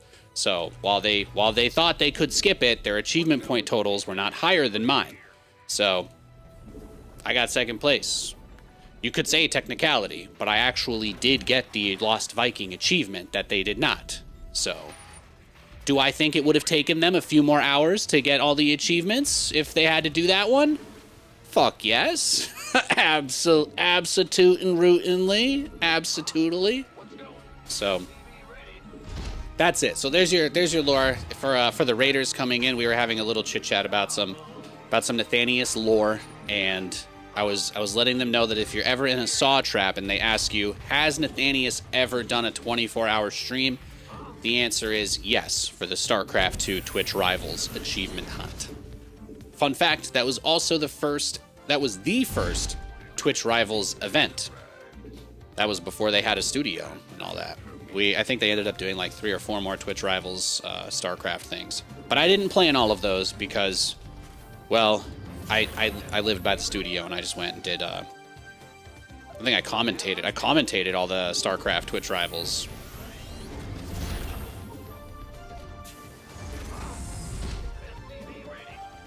But yeah, cool stuff.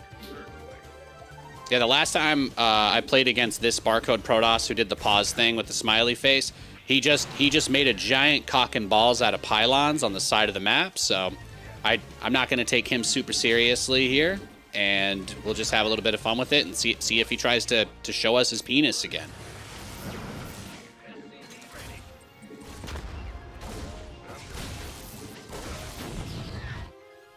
For anybody wondering, we did win that game, and I dropped a nuke on his cock and balls, but unfortunately, you know, it doesn't do the job permanently. So here we are.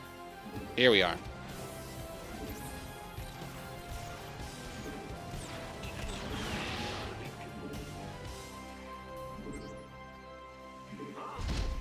SCV ready. Comms open. What's bad news? Gave him the burning sensation. Exactly. That's how, I mean, how else? How else?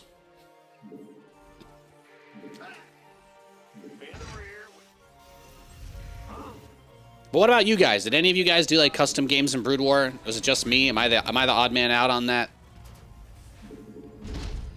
You guys ever play Spawn D? What's going on? You ever move your probe to a beacon that turns off the lights so you can stack photon cannons on top of each other in the fog of war infinitely? You ever done that? You ever drink Bailey's out of an old shoe? Ready for pickup? Yo, thank you. Used to play Zergling soccer? Hell yeah. You play forward or guard?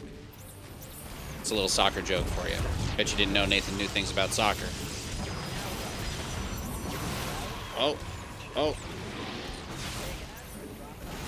Man! Oh, Void Ray. Okay. SCV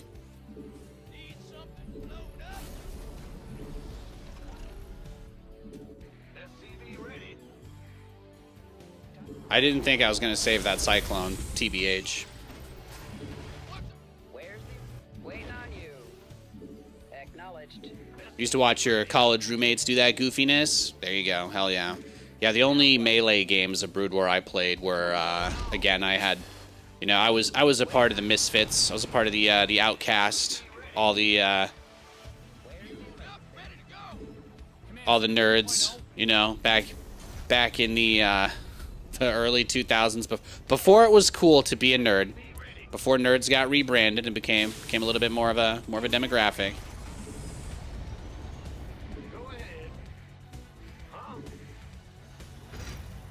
I think I told you guys I got suspended from high school for playing Brood War on a computer during class. It's good shit. You're playing Dr. Mario? Wow, I'm jelly AF. Boo? Boo? Do you hate fun? Do you hate fun? Are you one of those guys who like sees kids playing at the park and you're like, I wish there were no parks. I wish everything was a barren wasteland and I was alone forever? Like, mm-mm. Now, ready for pickup? Now what? SCV ready.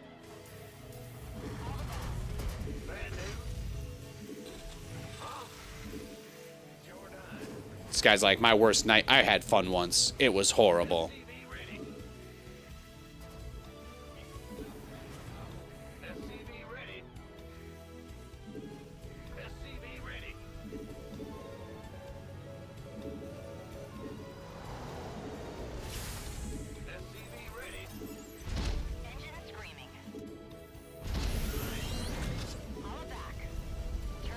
Talk to me. Light flight's here. Now what? Ready. Where's the emergency? I mean, we know that he has the Void Ray, right? So there's a pretty decent chance we'll end up running into some aggro from him. Waiting on you. Oh, he donated another one. Beautiful. Beautiful. Ready for pickup? Yo, thanks for the sub, Bodsville. Wow, thank you so much. Research has concluded. Oh, a little cheeky.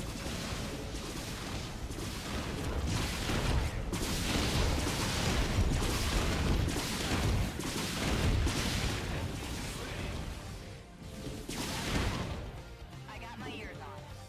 What? Call the ball. Actually.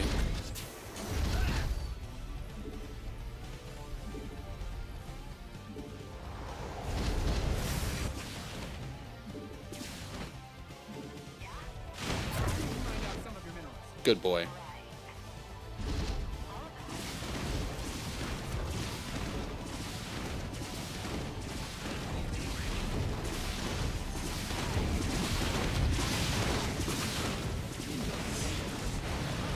Oh, there they are. Yeah, we're not gonna make it, are we? We're not gonna make it.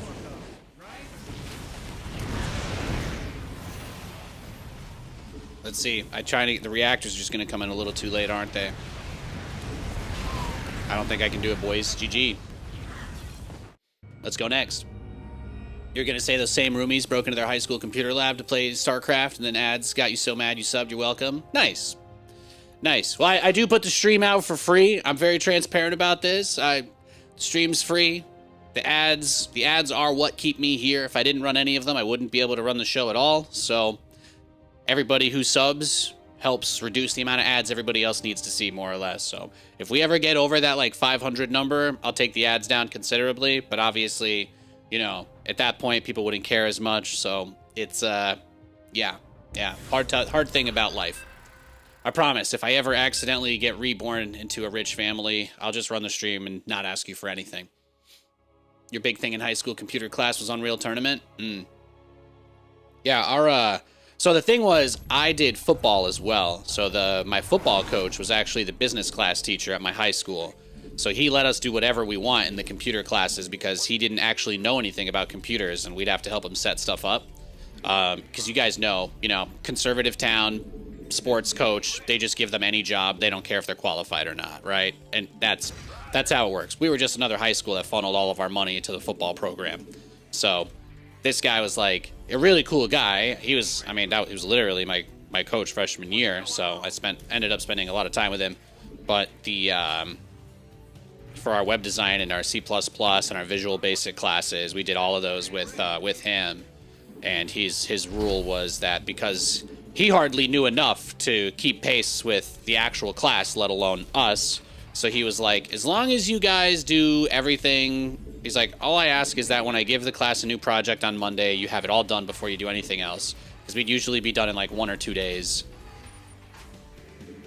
Because he really didn't know what he was doing. He's like, guys, your project this week is to create a GUI in Visual Basic and make a calculator app. I'm like, whoa, guys, this is some tough shit.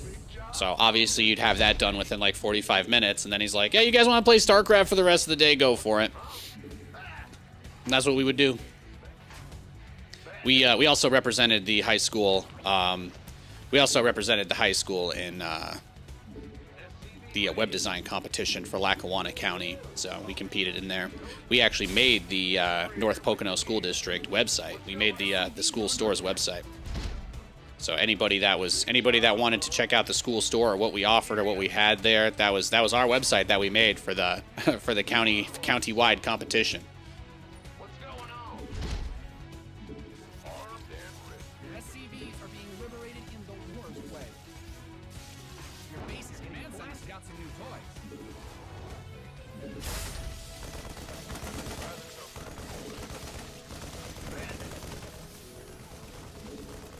Want a piece of me, boy? Wow, no cancel. Been waiting.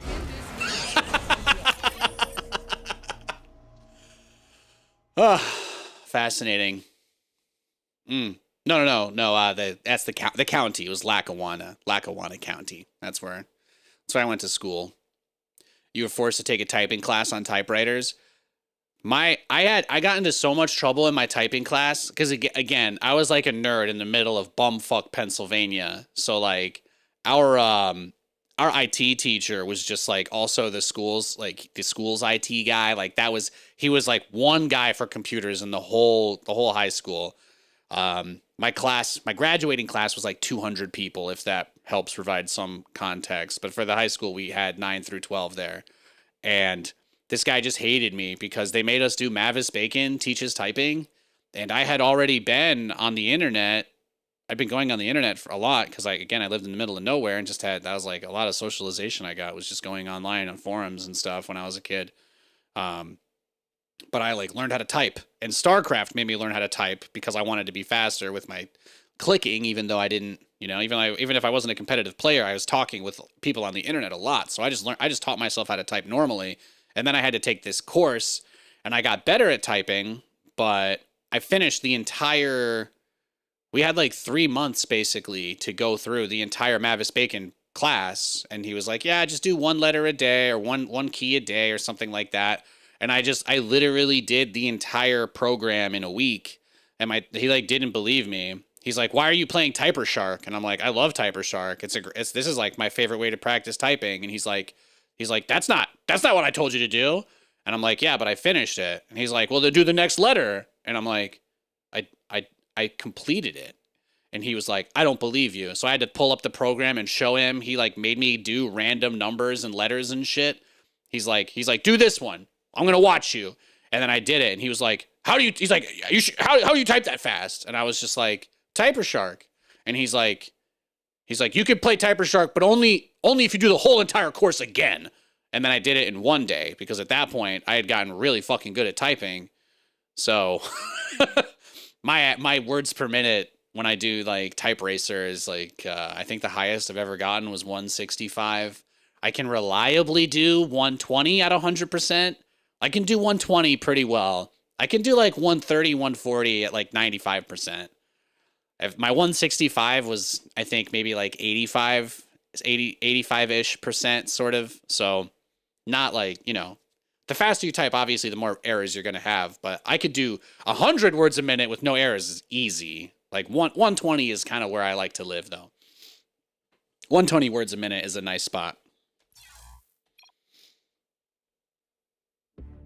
You lived until recently near Philly. Nice, nice. Allentown. I know some folks there. Yeah. Yeah, I was up in North Pocono, but we were just outside of Scranton.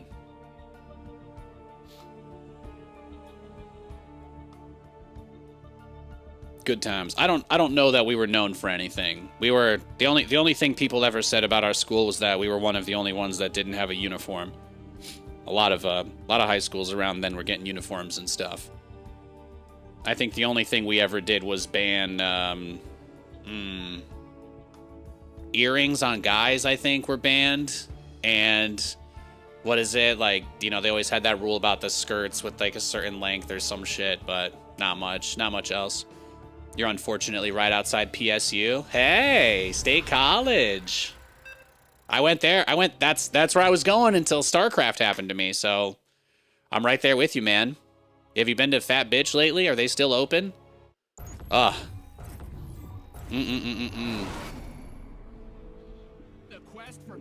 Did the opponent make a penis on the minimap that game? No, he did not. He did not, tragically. Only thing good there is Cove Haven. See, I'm not even sure I know what that is. The big attractions by us were like Montage Mountain. We had like Glenmora Plaza and stuff. There's some wealthy New Yorker types who keep their golf houses and stuff over there. It's pretty nice area. A lot of tourism from New York during the summers in Jersey because we got a lot of. We sound like Fortnite locations. Yeah, man. Yeah, we're dropping Camelback. We're dropping Camelback Mountain, okay? All right? We're dropping Camelback Mountain. Pick me up a gold pump. And also if you find a legendary item, I just want the Scream phone, okay? If you could give me the Scream phone, that's my current favorite weapon. My wife got us a Victory Royale the other night cuz they put the Scream phone booth in the game so you can get the knife and the phone and you can just fuck with people around you. And some guy was hitting the gritty over me while I was bleeding out, and she just showed up behind him. It was So anyway, I'm trying to find a nice affordable scream mask I can get for us. The glass bathtub wine glass thing. There you go. There you go. SCVs didn't sign up to fight. Oh, I see. I see. Yeah, stuff like that's what it's known for. I mean, Poconos are beautiful. I didn't really learn what mountains were until I moved out west, though. I will say, Appalachia is beautiful. I lived on a mountain. That's where I was. I grew up on a mountain, so I totally... Springbrook. We were high up. We had nothing. Just a bar and a fire hall. That's what I'm used to. My town literally had nothing except for a bar and a fire department, and it was a volunteer fire department. I was not allowed to do that because I did volunteer, but I was, when I turned 18, I went to Penn State, so then I was never allowed to go into a burning building. But I did a lot of work with those guys. Springbrook Fire Hall, great organization. They pretty much take care of everything. It's like a super remote area. We didn't have like an address even. We didn't even have our own mailbox or address until like 2008. That's how far in the middle of nowhere it was. We were just some random ass road down off 690 in the middle of nowhere.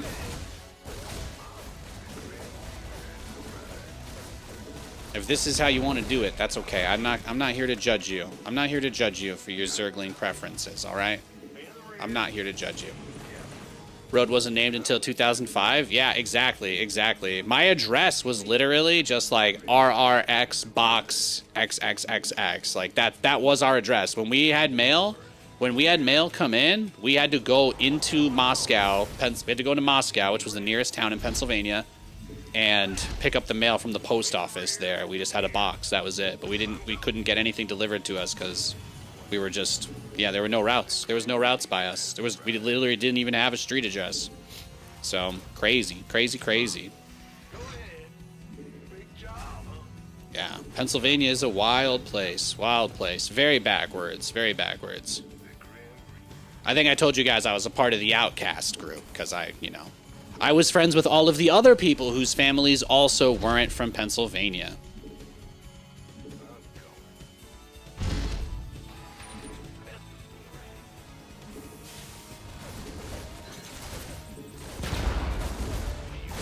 Yeah, I ain't call it Pennsyltucky for nothing. Yeah, PennDOT. Oof.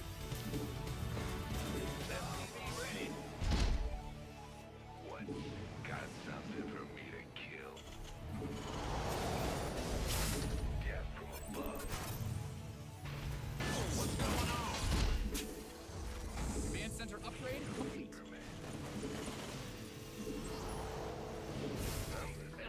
Add-on done. Swap away.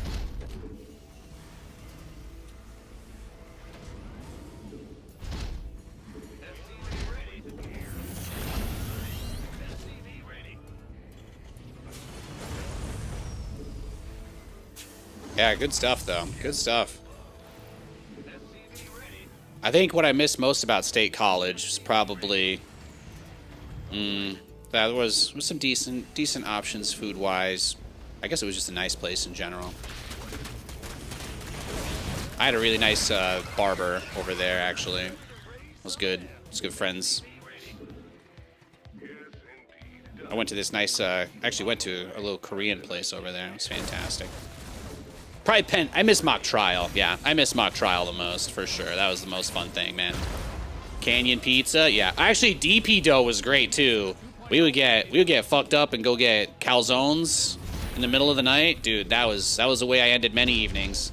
Ended a lot of evenings with calzones. Oh man. Nah, DP dough's peanut pepperoni calzones are so good.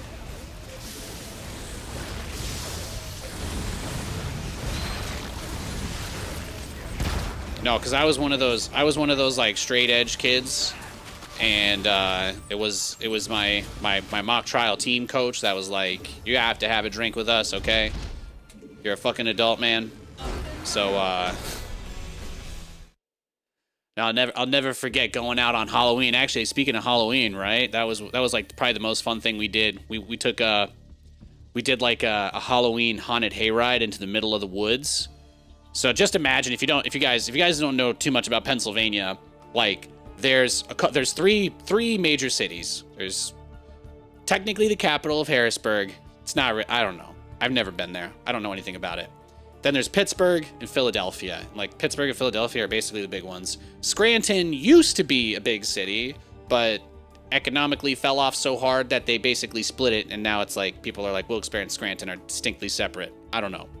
But you can debate that. Once upon a time, the city had a shared name because it used to be an economic powerhouse of the United States. But State College, where Penn State is like in the dead center of the state, and there's literally nothing at all around it. Like it is just hundreds of miles of like farmland and forests and stuff like that. So there's like some really cool nature stuff. Like I got to go see like a really cool outdoor zoo in the forest there. But we went for like miles into the middle of nowhere and just had a giant bonfire, and like some dude had a little pop-up burger setup, and yeah, good times. I think that's probably one of my best memories. That was I think the first time I had beer. My captain snuck me a 40 of Heineken, some good shit. I was like, they're like, what do you want? I'm like, I don't know. I don't drink anything. And they're like, well, we could get you something like light that would be nice. I'm like, okay. And then we all just sat around a fire and told stories and hollered at each other until like 5 a.m. and the sun rose, and we got back on the cart and went back to town. It's good stuff. Good shit. Yeah, the creamery on campus is great too. They do like, oh, yeah. The Penn State Berkeley Creamery. That's some good stuff. It's time to kick things off.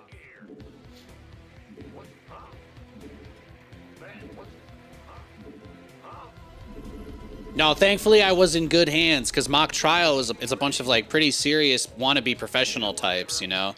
Like I was with a good group of folks. I was thankfully with a really good group of folks. That was like, I used to be really shy and awkward because, again, I lived in the middle of nowhere. A lot of my interactions with people, even at an early age, were on the internet. And again, where I lived, there was nowhere I could go. There was nowhere I could walk to. All my friends were like a 30 or 40-minute drive away. Sometimes their parents would come pick me up because I had a single dad, so he couldn't really take me anywhere. So like that whole, you know, there was just like such a dynamic of like kind of just being out there. And like where I lived, we had a nice yard. There were just a couple of streams. My neighbor had a pond and horses and pigs and stuff. Like that was like the kind of environment that I grew up in. So a lot of my days where like school would basically be all my interactions with people, and then I would go home and just be like, that's it. That's nothing is gonna happen here. And so I spent a lot of time just walking around the forest. I had a golden retriever back then as well, so I would take my boy Lucky, and we would just go walk for miles and miles through the trails and just looking at stuff. And it's good times. Got a lot of fond memories of the space. That's why I wanted to be here so bad. That's why I love about Washington State. I mean, it's got to be the most. It's top. I've been very blessed to be able to travel quite a bit in my life, thanks to particularly Starcraft, esports, all that kind of stuff. But Washington is definitely got to be the most beautiful place. There's not much that holds a candle to this to the nature out here. It's I've lived in California. I've lived in San Francisco. I've lived in North Cal. I've lived in SoCal. I've lived in Nevada. I've lived in quite a few places in Pennsylvania, a little bit in New York, and now Washington. And yeah, it's so nice. It's just so nice. The air out here, the water. There's another giant ass pond super nearby that we just go stare at. There's a heron we've been watching. That's just been going out on our morning walks, and there's just one at the edge of the pond just kind of standing there aura farming, and then Katie will be like, oh my god, is that our bird? And then he'll just like get up and fly away like, I'm too cool to see you. I'm too cool to be seen with you guys. And I'm like, damn, you know, it's cool. Command center upgrade complete. That's what I always loved that nature stuff. Me and my friends would all just get lost in the woods. We were all gamers. We were all super nerds. Who were basically told we were allowed to play games as long as you spent time outside. So they were all Boy Scouts. I couldn't afford Boy Scouts, so I just learned from them. But we mostly, I think 2 of them became Eagle Scouts. And we would literally just go out into the woods for days at a time and get lost.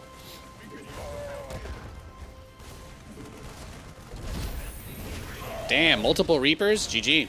Yeah, that's... I didn't know what race he was, so I did the wrong build. Let's go next. No better sleeping than sleeping in the hunting shack. We would usually just sleep on the floor of the forest. That's what I was doing when I was 14. Just take a bag of cold hot dogs and some water bottles out to the woods. That's it, man. It's good times. We only brought tents if there were like a lot of mosquitoes out. That was it. We would only use tents during mosquito season.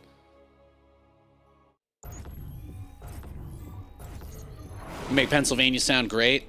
I mean, at the same time, a lot of those things were caused by a lack of resources or availability, right? Like, we didn't have, you know, not having those things like we were talking about.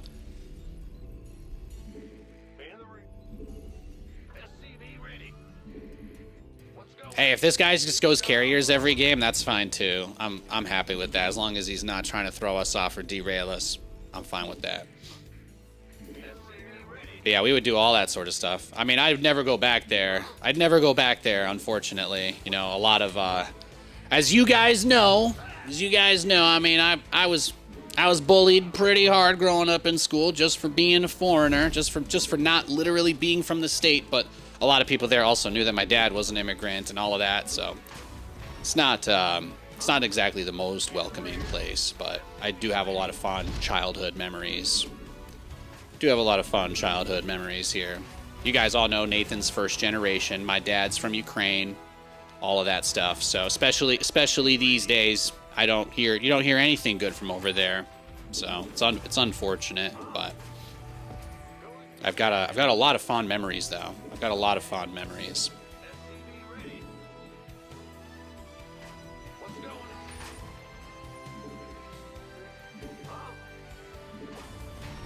Plus, they did have some services there. We got free propane during some winters, so that was nice. We qualified for that. At least they gave us heat a couple different years.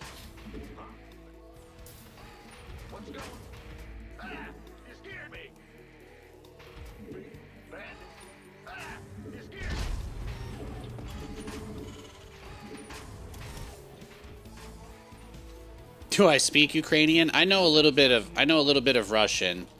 My ex-stepmother, who lived with us for like maybe 6 years, she was from St. Petersburg, so she taught me a little bit. But my dad never taught me any of that stuff. So he only ever spoke English with us. And my mom was like a regular New Yorker, so she was born in Brooklyn. So she only spoke English. She was just a regular old Irish American gal.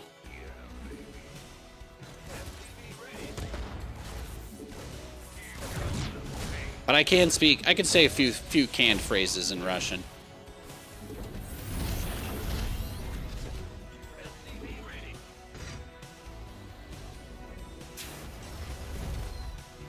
I actually helped.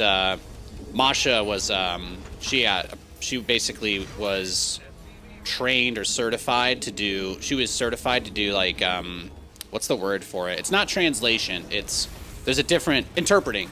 She got certified as an interpreter, as an English-Russian interpreter in the Scranton Chamber of Commerce. So what I would do was help her get people through their citizenship tests and stuff. So I would just practice with them.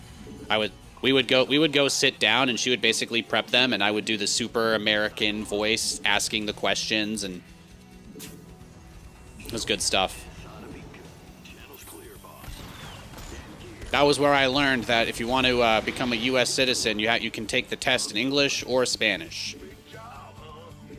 They didn't have any other options. But they had that.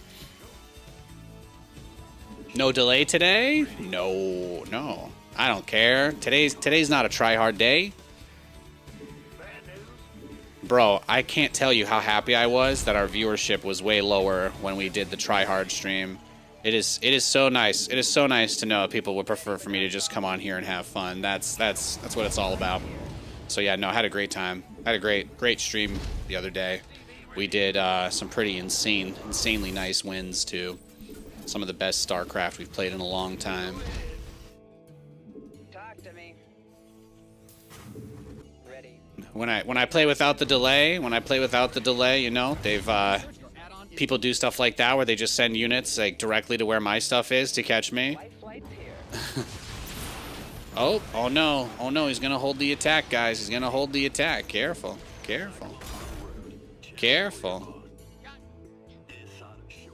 Uh-oh. There he goes. He's got that carrier on the way already. Look at him go.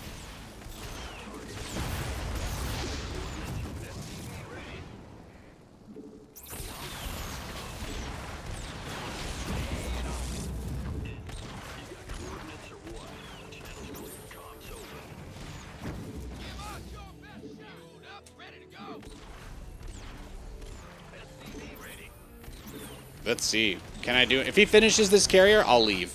There we go. Easy. Easy way to give myself an out of this.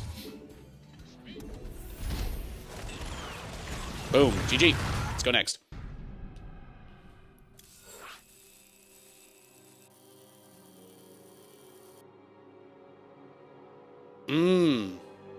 I see. Yeah, that's fascinating. Yeah, I remember doing a lot of random stuff like that. So I had some good exposure to that, different cultural stuff. Obviously, my grandfather spent the rest of his life in New York City. We spent a lot of time over there. He was a big part of the Eastern European Jewish community in like Starrett City. It's time to kick things off. By like Little Odessa. That's where my family is from. And my dad and my grandpa came over from there, I think, 1982?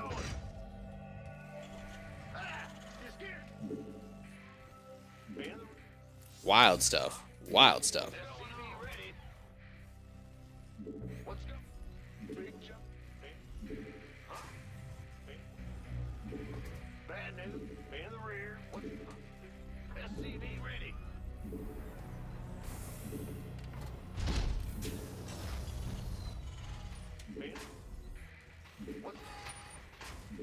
Heritage-wise, maybe. I don't know what the rules are on that. People get really weird when you talk about that stuff.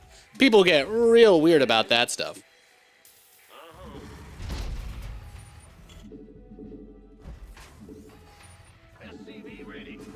But I believe the answer is yes.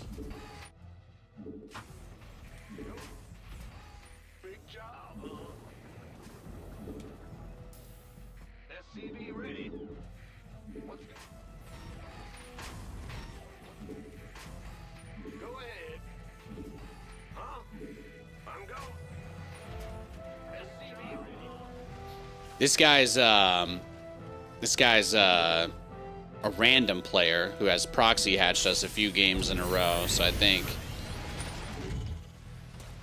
There we go. Yeah, I was gonna say send that drone over.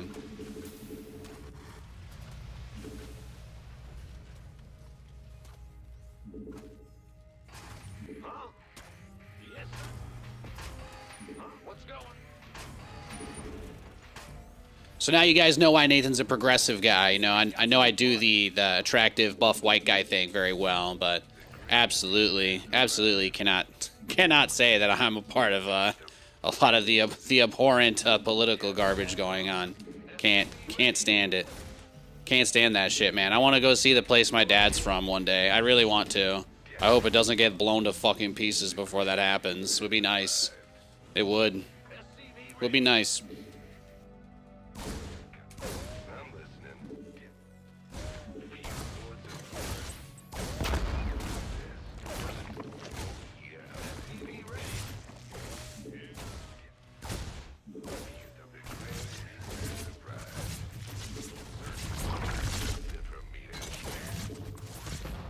Oh.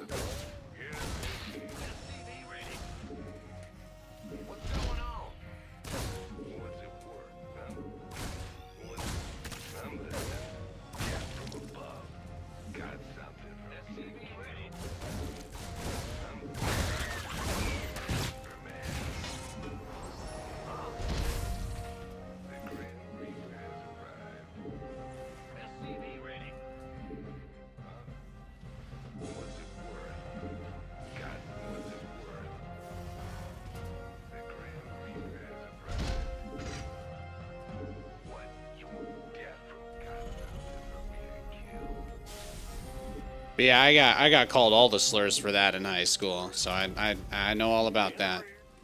Go ahead. SCV ready.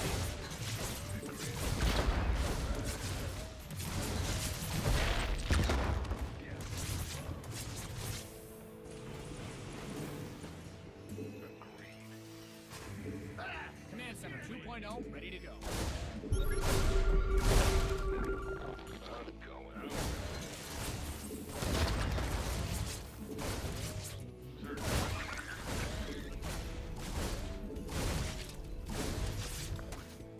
Nothing I can't handle. In the rear. Got it. I'm like, actually killing this roach warren would be so nice, right?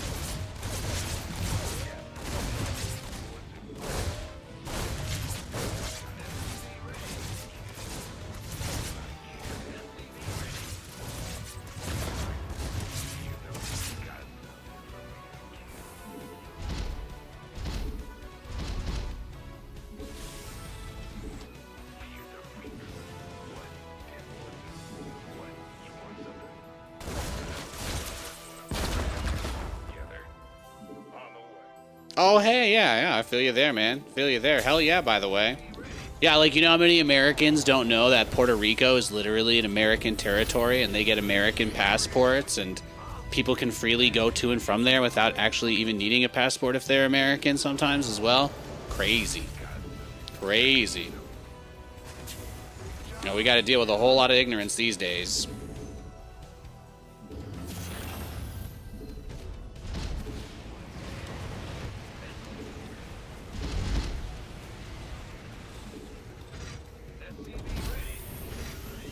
Command Center's got some new toys. Hear me. SCV ready. SCV ready. SCV ready. Oh, look at that. Nidus. That's cute.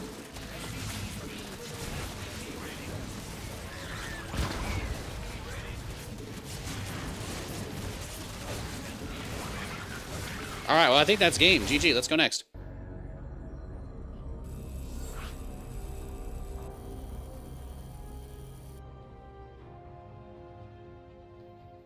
Mariners lost? What a shame. What a shame. Yeah, exactly, Nauperman, exactly. It's what happens. It's what happens when you have a culture built on being proud of not knowing things.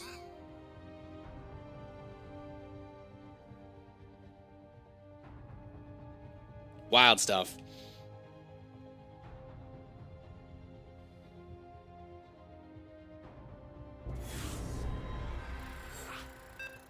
Baby's texting me. They're getting ready for last call, getting ready to close up.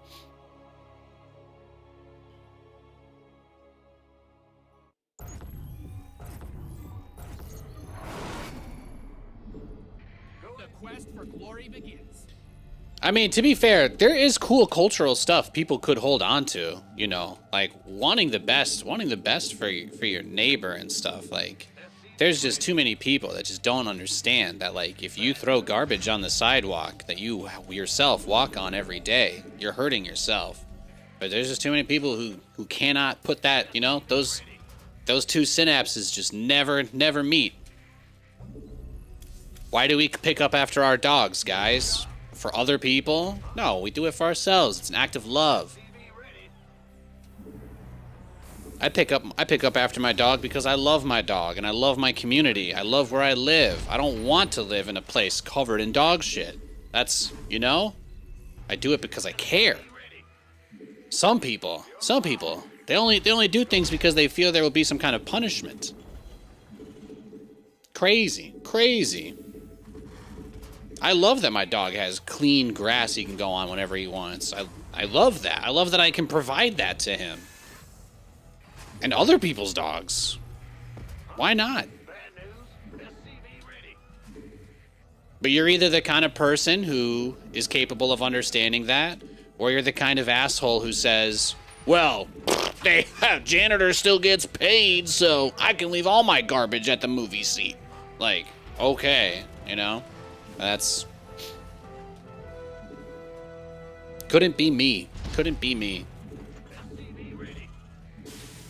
In the rear with the gear. What's... huh? Woo-hoo. What's going on? It's yours. Huh? Man.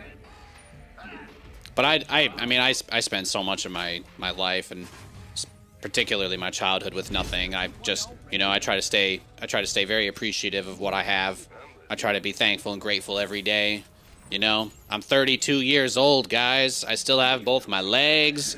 I can still run around. I can still, you know, I can have sex. I'm not in any kind of position where I can't live a human life. And almost everything that I want, my limitations are, you know, they're at least things that I can do stuff about. And I am so thankful, so thankful, because I know that there are so many people out there who, in spite of anything that I ever thought was tough, you know, they never had a way out of that, right? You got to live for those guys. You got to do it for yourself, but you got to do it. You got to do it because you know that you are blessed to be here. You are blessed to be whole, especially if you can be. And it's just another reason to enjoy and appreciate that time as much as possible. We'll do the same deal. I'm gonna assume he carrier rushes again, so if he gets the carrier out, then we'll GG. So we'll just see if he can finish it or not. Just see if he can finish it or not. But yeah, it breaks my heart. It breaks my heart that that's considered a controversial opinion that makes people angry. Like, that sucks, man. I wish when people were just arguing about how to pay for stuff rather than the shit people argue about nowadays.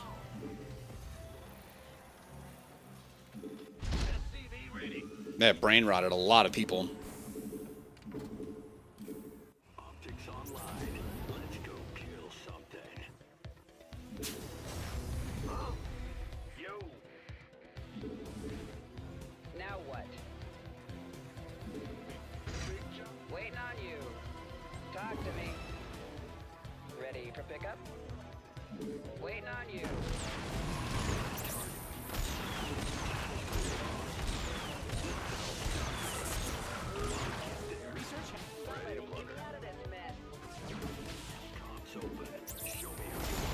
He's got hallucinated stalkers, so.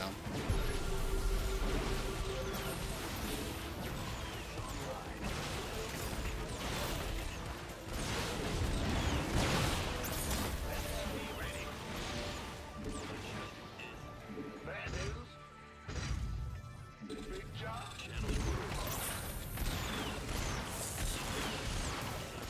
Let's see it. See if he gets his carrier out or not.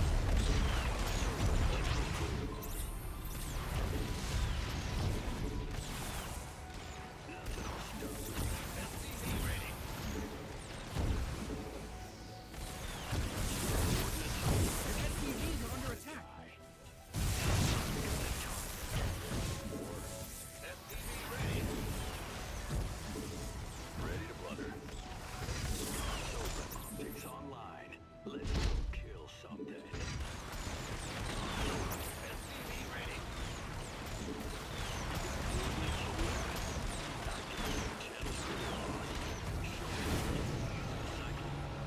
Channel's clear, boss.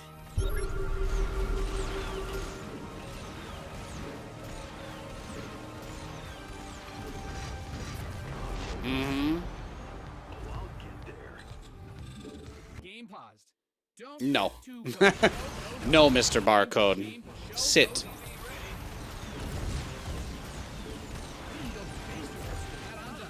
Swap away.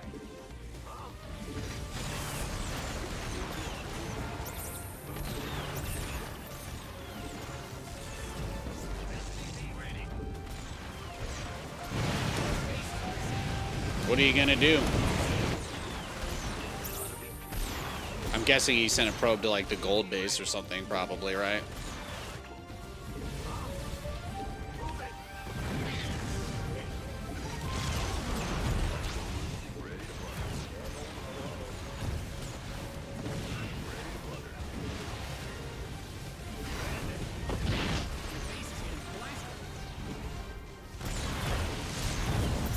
There it is. There it is. Oh, there's the cock.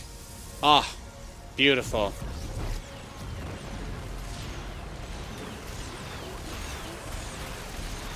There you go. Might as well. He'll forever be known as Cockman. PP. It is.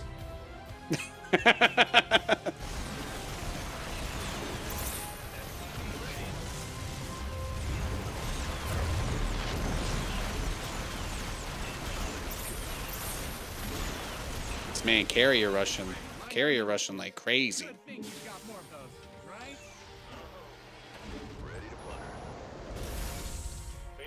Hey, at least he's not prude, right?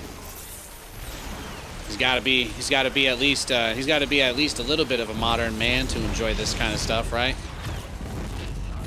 Channel's clear. Go ahead. What's going on?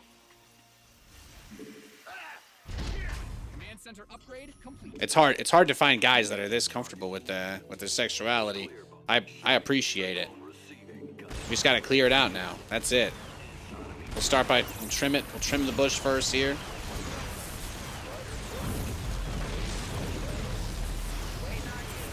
And work our way up the shaft. You mined out some of your minerals.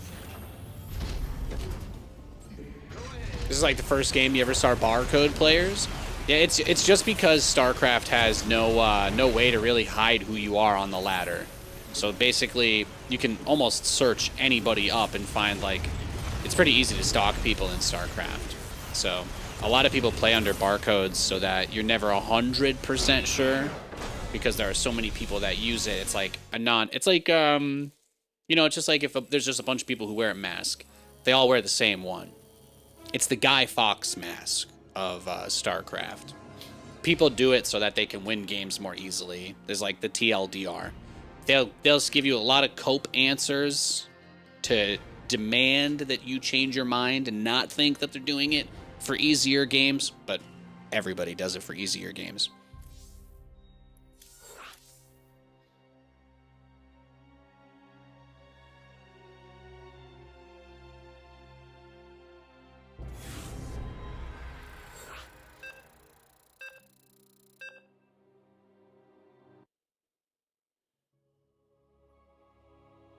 All right, we got the same guy again.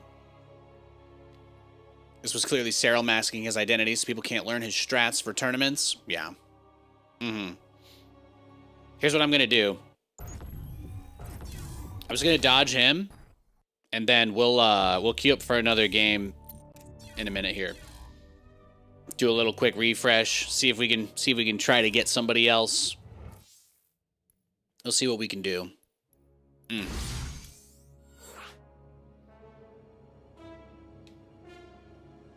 I'll try to get a different player. I do think that guy's obviously sniping us with the stuff that he's doing. I would actually like to play a real game of StarCraft, however. So we gotta get somebody else. If he queues me 5 times in a row, I will probably just end stream and go smoke a joint on the street with my dog. We'll just go for a walk. But if that's what he wants me to do instead of stay here and lose more games, that's on him. Okay, guys? Now it's up to Barcode Man to leave us alone.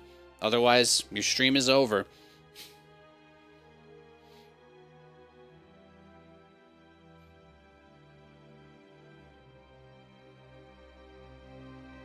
The Financial Times. Good stuff.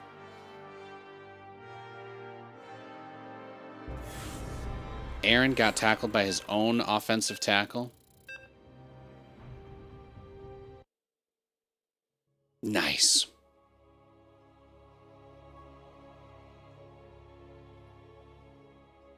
Incredible.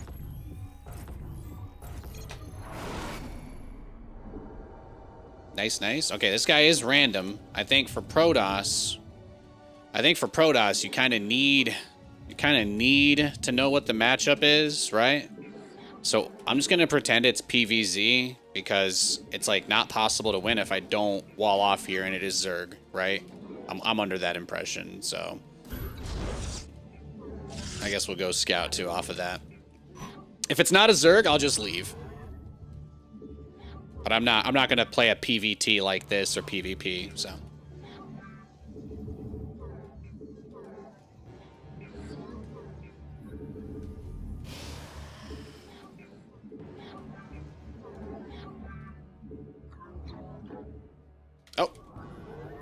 GG.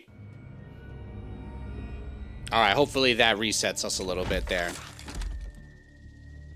Yeah, it looked like it was a celebration. It looked like it was a celebration after a score, and the guy jumped on him, and he, like, actually brought him to the ground, like, knocked him over. Probably hit him a little bit harder than he meant to. Probably.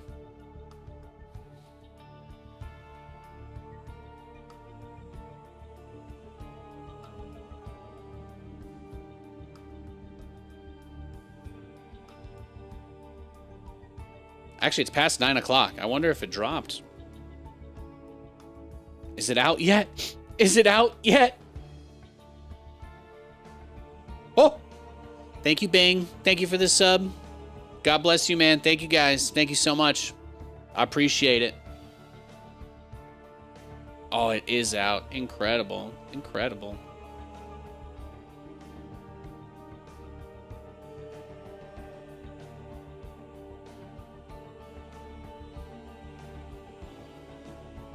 Beautiful.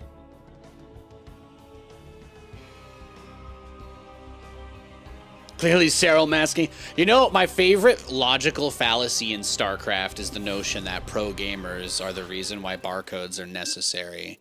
Like, the idea that people who have everything they do super heavily scrutinized to the point where just having replays of someone is enough to identify who they are, like, anybody who is willing to put in that level of legwork to know who they're playing against could always know.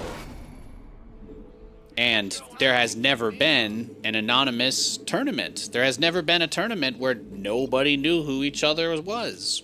Total Biscuit did something like that, but even then, there were actually problems caused by very obvious player tendencies and things that they would even say, even just the things they would say in the lobby before they get ready for the game. That was like a whole thing. It's a whole thing.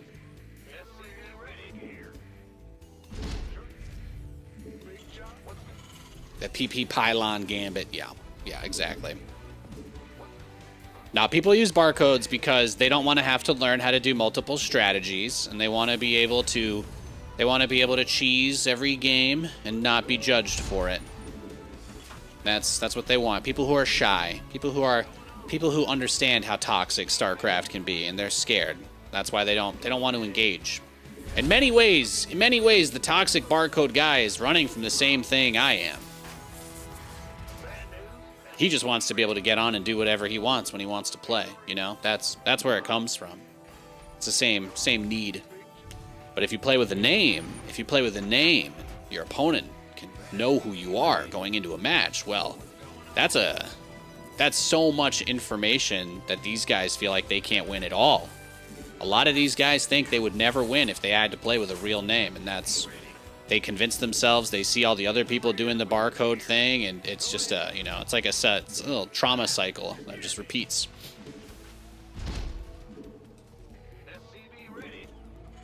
But people are so brutal and so judgmental about MMR and winning and losing and blah blah blah that these guys feel so shy. They don't even want to play the game if other people know who they are, because the idea of publicly losing a match of StarCraft is like the single most terrifying thing that can happen to you.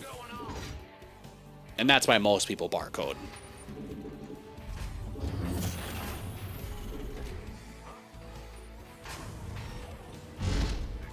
Command Center 2.0 ready to go.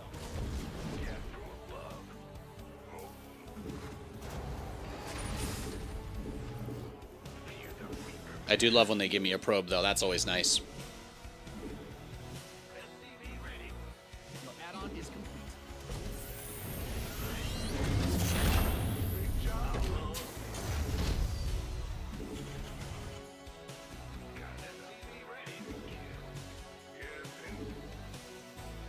You like to barcode because you like to roleplay being an item at the store? Oh, yeah? You like people throwing you down on belts and rubbing their hands? Sorry.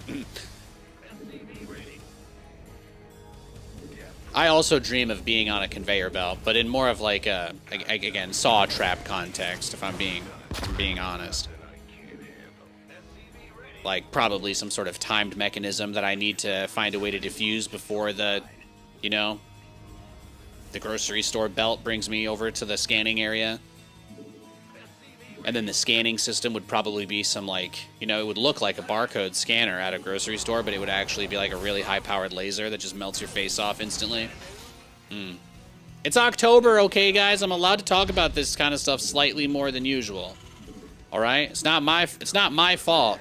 It's not my fault that y'all are so sensitive that my whole StarCraft career I had to pretend to be a boring-ass person. Okay? All right? I awakened my true persona. I can't help it. I can't hide it anymore.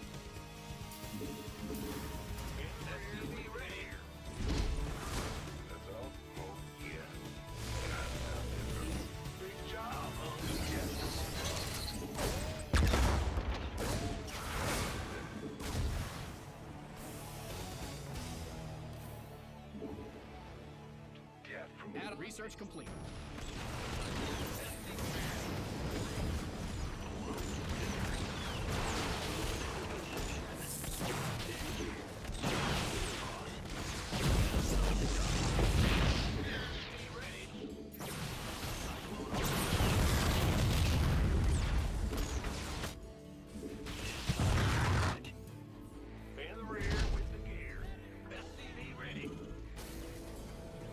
Yeah, we're starting to slow down a little bit here, aren't we?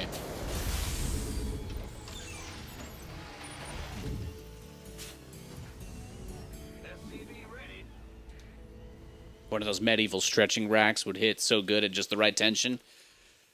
Oh, that's my Roman Empire.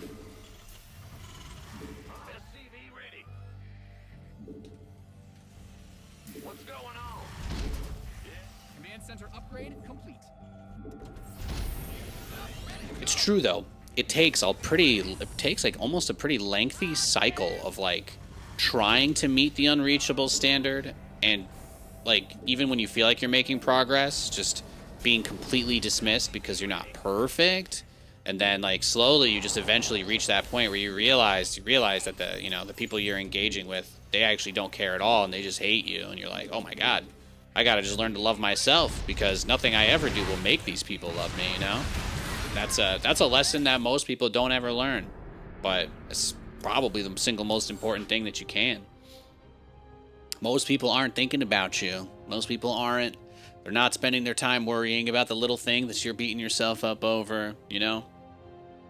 People pass that stuff. People pass that stuff along. It's tough. It is. You gotta be okay with yourself first and foremost. Everything you do is gonna be a domino effect from that, right?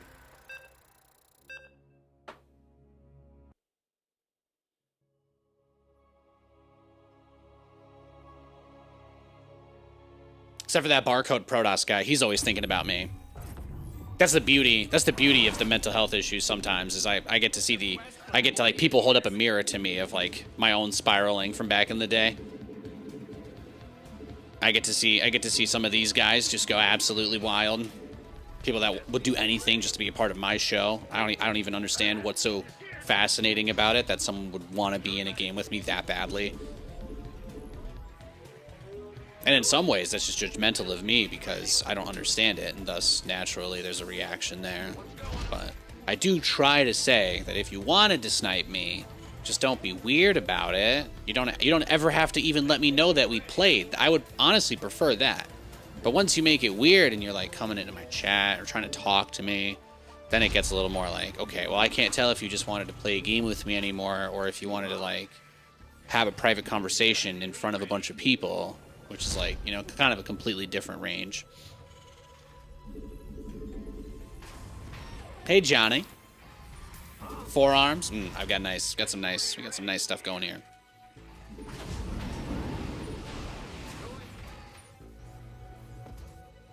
Let's see. What's going on?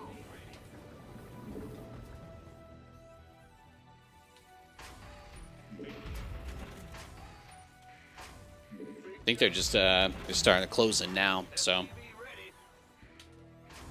shouldn't be much more than an hour and a half, I think, before Kate gets back. This has been a good stream, though. Thank you, everybody, for tuning in. And I want to give another huge shout out to Pig for the raid. Really appreciate that. You know, Pig is Pig is one of the few people over the years that showed me a lot of respect, even though it was pretty clear I've obviously been a troubled person my whole life. But you know, Pig was always very kind and respectful person to me at events and whatnot. And Pig was actually one of the few people that would go into those meetings with me with Blizzard and argue for battlecruiser buffs. So Pig has always been a real one. Love you, buddy. Appreciate you. And for any of you other people watching that are Pig viewers, I don't know how many people watching are from Down Under, but it's kind of late. First of all, Below Deck, Down Under, great show. Okay, I've got some Australians there I like. I've got some Kiwis there I like. My grandmother actually spent the rest of her life in Sydney after my grandfather went to America. She ended up going to Australia, so I had a grandma in Sydney for a long time. I never got to go see her in Australia because it's insanely expensive, and I've simply never had the means to do that.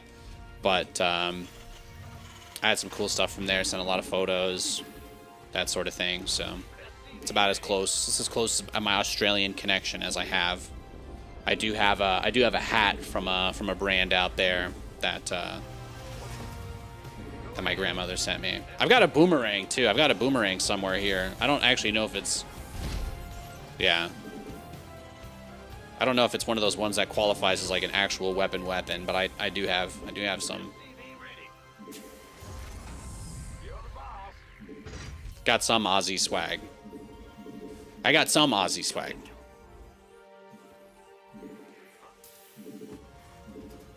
It'd be cool to go to Australia one day.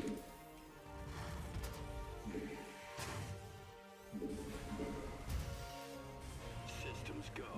Cyclone ready for action. SCV ready. Ready for dust off.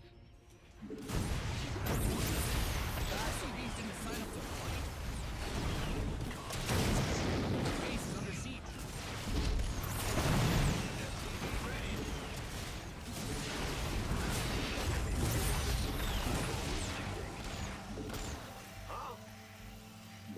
I'm like, isn't this the battlecruiser guy?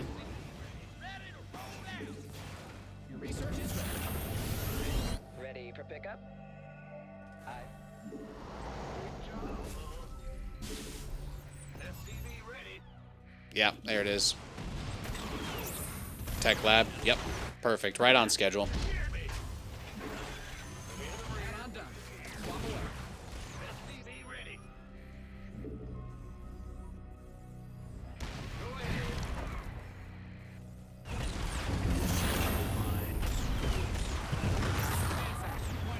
Optics online.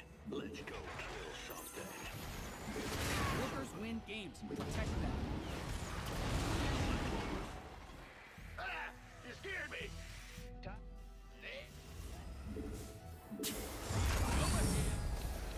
Ready. Well, this will be a little tricky, but we'll see what we can do.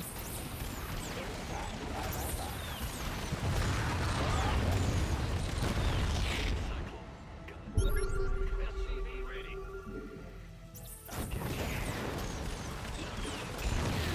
Die. Channels clear. Oh, I'll get there. SCV ready.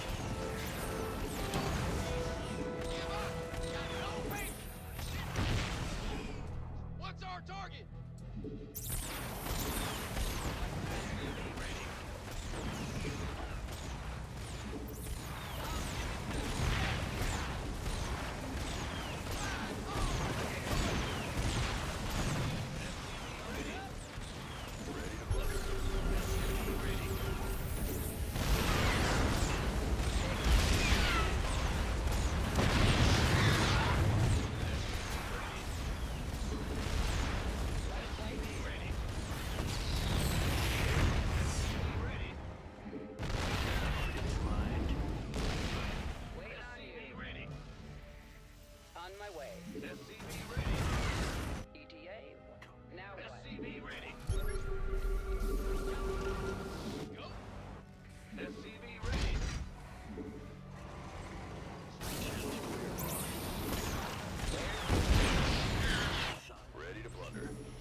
colonies are under attack. Ready to plunder. Transformation systems arrived. They sign up for that. Reporting for action. Workers win games. Protect them. What you gonna do, baby? What you gonna do?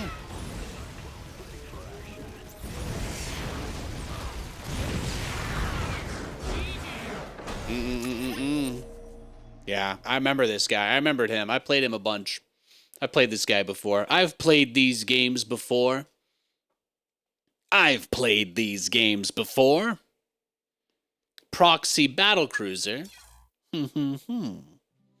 What was this build? What did he do? He went barracks, went gas, racks, gas, factory, tech lab, marauder, tank, liberator, cyclone, liberator, mag field. So he was gonna go, he wanted to go like cyclones against me or something. That's kind of crazy. It's kind of crazy. You like pick Roddy and Hero Marine? Yeah, some great dudes. A lot of great people in the Starcraft space, for sure.